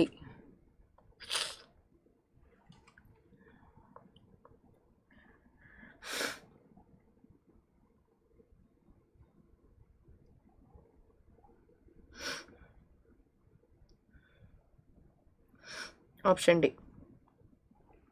Okay അല്ലേ? അടുത്തത്. Which of the following two government policies are consistent with an objective of decreasing national economic growth? Economic growth decrease ആവാനുള്ള case. Government expenses കൂടിയാൽ, ഗവൺമെൻറ്റിൻ്റെ spendings കൂടിയാൽ എന്ത് സംഭവിക്കും? Government spendings കൂടിയാൽ എന്ത് സംഭവിക്കും? രാജ്യത്ത് ഇക്കണോമിക് ഗ്രോത്ത് വർദ്ധിക്കും. ഇവിടെ കുറയാണ് വേണ്ടത്. So that is not the answer. പിന്നെ ഇൻട്രസ്റ്റ് റേറ്റ്സ് കുറച്ചു. ഇൻട്രസ്റ്റ് റേറ്റ് കുറച്ചാൽ ബോറോയിങ് എന്ത് ചെയ്യും? ബോറോയിങ് എന്ത് ചെയ്യും? കൂടും. അപ്പോൾ കയ്യിൽ ഇഷ്ടം പോലെ കാശ് ഉണ്ടാകുമ്പോൾ സ്പെൻഡിങ് എന്ത് ചെയ്യും? കൂടും. സ്പെൻഡിങ് കൂടുമ്പോൾ ഓട്ടോമാറ്റിക്കലി ഇക്കണോമിയിലുള്ള ഡിമാൻഡ് എന്ത് ചെയ്യും? കൂടും. ഡിമാൻഡ് കൂടുമ്പോൾ ആ ഇക്കണോമിയിൽ എന്തുണ്ട്? ഗ്രോത്ത് ഉണ്ട് എന്നർത്ഥം. ഇനി അപ്പോൾ അതുമല്ല, ഇക്കണോമിയിൽ ഗ്രോത്ത് അല്ല വേണ്ടത്, ഡിക്രീസ് ആണ് വേണ്ടത്. പിന്നെ domestic currency to appreciate. Domestic currency എന്ന് പറഞ്ഞു കഴിഞ്ഞാൽ എന്താണ്? നമ്മളുടെ കറൻസി അല്ലേ? നമ്മളുടെ ഹോം കറൻസി അപ്രീഷിയേറ്റ് ചെയ്താൽ, ഓക്കെ, ഹോം കറൻസി എന്ന് പറഞ്ഞാൽ നമ്മളെ കറൻസി അപ്രീഷിയേറ്റ് ചെയ്യുക എന്ന് പറഞ്ഞു കഴിഞ്ഞാൽ ഡൊമസ്റ്റിക് കറൻസി എന്തായി? ഡൊമസ്റ്റിക് കറൻസി അപ്രീഷിയേറ്റ് എന്ന് പറഞ്ഞു കഴിഞ്ഞാൽ സ്ട്രോങ് ആയി. ഓക്കെ അല്ലേ? സ്ട്രോങ് ആയി എന്നർത്ഥം. അതായത് ഡൊമസ്റ്റിക് കറൻസി സ്ട്രോങ് ആയാൽ എന്ത് സംഭവിക്കും? ആൾക്കാർക്ക് നമ്മളുടെ കറൻസി എന്തായി തോന്നും? എക്സ്പെൻസീവായിട്ട് തോന്നും. ഓക്കെ അല്ലേ? ഇക്കണോമിയിൽ നമ്മളുടെ കറൻസി സ്ട്രോങ് ആയാൽ അതിനെ എക്സ്പെൻസീവായിട്ട് തോന്നും. എക്സ്പെൻസീവായിട്ട് തോന്നുമ്പോൾ ആൾക്കാർ സാധനങ്ങൾ എന്ത് ചെയ്യില്ല? പേർച്ചേസ് ചെയ്യില്ല. പേർച്ചേസിങ് നമ്മുടെ രാജ്യത്തുനിന്ന് ആൾക്കാർ പേർച്ചേസിങ് എന്ത് ചെയ്യും? കുറയ്ക്കും. അതായത് നമ്മളുടെ എക്സ്പോർട്ടുകൾ എന്ത് ചെയ്യും? കുറഞ്ഞു തുടങ്ങും. ആൾക്കാർ നമ്മുടെ അടുത്ത് നിന്ന് ഒന്നും വാങ്ങില്ല, നമ്മളുടെ എക്സ്പോർട്സ് കുറക്കും. അപ്പോൾ ഇക്കണോമിയിൽ എന്തുണ്ടാവില്ല? ഗ്രോത്ത് കുറയും. സോ ദിസ് ഇസ് റൈറ്റ് അല്ലേ? നമ്മളുടെ കറൻസി സ്ട്രോങ് ആവുമ്പോൾ നമ്മളുടെ കറൻസി എക്സ്പെൻസീവ്, ആൾക്കാർക്ക് നമ്മളുടെ കറൻസിയിൽ സാധനങ്ങൾ വാങ്ങാനായിട്ട് ബുദ്ധിമുട്ടായിട്ടല്ലേടാ തോന്നുക. അപ്പോൾ അങ്ങനെ ബുദ്ധിമുട്ടായിട്ട് തോന്നുന്നുണ്ടെങ്കിൽ ഡെഫിനറ്റ്ലി നമ്മളുടെ ഗ്രോത്ത് കുറവായിരിക്കും. പിന്നെ ടാക്സ് കൂട്ടാന്നുള്ളത്, ഓക്കെ, ടാക്സേഷൻ കൂട്ടാന്നുള്ളതാണ് അടുത്ത് വന്നിരിക്കുന്നത്. ടാക്സേഷൻ കൂടുകയാണ്. സോ ടാക്സ് കൂടുമ്പോൾ ഒരാളുടെ കയ്യിലുള്ള ഇൻകം എന്ത് ചെയ്യും? കുറയും. അപ്പോൾ അയാളുടെ സ്പെൻഡിങ്സ് എന്ത് ചെയ്യും? ഇൻകം കുറയുമ്പോൾ അയാളുടെ സ്പെൻഡിങ്സ് എന്ത് ചെയ്യും? കുറയും. സ്പെൻഡിങ്സ് കുറയുമ്പോൾ ഡിമാൻഡ് എന്ത് ചെയ്യും? കുറയും. അപ്പോൾ ഇക്കണോമിക് ഗ്രോത്തും കുറയും. അപ്പോൾ ദാറ്റ് ഈസ് ദി ആൻസർ. ഇനി അൺഎംപ്ലോയ്മെൻറ്റ് റെഡ്യൂസ് ചെയ്യുക എന്ന് പറയുമ്പോൾ അൺഎംപ്ലോയ്മെൻറ്റ്, ആൾക്കാർക്ക് ജോലി ഇല്ലായ്മ കുറയുമ്പോൾ അതിൻ്റെ അർത്ഥം എല്ലാവർക്കും ജോലി ഉണ്ട്, അപ്പോൾ ഇൻകം ഉണ്ട്, അപ്പോൾ സ്പെൻഡിങ്സ് കൂടും. എല്ലാവർക്കും പൈസ ഉണ്ട്, ജോലി ഉണ്ട്, അപ്പോൾ എല്ലാവരുടെയും ഡിമാൻഡുകൾ കൂടും. അപ്പോൾ ഇക്കണോമിയിലുള്ള വളർച്ചയും കൂടും. സോ ഇക്കണോമിക് ഗ്രോത്ത് കുറയുന്നത് ഓൺലി C&D. ഓക്കെ അല്ലേ? അടുത്തത് example 3, a project's predicted cash flow. Example 3, a project's predicted cash flow gives a positive NPV of 35,000 and at a discount rate of 7 and a negative NPV. What is the IRR? ഇവിടെ നിങ്ങൾക്ക് എല്ലാത്തിനെയും figures തന്നിട്ടുണ്ടെങ്കിൽ formula use ചെയ്യുക. എന്താണ്? Lower rate. ഏതാ lower rate? Plus NPV of low rate. NPV of low rate എത്രയാണ്? 35,000 divided by NPV of low rate minus NPV of high rate into high rate minus low rate. അപ്പോൾ എത്രയാണ് വരുന്നത്?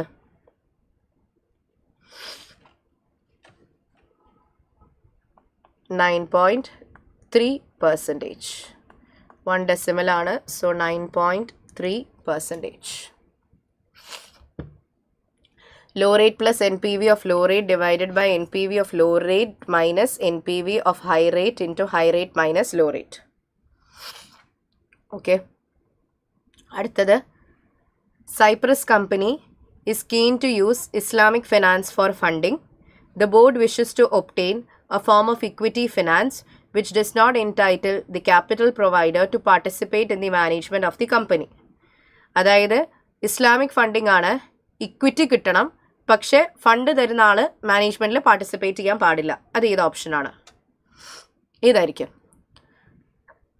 ആൾ കാശ് കൊണ്ടുവരണം, പക്ഷെ ആൾ ഡെയിലി ഓപ്പറേഷൻസിൻ്റെ ഭാഗമാവണമെന്ന് നിർബന്ധമില്ല. അവരുടെ എക്സ്പീരിയൻസും എക്സ്പെർട്ടൈസും ഒന്നും ഉപയോഗിക്കേണ്ട ആവശ്യമില്ല. ഏതായിരിക്കും? ഫണ്ട് കൊണ്ടുവരാ, ഇക്വിറ്റി ആണ്, പക്ഷെ മാനേജ്മെൻറ്റിൽ ഇൻവോൾവ് ആവണ്ട. ഏതായിരിക്കും? Waiting for your answer. ഏതായിരിക്കും?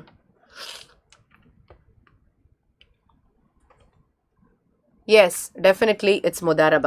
കാരണം മുദാറബയിൽ റബ്ബൽ മാൽ ഫണ്ട് കൊണ്ടുവരുന്നുണ്ട്, അവരെന്ത് ചെയ്യില്ല, മാനേജ്മെൻറ്റിൽ ഇൻവോൾവ് ആവുന്നില്ല. ഇത് ഇക്വിറ്റി പോലെയാണ്. മുഷാറക്കയിൽ ഫണ്ടും കൊണ്ടുവരുന്നുണ്ട്, മാനേജ്മെൻറ്റിൽ ഇൻവോൾവ് ആവുന്നുണ്ട്. മുറാബഹ is form of credit sale. ഇൻസ്റ്റാൾമെൻറ്റ്സിൽ നിങ്ങൾ അടയ്ക്കുന്നു, അതിൽ മാനേജ്മെൻറ്റിൽ ഇൻവോൾവ് ആവണമില്ല, ബട്ട് സ്റ്റിൽ അവിടെ എന്തില്ല, ഇക്വിറ്റി ആണോ? അത് അല്ല. സുക്കൂക്ക് എന്ന് പറയുന്നത് എന്താണ്? It's not equity, it's a form of bond. So അതുമല്ല. So option D. അടുത്തത് MTQ ക്വസ്റ്റ്യൻ ആണേ. ഓക്കെ, ക്വസ്റ്റ്യൻ നമ്പർ 1 എന്താ ചോദിച്ചിരിക്കുന്നത്?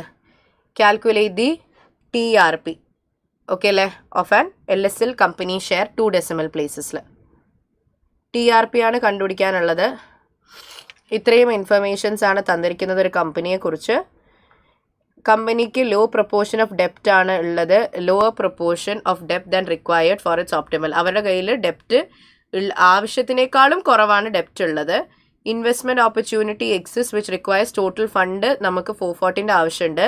അതിനു വേണ്ടി റൈറ്റ് ഇഷ്യൂ നടത്താണ്. 146 റൈറ്റ് ഇഷ്യൂ. ഡിസ്കൗണ്ട് അതിൻ്റെ റേറ്റ് വരുന്നത്, റൈറ്റ് ഇഷ്യൂ നടത്തുന്നത് 20% discount on this price. Okay, so TRP calculate ചെയ്യാൻ പോവാണേ. അപ്പോൾ let's calculate the TRP. TRP ആണ് നമ്മൾ നോക്കുന്നത്. അപ്പോൾ 1:6 എന്നുള്ള ബേസിസിലാണ്. ഓക്കെ, സാധാ ഷെയർസ് ഓടുന്നത് 2.75 പ്രൈസിലാണ്. റൈറ്റ് ഷെയർസ് ആണെങ്കിൽ 2.75-ലല്ല, 2.75-ൻ്റെ 20% കുറവ്, അതായത് എത്ര എടുത്താൽ മതി? 80%. 2.75-ൻ്റെ 20% കുറവ്, that is actually this much. അപ്പോൾ എത്രയാണ് rights issue price? That is 80% ആണെങ്കിൽ 2.2 ആണെന്ന് തോന്നുന്നു. 2.2. So rights price is 2.2. So എത്രയാണ് വരിക? 2.2 ആൻഡ് ഇത് എത്രയാണ് വരിക? 2.75 ഇൻറ്റു 2.6 നോക്കട്ടെ. Sorry, 2.75 into 6. How much is it? 16.5. So total എത്രയാണ്? 2.2 പ്ലസ് 16.5 ഇസ് 18.7. ഓക്കെ അല്ലേ? 18.7 ആണ്. ആൻഡ് ഇവിടെ 7 ഷെയർസ് ആണ്. So TRP is equal to 18.7 divided by 7.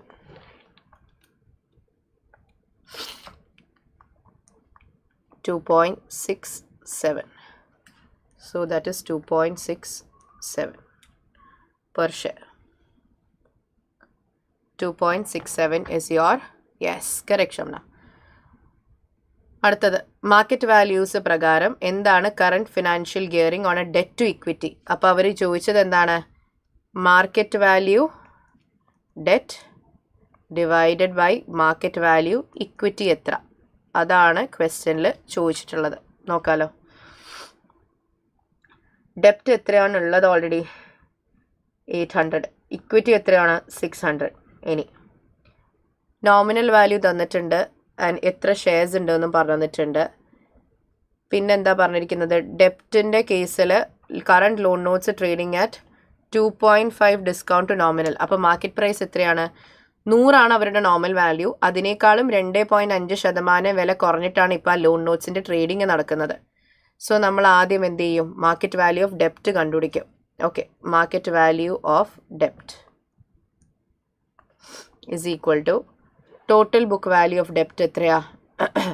Total book value of ഡെപ്റ്റ് എത്രയാ? 800. അപ്പോൾ 800 divided by nominal value into market price എത്രയാണെന്നാണ് പറഞ്ഞത്? 100-നേക്കാളും 2.5 കുറവ്. അപ്പോൾ 100-നേക്കാളും 2.5 കുറവ് എന്ന് പറയുമ്പോൾ എത്രയാണ്? 100-നേക്കാളും 2.5 കുറവ് എന്ന് പറയുമ്പോൾ 100-ൻ്റെ 97.5 എടുത്താൽ പോരെ? 100-നേക്കാളും 2.5 കുറവ് എന്ന് പറയുമ്പോൾ 97.5% ഓഫ് 100 അല്ലേ? അപ്പോൾ 97.5 ആണ് പ്രൈസ് വരുന്നത്. സോ എത്രയാണ് വരിക? 800 by 100 ഇൻറ്റു 97.5 എത്രയാ? 780. ഓക്കെ, ഇനി market value of equity. Equity എത്രയാണുള്ളത് ക്വസ്റ്റ്യനിൽ? 600 ആണ്. നോമിനൽ ഷെയർ പ്രൈസ് എത്രയാണ്? 0.5. സോ 600 ഡിവൈഡഡ് ബൈ 0.5 ഇൻറ്റു എത്രയാണ് ഷെയർ പ്രൈസ് പറഞ്ഞിട്ടുള്ളത്? 2.75. സോ 600 by 0.5 ഇൻറ്റു 2.75 എത്രയാ? 3300. അപ്പോൾ അങ്ങനെയാണെങ്കിൽ this is equal to 780 divided by 3300 into 100. അപ്പോൾ 780 ഡിവൈഡഡ് ബൈ ദി ആൻസർ 200. 23.63%. 23.6%. അപ്പോൾ ആൻസർ ഇസ് ഓപ്ഷൻ ഡി.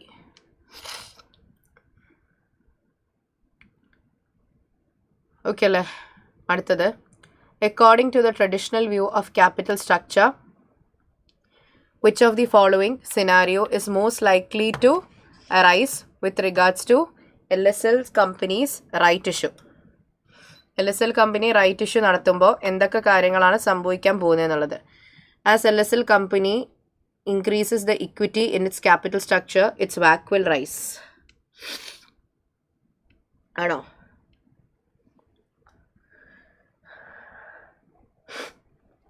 എന്താണ്? LSL കമ്പനി ഇക്വിറ്റി കൂട്ടുമ്പോൾ WACC will rise എന്നുള്ളത് ഒന്ന് ആലോചിച്ച് നോക്ക്. ഈ ഫസ്റ്റ് കേസാണ്, ജസ്റ്റ് ഒന്ന് നോക്കിയേ.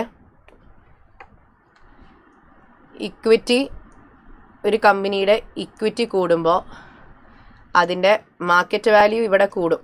ഓക്കെ അല്ലേ? അങ്ങനെയാകുമ്പോൾ KEയും കോസ്റ്റ് ഓഫ് ഇക്വിറ്റിയും കൂടും. അപ്പോൾ വാക്കും കൂടും അല്ലേ? That is actually right. മറ്റേത് ഡെപ്റ്റ് ഇൻവെസ്റ്റേഴ്സ്, ഈ KE കൂടുമ്പോൾ ഡെറ്റ് ഇൻവെസ്റ്റേഴ്സിന് അത് ബാധിക്കില്ല. കാരണം അവർക്ക് എന്തായാലും ഫസ്റ്റ് പ്രിഫറൻസ് അല്ലേ. ഈ ഡെറ്റ് ഇൻവെസ്റ്റേഴ്സിന് എന്തായാലും ഫസ്റ്റ് പ്രിഫറൻസ് ആണ്. അപ്പോൾ KE കൂടിയെന്ന് വിചാരിച്ച് ഡെറ്റ് ഇൻവെസ്റ്റേഴ്സിന് എന്തായാലും ഫസ്റ്റ് പ്രിഫറൻസ് ആണ്. അപ്പോൾ KE കൂടിയെന്ന് വിചാരിച്ച് അവർക്ക് എന്തെങ്കിലും ബുദ്ധിമുട്ട് വരാൻ പോകുന്നുണ്ടോ? ഇല്ല. KE കൂടിയെന്ന് വിചാരിച്ച് ഡെറ്റ് ഇൻവെസ്റ്റേഴ്സിന് എന്ത് വരണില്ല? യാതൊരു രീതിയിലുള്ള പ്രശ്നങ്ങളും വരാൻ പോകുന്നില്ല. So what they have written here is actually false. So ഈ സ്റ്റേറ്റ്മെൻറ്റ് തെറ്റാണ്. ഓക്കെ, പിന്നെ പറഞ്ഞിരിക്കുന്നത് എന്താണ്? The cost of equity will rise as there are more equity investors holding. ആണോ? ഈ ഇക്വിറ്റി ഇൻവെസ്റ്റേഴ്സ് കൂടിയാൽ കോസ്റ്റ് ഓഫ് ഇക്വിറ്റി കൂടുമോ? ഇല്ല. It's actually when the risk increases അല്ലേ.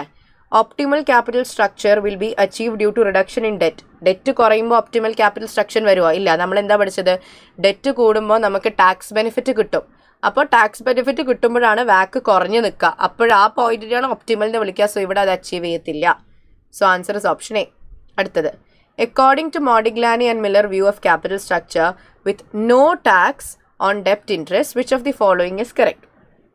Okay, no tax benefit ആണെങ്കിൽ ഏത് സ്റ്റേറ്റ്മെന്റ് ആണ് കറക്റ്റ് എന്നാണ് ചോദിച്ചിട്ടുള്ളത്. WACC will rise as a consequence of rights issue due to introduction of more expensive equity. ആണോ? With no tax ആണ്. Without tax ആണ് പറയുന്നത്. റൈറ്റ് ഇഷ്യൂ കൂടുമ്പോൾ ഇക്വിറ്റി കൂടുമ്പോൾ വാക്ക് കൂടും സാധാരണ ആണ്. പക്ഷെ നോ ടാക്സ് എന്ന് പറയുമ്പോൾ അവരെന്താ പറഞ്ഞത്? വിത്തൗട്ട് ടാക്സിന്റെ കോൺസെപ്റ്റ് എന്താ? ഡെപ്റ്റോ ഇക്വിറ്റിയോ മാറിയെന്ന് വിചാരിച്ചിട്ട് നിങ്ങളുടെ വാക്ക് മാറാൻ പോകുന്നില്ല. വാക്ക് റിമെയിൻസ് കോൺസ്റ്റന്റ് എന്നാ പറഞ്ഞത്. ഇവിടെ വാക്ക് റൈസ് ചെയ്യുമെന്ന് പറയുന്നത് വിത്തൗട്ട് ടാക്സ് ആണോ? അല്ല. അപ്പോൾ അത് തെറ്റാ. വാക്ക് is not dependent on capital structure. അത് കറക്റ്റ് ആണ്. So option B. വാക്ക് മാറത്തേ ഇല്ല എന്ന് പറയുന്നതല്ലേ ഈ വിത്തൗട്ട് ടാക്സ്. അതാണ് option 2 is right. Right issue has been delayed as a consequence of an uncertain equity market. Okay, right issue delay ആയിട്ടുണ്ട് due to a consequence of an uncertain equity market. The operations director has asked why LSL company cannot fund the project using retained earnings. Okay, LSLനെ എന്തുകൊണ്ട് retain earnings വെച്ച് funding നടത്തിക്കൂടാന്നുള്ള ഒരു ചോദ്യം വന്നിട്ടുണ്ട്. നോക്കാലോ. എന്തുകൊണ്ടാണ് retain ഏർണിങ്സിനെ നമുക്ക് use ചെയ്യാൻ പറ്റാത്തത്? They can only be used when no other finances are available. അല്ല, നിങ്ങൾക്ക് വേറെ ഫണ്ട് ഇല്ല എന്ന് വിചാരിച്ച് മാത്രമേ റീറ്റെയിൻ ഏർണിങ്സ് യൂസ് ചെയ്യാൻ പറ്റുള്ളൂ. അല്ല, എല്ലെങ്കിലും ഉപയോഗിക്കാൻ പറ്റുന്നതാണ്. സോ ഈ സ്റ്റേറ്റ്മെന്റ് തെറ്റാണ്. They are historical figures which do not represent actual liquid funds available. Yes. Our historical fund അല്ലേ? അവർ ഹിസ്റ്റോറിക്കൽ ഫണ്ട് തന്നെയാണ്. ആൻഡ് ആക്ച്വലി അവരെന്ത് പറഞ്ഞു തരുന്നില്ല? എന്ത് ഫണ്ടാണ് അവൈലബിൾ എന്നുള്ള രീതിയിൽ അവരെന്ത് ചെയ്യുന്നില്ല? എക്സ്പ്ലെയിൻ ചെയ്യണില്ല. ഈ റീറ്റെയിൻ ഏർണിങ്സിൽ കാണുന്ന ഫിഗേഴ്സ് ഒക്കെ എന്താണ്? ആക്ച്വലി ഹിസ്റ്റോറിക്കൽ ഫിഗേഴ്സ് ആണ്. ഈ റീറ്റെയിൻ ഏർണിങ്സിൽ കാണുന്ന ഫിഗേഴ്സ് ഒക്കെ എന്താണ്? മോസ്റ്റ്ലി ഹിസ്റ്റോറിക്കൽ ഫിഗേഴ്സ് ആണ്. അതുകൊണ്ട് തന്നെ അവരെന്ത് ചെയ്യുന്നില്ല? ഈ പറയുന്ന ആക്ച്വൽ ഫണ്ട് ഉണ്ടോ ഇല്ലയോ എന്നുള്ളതിനെ കുറിച്ചൊരു ഐഡിയ പ്രൊവൈഡ് ചെയ്യുന്നില്ല. So this is actually right. ഈ answer option B is right. I don't know. Okay, option B is right. അടുത്തത്, റീറ്റെയിൻ ഏർണിങ്സ് ഇക്വിറ്റി ഇൻവെസ്റ്റേഴ്സിൻ്റെതാണ്, അപ്പോൾ നമുക്ക് ഉപയോഗിക്കാൻ പറ്റില്ല. അങ്ങനെ റൂൾ ഉണ്ടോ? ഇല്ല. പിന്നെ they will be required to repay long term borrowings. ആ ഫണ്ട് ലോങ് ടേം ബോറോയിങ്സിന് മാത്രമാണ് ഉപയോഗിക്കുന്നത്? അല്ല. So this is your 5 MTQ questions. Okay അല്ലേ? MTQ ക്വസ്റ്റ്യൻസിൽ 5 എണ്ണമാണ് ലേറ്റസ്റ്റ് എക്സാമിനർ റിപ്പോർട്ടിൽ വന്ന ചോദ്യങ്ങളാണിത്. Okay, 3 E's. എടാ 3 E's എന്തൊക്കെയാണ്? നോർമലി നമ്മൾ പഠിച്ചൊരു കാര്യമാണ്. എന്തൊക്കെയാണ് 3 E's പറയുന്നത്? ഒരു നോട്ട് ഫോർ പ്രോഫിറ്റ് കമ്പനിയുടെ പെർഫോമൻസിനെ മെഷർ ചെയ്യാനായിട്ട് നമ്മൾ യൂസ് ചെയ്യുന്ന ഒരു മെത്തേഡാണ് ഏത്? വാല്യൂ ഫോർ മണി എന്നുള്ളൊരു method. And value for money എന്നുള്ള മെത്തേഡിൽ നമ്മൾ യൂസ് ചെയ്യുന്ന ഒരു കോൺസെപ്റ്റാണ് എന്ത്? 3 E's എന്ന് പറഞ്ഞ concept, which is economy, efficiency and effectiveness. ഒരാൾ ചോദിച്ചിട്ടുണ്ട്. ഇക്കണോമി എന്ന് പറഞ്ഞു കഴിഞ്ഞാൽ നമ്മൾ കൊണ്ടുവരുന്ന റിസോഴ്സസിൻ്റെ കോസ്റ്റ് മാക്സിമം കുറയ്ക്കുക. ഫോർ എക്സാമ്പിൾ, എൻ്റെ ഒരു ഹോസ്പിറ്റലാണ്. എൻ്റെ ഒരു ഹോസ്പിറ്റലിലേക്ക് ആവശ്യമായിട്ടുള്ള റിസോഴ്സുകൾ ആരൊക്കെയാണ്? Nurses, doctors, staff, attendance, etcetera. ഇവരൊക്കെ എനിക്ക് ചെറിയ സാലറി കോസ്റ്റിന് എനിക്ക് ഇവരൊക്കെ കൊണ്ടുവരാൻ പറ്റുന്നുണ്ടെങ്കിൽ ഐ എം ആക്ച്വലി ഇക്കണോമിക്കൽ. എനിക്ക് ഇവരൊക്കെ ചെറിയ പൈസയ്ക്ക് എന്ത് ചെയ്യാൻ പറ്റുന്നുണ്ട്? കൊണ്ടുവരാൻ പറ്റുന്നുണ്ടെങ്കിൽ എൻ്റെ കോസ്റ്റ് കുറവാണ്, with a lot of good doctors and nurses. ഇക്കണോമിയാണ്. ഇനി എൻ്റെ ഉള്ള ഈ ഡോക്ടേഴ്സും നഴ്സസും അറ്റൻഡൻസും വെച്ചിട്ട് ഞാൻ മാക്സിമം പേഷ്യൻസിനെ സക്സസ്ഫുള്ളി ട്രീറ്റ് ചെയ്തിട്ട് അയക്കുന്നുണ്ടെങ്കിൽ അതെൻ്റെ എഫിഷ്യൻസിയാണ്. കാരണം ഉള്ള റിസോഴ്സസ് വെച്ചിട്ട് ഞാൻ മാക്സിമം പേഷ്യൻസിനെ ട്രീറ്റ് ചെയ്ത് സക്സസ്ഫുള്ളി പുറത്തേക്ക് അയക്കുന്നുണ്ടെങ്കിൽ ദാറ്റ്സ് മൈ എഫിഷ്യൻസി. ഇനി എൻ്റെ ഹോസ്പിറ്റലിനാണ് ഇത്തവണ എന്താ പറയുക maximum successful treatments for patients കൊടുക്കാൻ പറ്റിയിട്ടുള്ളൊരു അവാർഡ് എൻ്റെ ഹോസ്പിറ്റലിനാണ് കിട്ടിയിട്ടുള്ളതെങ്കിൽ ഡെഫിനറ്റ്ലി എൻ്റെ ഉദ്ദേശം പൂർത്തിയായി എന്നർത്ഥം. അപ്പോൾ അതെൻ്റെ എഫക്റ്റീവ്നെസ് ആണ്. ക്ലിയർ ആണോ? സോ എൻ്റെ ഒബ്ജക്റ്റീവ്സ് മീറ്റ് ചെയ്യുന്നുണ്ടെങ്കിൽ അത് എഫക്റ്റീവ്നെസ് ആണ്. എൻ്റെ ഉള്ള റിസോഴ്സ് വെച്ച് ഞാൻ മാക്സിമം സർവീസ് എനിക്ക് കൊടുക്കാൻ പറ്റുന്നുണ്ടെങ്കിൽ അതെന്താണ്? എഫിഷ്യൻസി ആണ്. ആൻഡ് വളരെ ചുരുങ്ങിയ കോസ്റ്റിൽ എനിക്ക് റിസോഴ്സസിനൊക്കെ കൊണ്ടുവരാൻ പറ്റുന്നുണ്ടെങ്കിൽ അതെൻ്റെ എന്താണ്? ഇക്കണോമി ആണ്. ക്ലിയർ ആണോ? Is it clear now? ഇപ്പോൾ ക്ലിയർ ആണോടാ? ചോദിച്ചാൾ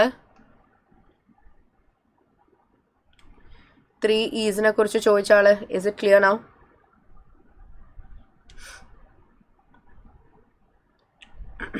ക്ലിയർ ആണോ?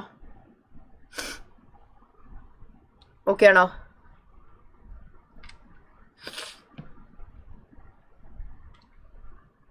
ഓക്കെ അല്ലേ?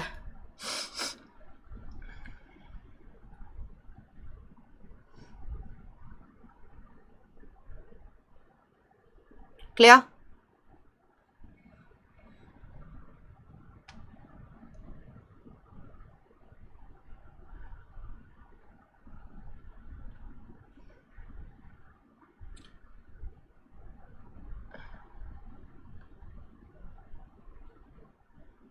ഓക്കെ അല്ലേ?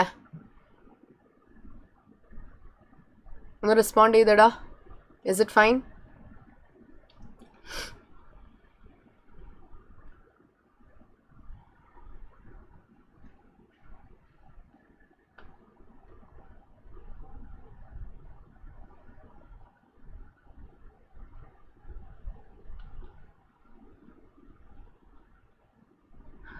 Is it okay?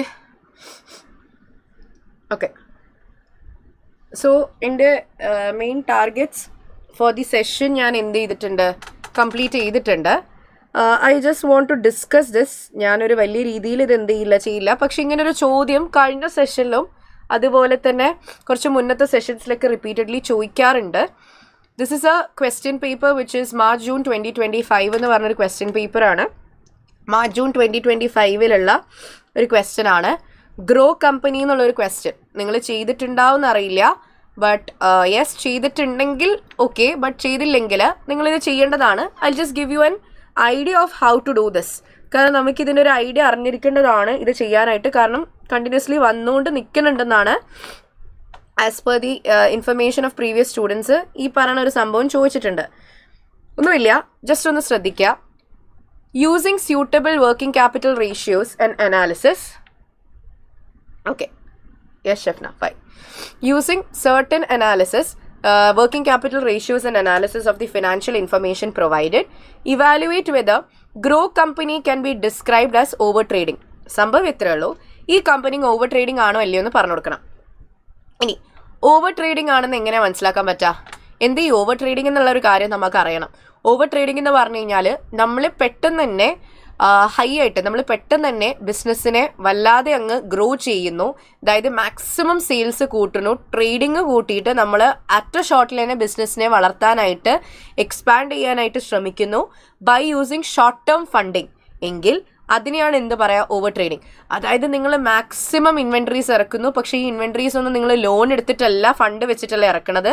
പകരം നിങ്ങൾ സപ്ലയേഴ്സിനോട് കടം പറഞ്ഞ് ആ സാധനങ്ങൾ വാങ്ങി ഇറക്കുകയാണ്, ഇങ്ങനെ കച്ചവടം നടത്തുകയാണ്. So your current liability such as payables and overdraft highly increasing ആണ് when compared to your current assets എങ്കിൽ ആ സാഹചര്യത്തിനെയാണ് എന്ത് പറയുക, overtrading. Trying to expand too quickly using too much of short term funds is called as overtrading. ഓവർ ട്രേഡിങ്ങിനെ വിളിക്കുന്ന വേറൊരു പേരാണ് എന്ത്, അണ്ടർ ക്യാപിറ്റലൈസേഷൻ. അതായത് നിങ്ങളുടെ പേയബിൾസും overdraft will be very much higher compared to the current assets. ഈ സിനാരിയോ ആണോ അല്ലയോ എന്നുള്ളത് എങ്ങനെയാണ് നിങ്ങൾ ഐഡന്റിഫൈ ചെയ്യേണ്ടത്? That is by using ratios. അപ്പോൾ വർക്കിംഗ് ക്യാപിറ്റൽ റേഷ്യോസ് വെച്ചിട്ടാണ് നിങ്ങൾ ഇത് ഐഡന്റിഫൈ ചെയ്യേണ്ടത്. ഇവാലുവേഷൻ എന്ന് പറയുമ്പോൾ it includes both the calculation as well as typing. ഇപ്പോൾ 6 മാർക്കാണ് കാൽക്കുലേഷൻസിന്, ബാക്കി 6 മാർക്ക് നിങ്ങളുടെ ഡിസ്ക്രിപ്ഷനാണ്. കാൽക്കുലേഷൻസ് എന്ന് പറയുമ്പോൾ നിങ്ങൾക്ക് ഇൻഫർമേഷൻസ് ഇവിടെ തന്നിട്ടുണ്ട്. നിങ്ങൾ നോക്കുകയാണെങ്കിൽ കമ്പനിയെക്കുറിച്ച് 2016-17 ഇൻഫർമേഷൻസ് തന്നിട്ടുണ്ട്. So that you can compare. SOPLും SOFPയും തന്നിട്ടുണ്ട്. And all sales are made on credit and company operates for 365 days. Okay അല്ലേ? അപ്പോൾ ഏതൊക്കെ വർക്കിംഗ് ക്യാപിറ്റൽ റേഷ്യോസ് നിങ്ങൾക്ക് കണ്ടുപിടിക്കാൻ പറ്റും? ഇൻവെൻട്രി ഡേയ്സ് കാൽക്കുലേറ്റ് ചെയ്തൂടെ? Definitely yes.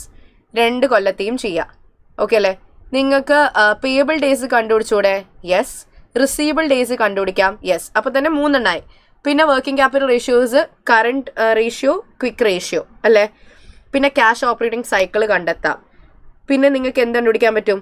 Sales to net working capital, ആ ഒരു എന്താണ് നെറ്റ് വർക്കിംഗ് ക്യാപിറ്റൽ റേഷ്യോ അല്ലേ, sales divided by net working capital എന്നുള്ളത്, ആ റേഷ്യോ കണ്ടെത്താം. സോ ഈ പറയുന്ന റേഷ്യോസ് ഒക്കെ വെച്ച് നിങ്ങൾക്ക് കാൽക്കുലേഷൻസ് ചെയ്തിട്ട് നിങ്ങൾ എന്ത് ചെയ്യണം, ഈ കമ്പനിയുടെ അവസ്ഥ ഓവർ ട്രേഡിങ്ങിലേക്ക് പോയിട്ടുണ്ടോ ഇല്ലയോ എന്നുള്ളത് ഐഡൻറ്റിഫൈ ചെയ്യണം. ഓക്കെ അല്ലേ? സോ ആദ്യം നമ്മൾ റേഷ്യോസ് കണ്ടെത്തും. 2 കൊല്ലത്തെയും റേഷ്യോസ് ആണ് നമ്മൾ കണ്ടെത്തുക. ആൻഡ് ദെൻ വീൽ ജസ്റ്റ് ഒന്ന് റേഷ്യോസ് നമ്മൾക്കൊന്ന് കാൽക്കുലേറ്റ് ചെയ്ത് നോക്കാം. You will help me out. Okay അല്ലേ? So will give ratios. അപ്പോൾ ആദ്യം നിങ്ങൾ എന്ത് ചെയ്യുക, സൈഡിൽ റേഷ്യോസ് കണ്ടെത്തും. ഓക്കെ അല്ലേ? റേഷ്യോസ് ആണ് കണ്ടുപിടിക്കാൻ പോകുന്നത്. സോ 2 കൊല്ലത്തെയുണ്ട്, വിച്ച് ഓൾ നിങ്ങൾക്ക് 2017 റേഷ്യോ ഉണ്ട്, 2016 റേഷ്യോസും ഉണ്ട്. ഓക്കെ അല്ലേ? അതിൽ ഫസ്റ്റ് തന്നെ ഇൻവെൻട്രി ഡേയ്സ് കാൽക്കുലേറ്റ് ചെയ്യുക. ഇൻവെൻട്രി ഡേയ്സ് എങ്ങനെയാണ് കാൽക്കുലേറ്റ് ചെയ്യുക? Average inventory divided by cost of sales into 365 ആണ് എടുക്കാൻ പറഞ്ഞത്. ഓക്കെ, പിന്നെ 30 days ആണ്. So that will give you 30 days. പിന്നെ ഇതെന്തായിരിക്കും? Average inventory which is 59 divided by 720 into 365, 29 ആണ്, അതും 30 days ആണ്. സോ ഇൻവെൻട്രി ഡേയ്സ് 2 കേസിലും സെയിം ആണ്. പിന്നെ വരുന്നതാണ് എന്ത്? Receivable days. റിസീവബിൾ ഡേയ്സിൻ്റെ കേസാണെങ്കിൽ ആവറേജ് റിസീവബിൾസ് എത്രയാണ്? 252 divided by credit sales into 365, that is 60 days. Okay, 2016 you have 111 divided by 900 into 365, that is 45 days. പിന്നെ you have payable days. payable daysൻ്റെ കേസ് നോക്കുകയാണെങ്കിൽ നിങ്ങളുടെ 2017 payables is 143 divided by purchases തരാത്തതുകൊണ്ട് cost of sales into 365 ചെയ്യാം. Okay അല്ലേ? പിന്നെ ഇപ്പുറത്ത് നിങ്ങൾക്ക് എന്ത് ചെയ്യാൻ പറ്റും? അടുത്ത പേയബിൾസ് ആണ് ഏത്? 63 divided by cost of sales എത്രയാണ്? 720 into 365, that is 32 days. Payable ഡേയ്സിന് ശേഷം you can calculate cash operating cycle. Cash operating cycle is equal to inventory days plus receivable days എത്രയാണ്? 60 മൈനസ് പേയബിൾ ഡേയ്സ് 40. ഓക്കെ, പിന്നെ ഇപ്പുറത്ത് എങ്ങനെയാണ് വരാം? 30 plus 45 minus 32. Okay, 43 days ആയിട്ടുണ്ട്. പിന്നെ എന്ത് കാൽക്കുലേറ്റ് ചെയ്യാൻ പറ്റും? കറണ്ട് കറണ്ട് റേഷ്യോ എങ്ങനെയാണ് കാൽക്കുലേറ്റ് ചെയ്യുക? Current ratio is calculated as current assets എത്രയാണ്? 359 divided by current liabilities is 154. മറ്റേതെന്തായിരിക്കും? Again the same 214 divided by 63. Okay, ഇനിയുള്ളത് ക്വിക്ക് റേഷ്യോ. ക്വിക്ക് റേഷ്യോൻ്റെ കേസാണെങ്കിൽ എങ്ങനെയാണ് ചെയ്യുക? 359ൽ നിന്ന് ഈ മൊത്തത്തിൽ നിന്ന് നിങ്ങൾ എന്തൊഴിവാക്കും? ഇൻവെൻട്രി ആയ 107 ഒഴിവാക്കുക, ബാക്കിയൊക്കെ സെയിം. 107 divided by 154. ഓക്കെ അല്ലേ? ഇവിടുന്നും സിമിലർലി നിങ്ങൾ ആ കംപ്ലീറ്റ് ആയിട്ടുള്ള 214ൽ നിന്ന് ഈ കംപ്ലീറ്റ് ആയിട്ടുള്ള 214ൽ നിന്ന് എന്തൊഴിവാക്കുക? ഇൻവെൻട്രി ആയ 59 ഒഴിവാക്കുക. ആൻഡ് ദാറ്റ് ഡിവൈഡഡ് ബൈ നിങ്ങളുടെ കറണ്ട് ലയബിലിറ്റീസ് ഇസ് 63. ഓക്കെ അല്ലേ? സോ ക്വിക്ക് റേഷ്യോയും കിട്ടിയിട്ടുണ്ട്. ഇനി നമുക്ക് എന്ത് പറയാൻ പറ്റും? വി ഹവ് ആക്ച്വലി കാൽക്കുലേറ്റഡ് ആ net working capital turnover ratio എന്ന് പറഞ്ഞിട്ടൊരു സാധനം നമ്മൾ കാൽക്കുലേറ്റ് ചെയ്യാറുണ്ട്. അതായത് sales divided by working capital എന്ന് പറഞ്ഞിട്ട് നമ്മൾ കാൽക്കുലേറ്റ് ചെയ്യാറുണ്ട്. Sales divided by net working capital. Sales എത്രയാണ്? 500. ഓക്കെ, സെയിൽസ് 500 അല്ല, സോറി, സെയിൽസ് എത്രയാണ് ക്വസ്റ്റ്യനിൽ തന്നിട്ടുള്ളത്? 1530 by working capital. Net working capital എങ്ങനെയാണ് കണ്ടുപിടിക്കുക? ഗ്രോസ് മൈനസ് അല്ലേ? സോ എങ്ങനെയാണ് നിങ്ങൾ കാൽക്കുലേറ്റ് ചെയ്യുക? നിങ്ങളുടെ ഫുൾ കറണ്ട് അസറ്റ്സ് എത്രയാണ്? 359 മൈനസ് നിങ്ങളുടെ പേബിൾസ് എത്രയാണ്? 143. ഇതല്ലേ നിങ്ങളുടെ നെറ്റ് വർക്കിംഗ് ക്യാപിറ്റൽ. അതായത് കറണ്ട് അസറ്റ്സ് മൈനസ് പേബിൾസ് അല്ലേ നിങ്ങളുടെ നെറ്റ് വർക്കിംഗ് ക്യാപിറ്റൽ. അപ്പോൾ 7.08. ഓക്കെ അല്ലേ? 08 ടൈംസ് ഇതെത്രയാണ് വരിക? സെയിൽസ് എത്രയാണ്? 900 ആണ് സെയിൽസ് ഡിവൈഡഡ് ബൈ എന്നേരമുള്ള കറണ്ട് അസറ്റ്സ് എത്രയാണ്? 214 മൈനസ് പേയബിൾസ് എത്രയാ? 63. ഓക്കെ അല്ലേ? ഇതൊക്കെ നിങ്ങൾക്ക് കിട്ടിയിട്ടുണ്ട്. ഓക്കെ അല്ലേ?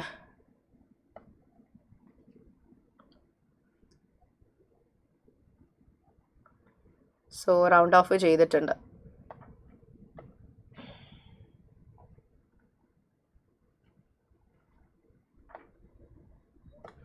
ഇതിനെ 2 ഡെസിമൽസിലേക്ക് മാറ്റുന്നുണ്ട് ഞാൻ. ഓക്കെ, ഇതൊക്കെ ടൈംസിലാണ്.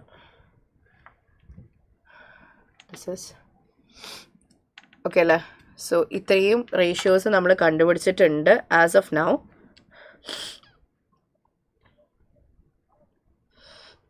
ഓക്കെ, വേണമെങ്കിൽ ഇൻവെൻട്രി എന്താ ചെയ്തത്? ഇൻവെൻട്രി ഇൻക്രീസ് ആണ് ചെയ്തത്. റിസീവബിൾസ് ഇൻക്രീസ് ചെയ്തു എന്ന് പറയാം. പേയബിൾസ് ഇൻക്രീസ് ചെയ്തു. ഓവർഡ്രാഫ്റ്റ് കൂടി.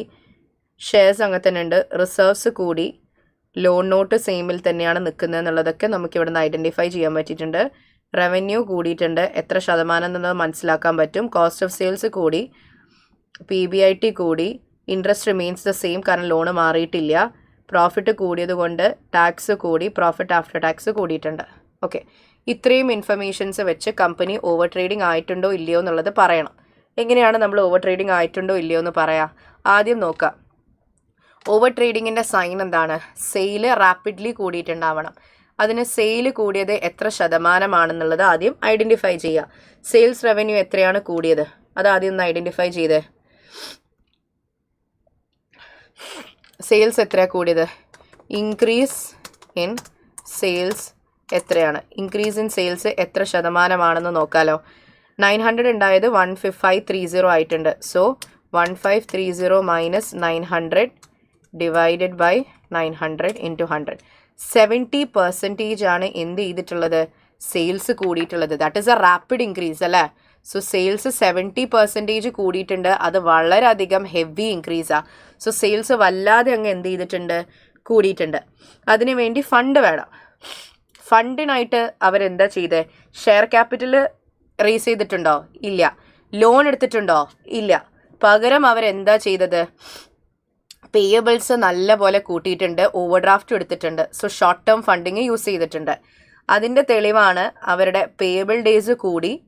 അതേപോലെ തന്നെ അവരുടെ എന്ത് ചെയ്തിട്ടുണ്ട്? ക്വിക്ക് റേഷ്യോ, അവരുടെ ക്വിക്ക് റേഷ്യോയും കറണ്ട് റേഷ്യോയും നല്ല രീതിക്ക് കുറഞ്ഞിട്ടുമുണ്ട്. സോ ഇതെന്താണ് ആക്ച്വലി അവർ പറയുന്ന ഈ ഓവർ ഡ്രാഫ്റ്റും ഇങ്ങനത്തെ ഫെസിലിറ്റീസ് വെച്ചിട്ടാണ് എന്ത് ചെയ്തത് വളരാൻ നോക്കിയിട്ടുള്ളത്. അതേ സമയത്ത് നോൺ കറണ്ട് അസറ്റ്സ് നോക്കിയേ. സോ സെയിൽസ് കൂടിയിട്ടുണ്ട്.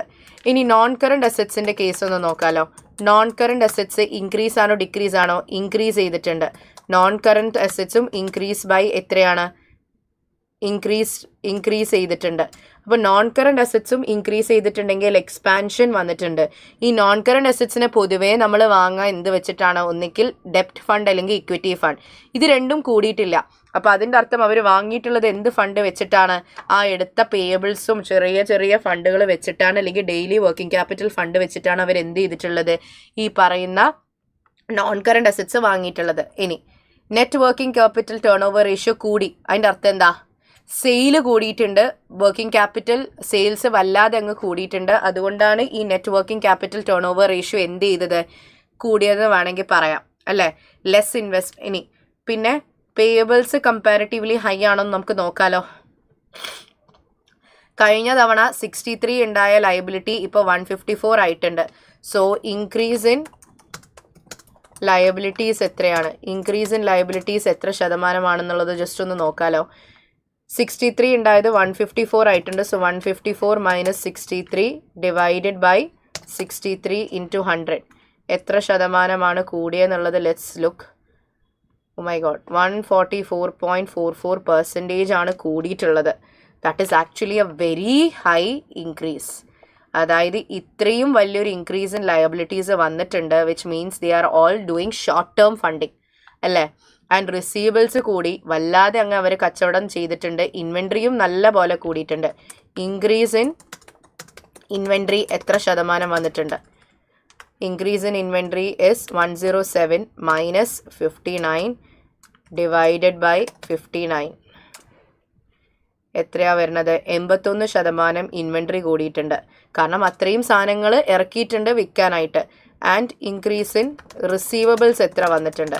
ഇതിലൊക്കെ എത്ര സാധനങ്ങൾ കടത്തിന് വിറ്റ് എത്ര കാശ് കിട്ടാനുണ്ടെന്നുള്ള കോൺസെപ്റ്റിലാണ് നമ്മൾ പോകുന്നത്. 252 മൈനസ് 111 ഡിവൈഡഡ് ബൈ 111. അപ്പോൾ അഗൈൻ എത്രയാണ്? 127.03% ഇൻക്രീസ്. സോ കറണ്ട് അസറ്റ്സും കൂടി. ഇനി ഇതൊന്ന് നോക്കാലോ. ഇൻക്രീസ് ഇൻ പേയബിൾസ് ഒന്ന് നോക്കാലോ. ഇൻക്രീസ് ഇൻ പേയബിൾസ് മാത്രം. പേയബിൾസ് മുന്നേ എത്ര ഉണ്ടായത്? വെറും പേയബിൾസ് എത്ര ഉണ്ടായത്? 143 ഉണ്ടായ 63 ഉണ്ടായ പേയബിൾസ് 143 ആയിട്ടുണ്ട്. സോ എത്ര പെർസെൻറ്റേജ് ആണ് ഇൻക്രീസ് വന്നിരിക്കുന്നത് എന്നുള്ളതും കൂടി നോക്കാലോ. 126. അപ്പോൾ ഇതിൽ നിന്ന് സോൾവ് ആണ് എന്ത്? Payables have increased very highly compared to the increase in receivables and inventory. ഇൻവെൻട്രിയും റിസീവബിൾസും കൂടുന്നുണ്ട്, പക്ഷെ അതിനേക്കാളും അധികം എന്ത് കൂടിയിട്ടുണ്ട്? പേയബിൾസ് കൂടിയിട്ടുണ്ട്. സോ ഡെഫിനറ്റ്ലി ഇതെന്താണ്? ഓവർ ട്രേഡിംഗ് ആണെന്നുള്ളത് ഇവിടെ നിന്നൊക്കെ എവിഡൻ്റ് ആണ്. പിന്നെ എന്താണ്? ഡെപ്റ്റ് മാറിയിട്ടില്ല, ഗിയറിങ് മാറിയിട്ടില്ല. Long term funding ratio is less. Debt by equity ratio remains the same. അപ്പോൾ ലോങ് ടേം ഫണ്ടിങ് ഉപയോഗിച്ചിട്ടില്ല. ഇനി വേണമെങ്കിൽ ഓപ്പറേറ്റിംഗ് പ്രോഫിറ്റ് മാർജിൻ ഒന്ന് കണ്ടുപിടിച്ച് നോക്കിയാലോ. ഓപ്പറേറ്റിംഗ് പ്രോഫിറ്റ് മാർജിൻ ചോദിച്ചിട്ടില്ല, ബട്ട് ഇതൊന്ന് കണ്ടുപിടിച്ച് നോക്കിയാലോ.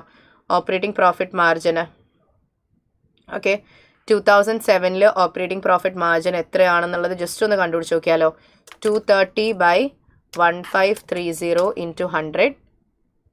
ഓക്കെ, അത് വരുന്നത് ഒരു 15.03. മുന്നേ എത്രയാണ് ഉണ്ടായത്? 180 ഡിവൈഡഡ് ബൈ 900 എന്നാണ് വരുന്നത്, വിച്ച് ഇസ് അറൗണ്ട് ഒരു 20%. മാർജിൻ കുറഞ്ഞു. ഓപ്പറേറ്റിംഗ് പ്രോഫിറ്റ് മാർജിൻ എന്താ ചെയ്തത്? കുറയാണ് ചെയ്തത്. എന്തുകൊണ്ടായിരിക്കാം? മേ ബി അവർ സെയിൽസ് പ്രൊമോട്ട് ചെയ്യാനായിട്ട് ചിലപ്പോൾ പ്രൈസൊക്കെ കട്ട് ചെയ്തിട്ടുണ്ടാവാം, അല്ലെങ്കിൽ എന്തെങ്കിലും രീതിയിലുള്ള പ്രോഫിറ്റ്സ് ഇല്ലാത്തതുകൊണ്ടായിരിക്കാം. റിസീവബിൾ ഡേയ്സ് കൂടിയിട്ടുണ്ട്, അത് സെയിൽസ് പ്രൊമോട്ട് ചെയ്യാൻ വേണ്ടിയിട്ടായിരിക്കാം അവർ റിസീവബിൾ ഡേയ്സ് കൂട്ടിക്കൊടുത്തത്. പിന്നെ പേയബിൾ ഡേയ്സ് കൂടിയിട്ടുണ്ട്, അവർ സപ്ലയേഴ്സിന് കൊടുക്കണ പേയ്മെൻറ്റ് എന്ത് ചെയ്തിട്ടുണ്ട്? സ്ലോ ഡൗൺ ചെയ്തിട്ടുണ്ട്. ക്യാഷിൻ്റെ ബുദ്ധിമുട്ട് കാരണമായിരിക്കും. കാരണം ക്യാഷ് 44 ഉണ്ടായത് 0 ആയിട്ടുണ്ട് ആൻഡ് ഓവർ ഡ്രാഫ്റ്റ്. അപ്പോൾ ക്യാഷിൻ്റെ ബുദ്ധിമുട്ടും അവർ ഫേസ് ചെയ്യുന്നുണ്ട്. ഓപ്പറേറ്റിംഗ് സൈക്കിൾ നോക്കുകയാണെങ്കിൽ ഓപ്പറേറ്റിംഗ് സൈക്കിൾ 43 ഉണ്ടായത് 50 ലോങ്ങർ ആയിട്ടുണ്ട്, which means longer operating cycle എന്ന് പറഞ്ഞു കഴിഞ്ഞാൽ there is A delay in payment, delay in actually receiving fund. So അതും എന്താണ്? ബുദ്ധിമുട്ടാണ്. സോ ഈ പറയുന്ന കാര്യങ്ങളൊക്കെ നിങ്ങൾ എന്ത് ചെയ്യണം? സമ്മപ്പ് ചെയ്തിട്ട് വേണം ഇവിടെ ഡിസ്ക്രിപ്ഷൻ ആയിട്ട് കൊടുക്കാൻ. ക്ലിയർ ആണോ? So you will have to mention what is overtrading എന്ന് താഴെ എഴുതുക. Overtrading എന്ന് പറഞ്ഞു കഴിഞ്ഞാൽ when the company tries to expand too quickly by using too little long-term funds and instead focuses on using short-term fund. എന്നിട്ട് ഇവിടെ എന്ത് എഴുതി തുടങ്ങുക? The inventory days remains the same. The receivable days have increased. The payable days have increased. The cash operating cycle increase ചെയ്തു. ഇതൊക്കെ പറയാം. പിന്നെ നിങ്ങൾ ഈ പറയുന്ന percentages പറഞ്ഞെടുക്കുക. The sales have increased by 70%, which is a rapid increase in sale that indicates a high expansion. The non-current assets has also increased even when the ordinary shares or the loan notes have not increased, indicating that the company has not gone for any long-term funding. Therefore, the company has focused on short-term funding, which is evident because the company has gone into a bank overdraft. The company's increase in payables is this much percentage, which is very much higher than the increase in receivables, inventories. The operating profit margin has also fallen for the company. The sales have increased rapidly, therefore the net working capital turnover has increased. However, the company will face liquidity issues as the company's cash reserves have become zero, and the bank overdraft has increased, causing the current ratio and quick ratio to fall. The payable days have increased because there is a delay in payment to the suppliers owing to the cash problems. The receivable days has increased. Maybe this might be done in order to attract more sales. കാരണം അവർ കുറച്ചധികം എന്ത് ചെയ്യുന്നുണ്ട്? Receivable days കൂട്ടി കൊടുക്കുന്നുണ്ട്. ഇങ്ങനത്തെ കുറച്ച് കാര്യങ്ങളൊക്കെ പറഞ്ഞിട്ട് നിങ്ങൾക്ക് എന്ത് ചെയ്യാൻ പറ്റും? Therefore, as per the ratio, the company seems to be undergoing an overtrading position, which needs to be carefully considered as it is very risky. അങ്ങനത്തെ കുറച്ച് കാര്യങ്ങൾ പറഞ്ഞിട്ട് ഇത് എന്ത് ചെയ്യാം? ഓക്കെ അല്ലേ? അവിടെ തന്നെ ചോദിച്ചൊരു ചോദ്യമാണ് advantages and disadvantages of using a conservative approach compared to aggressive approach in financing. Fund റേസിങ്ങിൻ്റെ ഭാഗമായിട്ട് അഗ്രസീവും conservative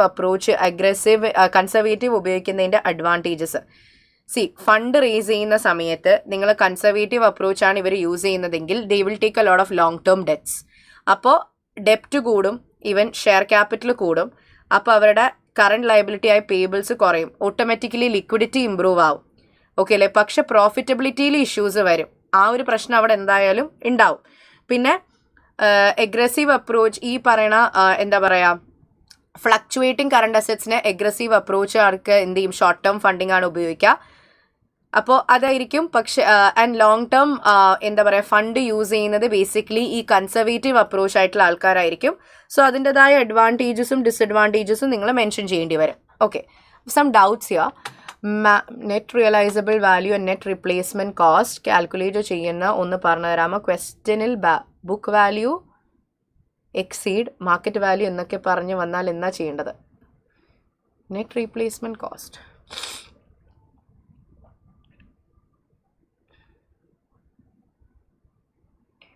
net realisable value and net replacement cost എന്താ ഉദ്ദേശിച്ചത്? എനിക്ക് മനസ്സിലായില്ല. Net realisable value and net replacement cost calculate ചെയ്യുന്നത് എങ്ങനെയാണോ? Book value exceed market value എന്നൊക്കെ പറഞ്ഞു വന്നാൽ എന്താ ചെയ്യേണ്ടത്? മനസ്സിലായില്ല. എനിക്ക് മനസ്സിലായില്ല എന്താ ചോദിച്ചതെന്നുള്ളത്. മാം, ഒരു ഡൗട്ട്. ഡെറിവേറ്റീവ്സ് എൻറ്റർ ചെയ്യുന്ന പ്രോഹിബിറ്റഡ് ആണോ ഇസ്ലാമിക് ഫിനാൻസിൽ? ഡെറിവേറ്റീവ്സിൽ എൻറ്റർ ചെയ്യുന്നത് ബേസിക്കലി ഇസ്ലാമിക് ഫിനാൻസിൽ എന്താണ് ഇൻട്രസ്റ്റ് എന്നുള്ളൊരു സംഭവം ഉണ്ടെങ്കിൽ അതെന്തല്ല അലൗഡ് അല്ല. So if the derivatives does not involve any interest then you can go for it. അതാണ് ഇസ്ലാമിക് ഫിനാൻസിൽ ഇൻട്രസ്റ്റ് എന്നുള്ളൊരു സംഭവം ഇല്ലാത്ത ഏത് ഇൻസ്ട്രുമെൻസും അവൈലബിൾ ആണ്. വേറെ റിസ്ക്കും റിവാർഡ്സ് ഒക്കെ ഷെയർഡ് ആണെങ്കിൽ ഫൈൻ. നേരെ മറിച്ച് if it involves any amount of interest in it, അപ്പോൾ അങ്ങനെയാണെങ്കിൽ അത് അലൗഡ് അല്ല. ഓക്കെ ഷെഫ്ന, എന്താ ചോദിച്ചതെന്നുള്ളത് എനിക്ക് മനസ്സിലായിട്ടില്ലടാ. Net realisable value and net replacement cost calculate ചെയ്യുന്ന ഒന്ന് പറഞ്ഞു തരാമോ? ക്വസ്റ്റ്യനിൽ book value exceed market value എന്നൊക്കെ പറഞ്ഞു. എനിക്ക് മനസ്സിലായില്ല, സംഭവം മനസ്സിലായില്ല. Could you just reframe it again? എനിക്ക് മനസ്സിലായില്ല എന്താ ചോദിച്ചതെന്നുള്ളത്. EAC ആണോ ചോദിച്ചത്? I don't know. എന്താ അതാണോ ചോദിച്ചത്? അതൊന്ന് പറയണേ. ഓക്കെ, സോ വർക്കിംഗ് ക്യാപിറ്റലിൻ്റെ ഈ ചോദ്യം നിങ്ങൾ ഡെഫിനറ്റ്ലി ഒന്ന് ട്രൈ ഔട്ട് ചെയ്യുക. കാരണം ഇപ്പോൾ റേഷ്യോസ് ചോദിച്ചിട്ട് അതിനെക്കുറിച്ച് പറയാൻ പറഞ്ഞിട്ടുണ്ട്. And it is actually very simple. Okay അല്ലേ? ക്ലിയർ ആണോ? ഏതെങ്കിലും ക്വസ്റ്റ്യൻ നിങ്ങൾക്ക് ഡിസ്കസ് ചെയ്യാനോ കാര്യങ്ങളോ എന്തെങ്കിലും ഉണ്ടോ? Anything you want me to discuss or something? എന്തെങ്കിലും രീതിയിലുള്ള എന്തെങ്കിലും ഡൗട്ട്സോ കാര്യങ്ങളോ ഉണ്ടോ നിങ്ങൾക്ക് to ask? Anything else apart from this? Anything else? Okay ആണോ? അതൊന്ന് റീഫ്രെയിം ചെയ്ത് എഴുതുകയാണെങ്കിൽ പെട്ടെന്ന് തന്നെ I could solve it. Otherwise ഈ ഷീറ്റ് എന്തായാലും ഞാൻ നിങ്ങൾക്ക് ഷെയർ ചെയ്ത് തരാം so that it would be helpful for you. നമ്മൾ പ്രീ മോക്ക് ഡിസ്കസ് ചെയ്തു ജൂൺ 2025 ആ ഒരു പെർട്ടിക്കുലർ ക്വസ്റ്റ്യൻ എനിക്ക് ഡിസ്കസ് ചെയ്യാനുണ്ടായിരുന്നു, അത് ചെയ്യിപ്പിച്ചിട്ടുണ്ട്. പിന്നെ നമ്മൾ എക്സാമിന് റിപ്പോർട്ട് ഡിസ്കസ് ചെയ്തിട്ടുണ്ട്.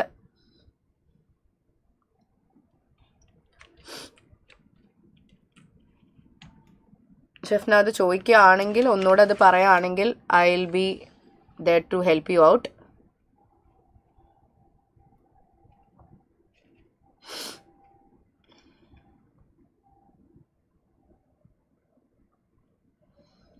മാം what is money audit? Money audit എന്ന് പറഞ്ഞു കഴിഞ്ഞാൽ ഫിനാൻഷ്യൽ ഓഡിറ്റ്. സംഭവം എന്താണ് മണി ഓഡിറ്റ് എന്ന് പറഞ്ഞു കഴിഞ്ഞാൽ? ഫിനാൻഷ്യൽ ഓഡിറ്റ് ബേസിക്കലി നമ്മളുടെ കമ്പനിയിലുള്ള ഫിനാൻഷ്യൽ സ്റ്റേറ്റ്മെൻറ്റ്സും റെക്കോർഡ്സൊക്കെ എന്ത് ചെയ്യും, അത് ആക്യുറേറ്റ് ആണോ, കംപ്ലീറ്റ് ആണോ, പറഞ്ഞ റൂൾസ് ആൻഡ് റെഗുലേഷൻസിന് കംപ്ലൈ ചെയ്തിട്ടുണ്ടോ, ആ കാര്യങ്ങളൊക്കെ ചെക്ക് ചെയ്യുന്ന ഒരു ടൈപ്പ് ഓഫ് എക്സാമിനേഷനാണ്, ഇൻഡിപെൻഡൻറ്റ് എക്സാമിനേഷനാണ് എന്താ മണി ഓഡിറ്റ്. അത് നമ്മുടെ കമ്പനിയുടെ ഫിനാൻഷ്യൽ റെക്കോർഡ്സും ഫിനാൻഷ്യൽ സ്റ്റേറ്റ്മെൻറ്റ്സ് ഒക്കെ എടുത്ത് പരിശോധിച്ച് അത് ആക്ച്വലി പ്രോപ്പർ ആണോ, അത് ആക്യുറേറ്റ് ആണോ, കംപ്ലീറ്റ് ആണോ, ഇല്ലെങ്കിൽ എന്താ പറയുക പറഞ്ഞ സ്റ്റാൻഡേർഡ്സും റൂൾസും റെഗുലേഷൻസ് ഒക്കെ പാലിച്ചിട്ടുണ്ടോ എന്നൊക്കെ പ്രൊവൈഡ് ചെയ്യുന്ന ഒരു ടൈപ്പ് ഓഫ് അഷ്വറൻസ് ആണ് എന്ത് money audit, also called as financial audit. അത് ഷെയർ ഹോൾഡേഴ്സിനും സ്റ്റേക്ക് ഹോൾഡേഴ്സിനൊക്കെ വേണ്ടിയിട്ടാണ്. That is true and fair ആണോ എന്നൊക്കെ പറയുന്നത് തന്നെയാണ് money audit. Money audit is also called as formally called as financial audit. പിന്നെന്താണ് മാം അല്ല net realisable value method calculate ചെയ്യണേ? യു മീൻ ആസ് ബിസിനസ് വാല്യുവേഷനിലുള്ളതാണോ ഷെഫ്ന? ബിസിനസ് വാല്യുവേഷൻ ആണോ ചോദിച്ചത്? നെറ്റ് റിയലൈസബിൾ വാല്യൂ എന്നുള്ള കോൺസെപ്റ്റ് അതാണോ ഉദ്ദേശിച്ചത്? അതാണോ ഉദ്ദേശിച്ചത്? വാല്യുവേഷൻ എന്നുള്ള ടോപ്പിക്കിലാണോ? വാല്യുവേഷൻ എന്നുള്ള ടോപ്പിക്കിലാണോ ചോദിച്ചത്? അതാണോ നെറ്റ് റിയലൈസബിൾ വാല്യൂ ആ ഒരു സാധനമാണോ വാല്യുവേഷൻ എന്നുള്ള ടോപ്പിക്കിൽ?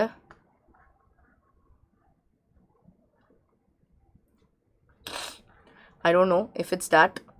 അതാണോ നെറ്റ് റിയലൈസബിൾ വാല്യൂ ആണോ ഉദ്ദേശിച്ചത് Shefna? Is it net realisable value from valuation എന്നുള്ള ടോപ്പിക്കിൽ ആസിഡ് ബേസ്ഡ് വാല്യുവേഷനും കാര്യങ്ങളാണോ ഉദ്ദേശിച്ചത്?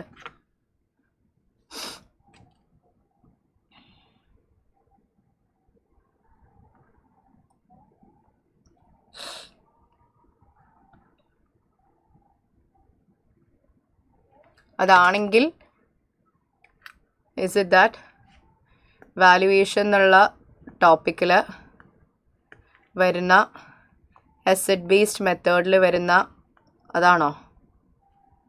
Yes yes yes asset based valuation. വാല്യുവേഷനിൽ നിങ്ങൾക്ക് ഒരു അസറ്റ് ബേസ്ഡ് വാല്യുവേഷൻ എന്ന് പറഞ്ഞൊരു ഏരിയ ഉണ്ട്. അസറ്റ് ബേസ്ഡ് വാല്യുവേഷൻ എന്ന് പറഞ്ഞിട്ട് നമ്മൾക്ക് ഒരു ഏരിയ ഉണ്ട് ഫോർ മെഷറിങ് ഓർഡിനറി ഷെയർസ്. ആ അസറ്റ് ബേസ്ഡ് വാല്യുവേഷൻസിൽ നമുക്ക് കുറേ ബേസിസ് ഉണ്ട്. There are different basis to do it. Okay, അപ്പോൾ അതിൽ വരുന്ന കുറേ ബേസിസ് ഉണ്ട്. One of the following is historical basis, പിന്നെ net realisable basis and replacement cost basis എന്നൊക്കെ പറഞ്ഞിട്ട് കുറേ ഉണ്ട്. ഓക്കെ, സംഭവം ഇത്രയേ ഉള്ളൂ. ഞാൻ ജസ്റ്റ് ഒരു എക്സാമ്പിൾ കാണിച്ചു തരാവേ. നിങ്ങൾക്കൊരു SOFP തന്നിട്ടുണ്ടെന്ന് വിചാരിക്കും ഒരു കമ്പനിയുടെ.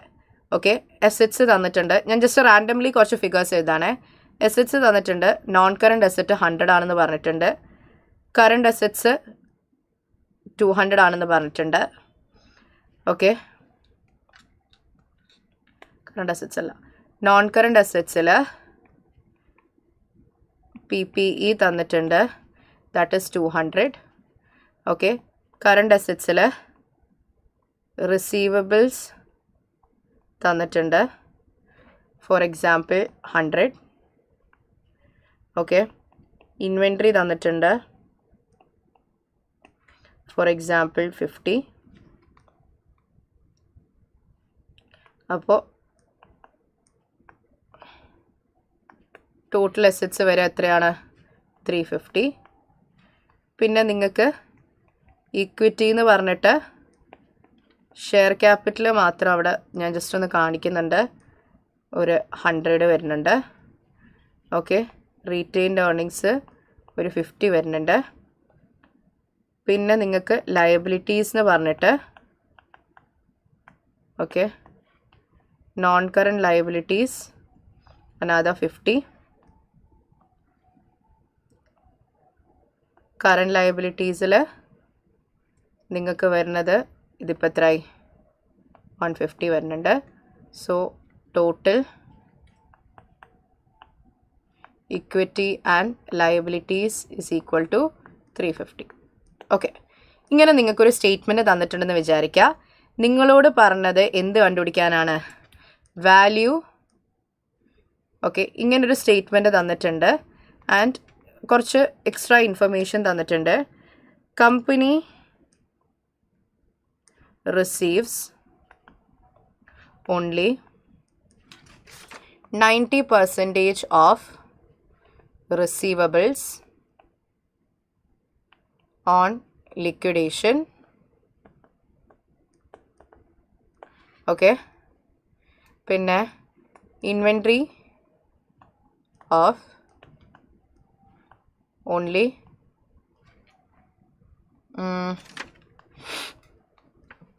$30 is realized എന്ന് വേണമെങ്കിൽ പറഞ്ഞിട്ടുണ്ട്. ഓക്കെ അല്ലേ? സംഭവം ഇത്രയാണ്.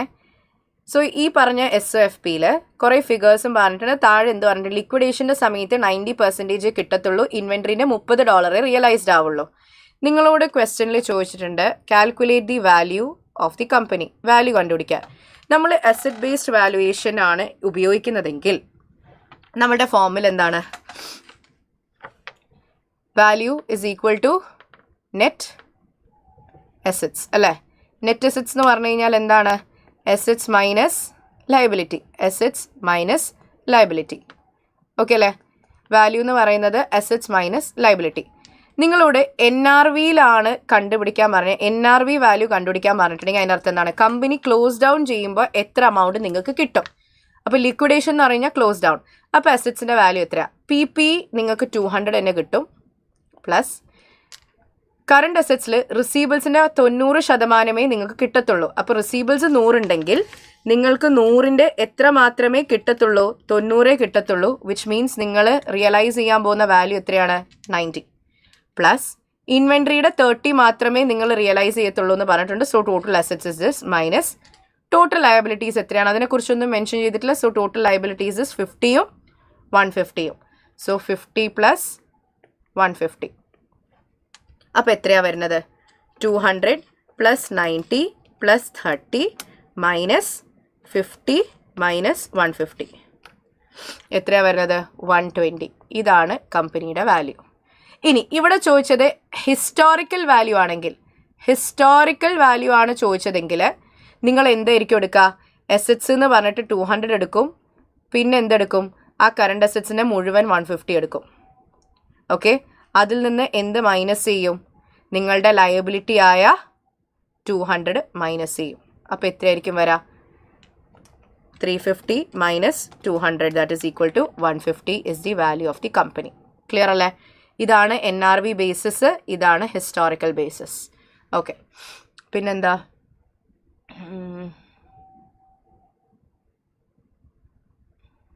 ഓക്കെ, ഇങ്ങനെയാണ് ക്വസ്റ്റനിൽ പറഞ്ഞു തരും എങ്ങനെയാണ് ചെയ്യേണ്ടത് എന്നുള്ളത്. ഓക്കെ അല്ലേ? So that's it. മാക്സിമം കാര്യങ്ങൾ നമ്മൾ കവർ ചെയ്തിട്ടുണ്ട്. സോ ഇത്രയേ ഉള്ളൂ. എന്ത് ചെയ്യുക? ഈ ഒരു സെഷൻ യൂസ്ഫുൾ ആയിട്ടുണ്ടാവുമെന്ന് ഞാൻ പ്രതീക്ഷിക്കുന്നു. നല്ല പോലെ എന്ത് ചെയ്യുക? എക്സാം എഴുതാൻ നമുക്ക് ട്രൈ ചെയ്യാം. ഇനി അപ്പോൾ ഈ സെഷനെ ഞാൻ വൈൻഡ് അപ്പ് ചെയ്യാണ്. സോ ബിഫോർ ദാറ്റ് എനിക്ക് പറയാനുള്ള ഒരു കാര്യമാണ്, നിങ്ങൾ എന്ത് ചെയ്യേണ്ട ആവശ്യമില്ല. ഇനി നിങ്ങൾക്ക് exam 5th so you have how many more days? ഇന്ന് 2nd കഴിഞ്ഞു. So you have 2 days. Actually ഈ 2 ദിവസത്തിൽ നിങ്ങൾ പാനിക് ആവേണ്ടതോ അല്ലെങ്കിൽ പുതുതായിട്ട് ഒരു കാര്യവും പഠിക്കേണ്ടതായിട്ടില്ല. Whatever you have learn till now is sufficient.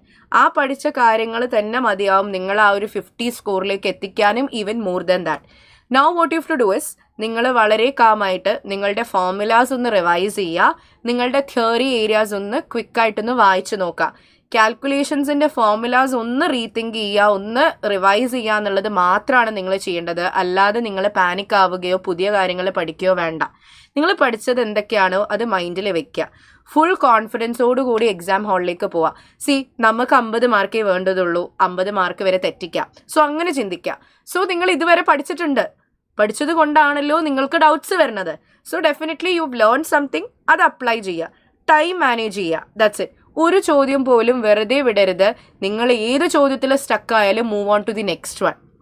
ഒരിക്കലും സെക്ഷൻ സി എഴുതാൻ ടൈം കിട്ടിയില്ല എന്ന് പറയരുത്. കാരണം നിങ്ങൾ എയും ബിയിലും വെറുതെ ഇരിക്കാതെ എന്ത് ചെയ്യുക, അത് അറിയില്ലെങ്കിൽ അവിടെ ഫ്ലാഗ് ചെയ്യുക, എന്നിട്ട് go to the next one. നിങ്ങൾ എല്ലാ ചോദ്യങ്ങളും ആൻസർ ചെയ്താൽ നിങ്ങൾക്ക് 50 കിട്ടി പാസ്സാവാനുള്ള ചാൻസ് കൂടും.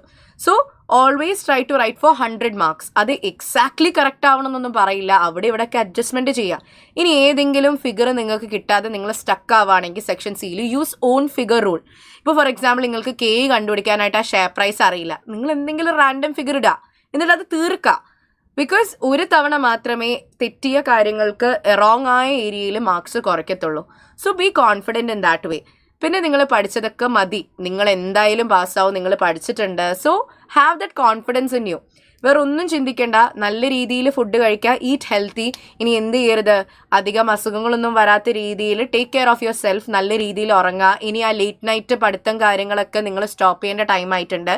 നിങ്ങൾ എന്ത് ചെയ്യാനുണ്ട്, നിങ്ങളുടെ മൈൻഡിന് നല്ല രീതിക്ക് റെസ്റ്റ് കൊടുത്ത് ജസ്റ്റ് റിഫ്രഷ് യുവർ മൈൻഡ്. കാരണം നിങ്ങൾ വീണ്ടും ഈ ലേറ്റ് നൈറ്റ് വരെ ഇരുന്ന് നിങ്ങളുടെ സ്ലീപ്പൊക്കെ നിങ്ങളെ സാക്രിഫൈസ് ചെയ്യുമ്പോൾ you are getting mentally exhausted. ആ ഒരു എക്സോഷനൊക്കെ മാറ്റി വെച്ച് നല്ലപോലെ റിലാക്സ് ആയിട്ട് ഇരിക്കേണ്ട ടൈം ആയിട്ടുണ്ട്. And I will pray and I wish നിങ്ങൾക്ക് നിങ്ങൾ ആഗ്രഹിക്കുന്ന ക്വസ്റ്റ്യൻസ് നിങ്ങൾക്ക് നിങ്ങളുടെ പേപ്പറിൽ വരാനും, നിങ്ങൾ ആഗ്രഹിക്കുന്ന ടോപ്പിക്സും നിങ്ങൾക്ക് എളുപ്പത്തിൽ ആൻസർ ചെയ്യാൻ പറ്റുന്ന ഏരിയാസിൽ നിന്ന് ക്വസ്റ്റ്യൻസ് നിങ്ങൾക്ക് വരട്ടെ. I'm wishing you all the very best for your exam. നല്ലപോലെ എക്സാം എഴുതുക. And do let me know when your results come and do let me know how was your exams എന്നുള്ള രീതി. So ഈ പറയണ എന്താ പറയുക, ഷീറ്റ്സിന് വേണ്ടിയിട്ട് sheet നിങ്ങൾക്ക് അയച്ചു തരണമെന്ന് പറഞ്ഞിട്ടുണ്ടായിരുന്നു. കമ്മ്യൂണിറ്റി ഗ്രൂപ്പിൽ ഞാനിത് ഷെയർ ചെയ്യുന്നതായിരിക്കും.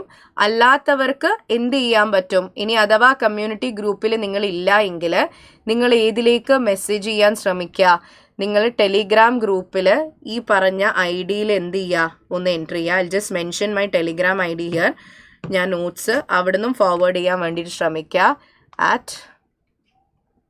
@RISANA99 tutor. സോ അവിടെ നിന്ന് നിങ്ങൾക്ക് എന്ത് ചെയ്യാം, ഈ ഫയൽസ് കളക്ട് ചെയ്യാം എൻ്റെ അടുത്തെന്നുള്ളത്. So just go through this theories ഒന്ന് വായിക്കുക, കോൺഫിഡൻ്റ് ആയിട്ടിരിക്കുക. നിങ്ങളെ പേടിക്കേണ്ട ആവശ്യമില്ല, നിങ്ങൾ പഠിച്ചിട്ടുണ്ട്, നിങ്ങൾ പാസ്സാവും. So I pray for you. So all the very best. നല്ലപോലെ എക്സാം എഴുതുക, കോൺഫിഡൻസോട് കൂടി എഴുതുക. Definitely every one will clear the December session FM exams. Okay, so that's it. Thank you so much. By.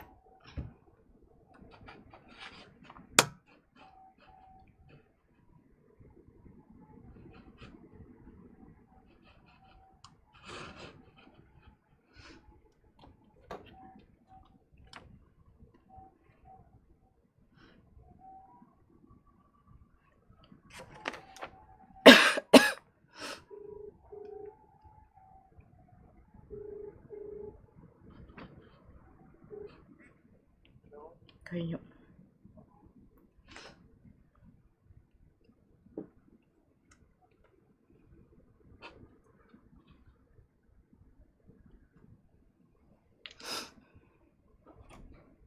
Thank you so much, dear.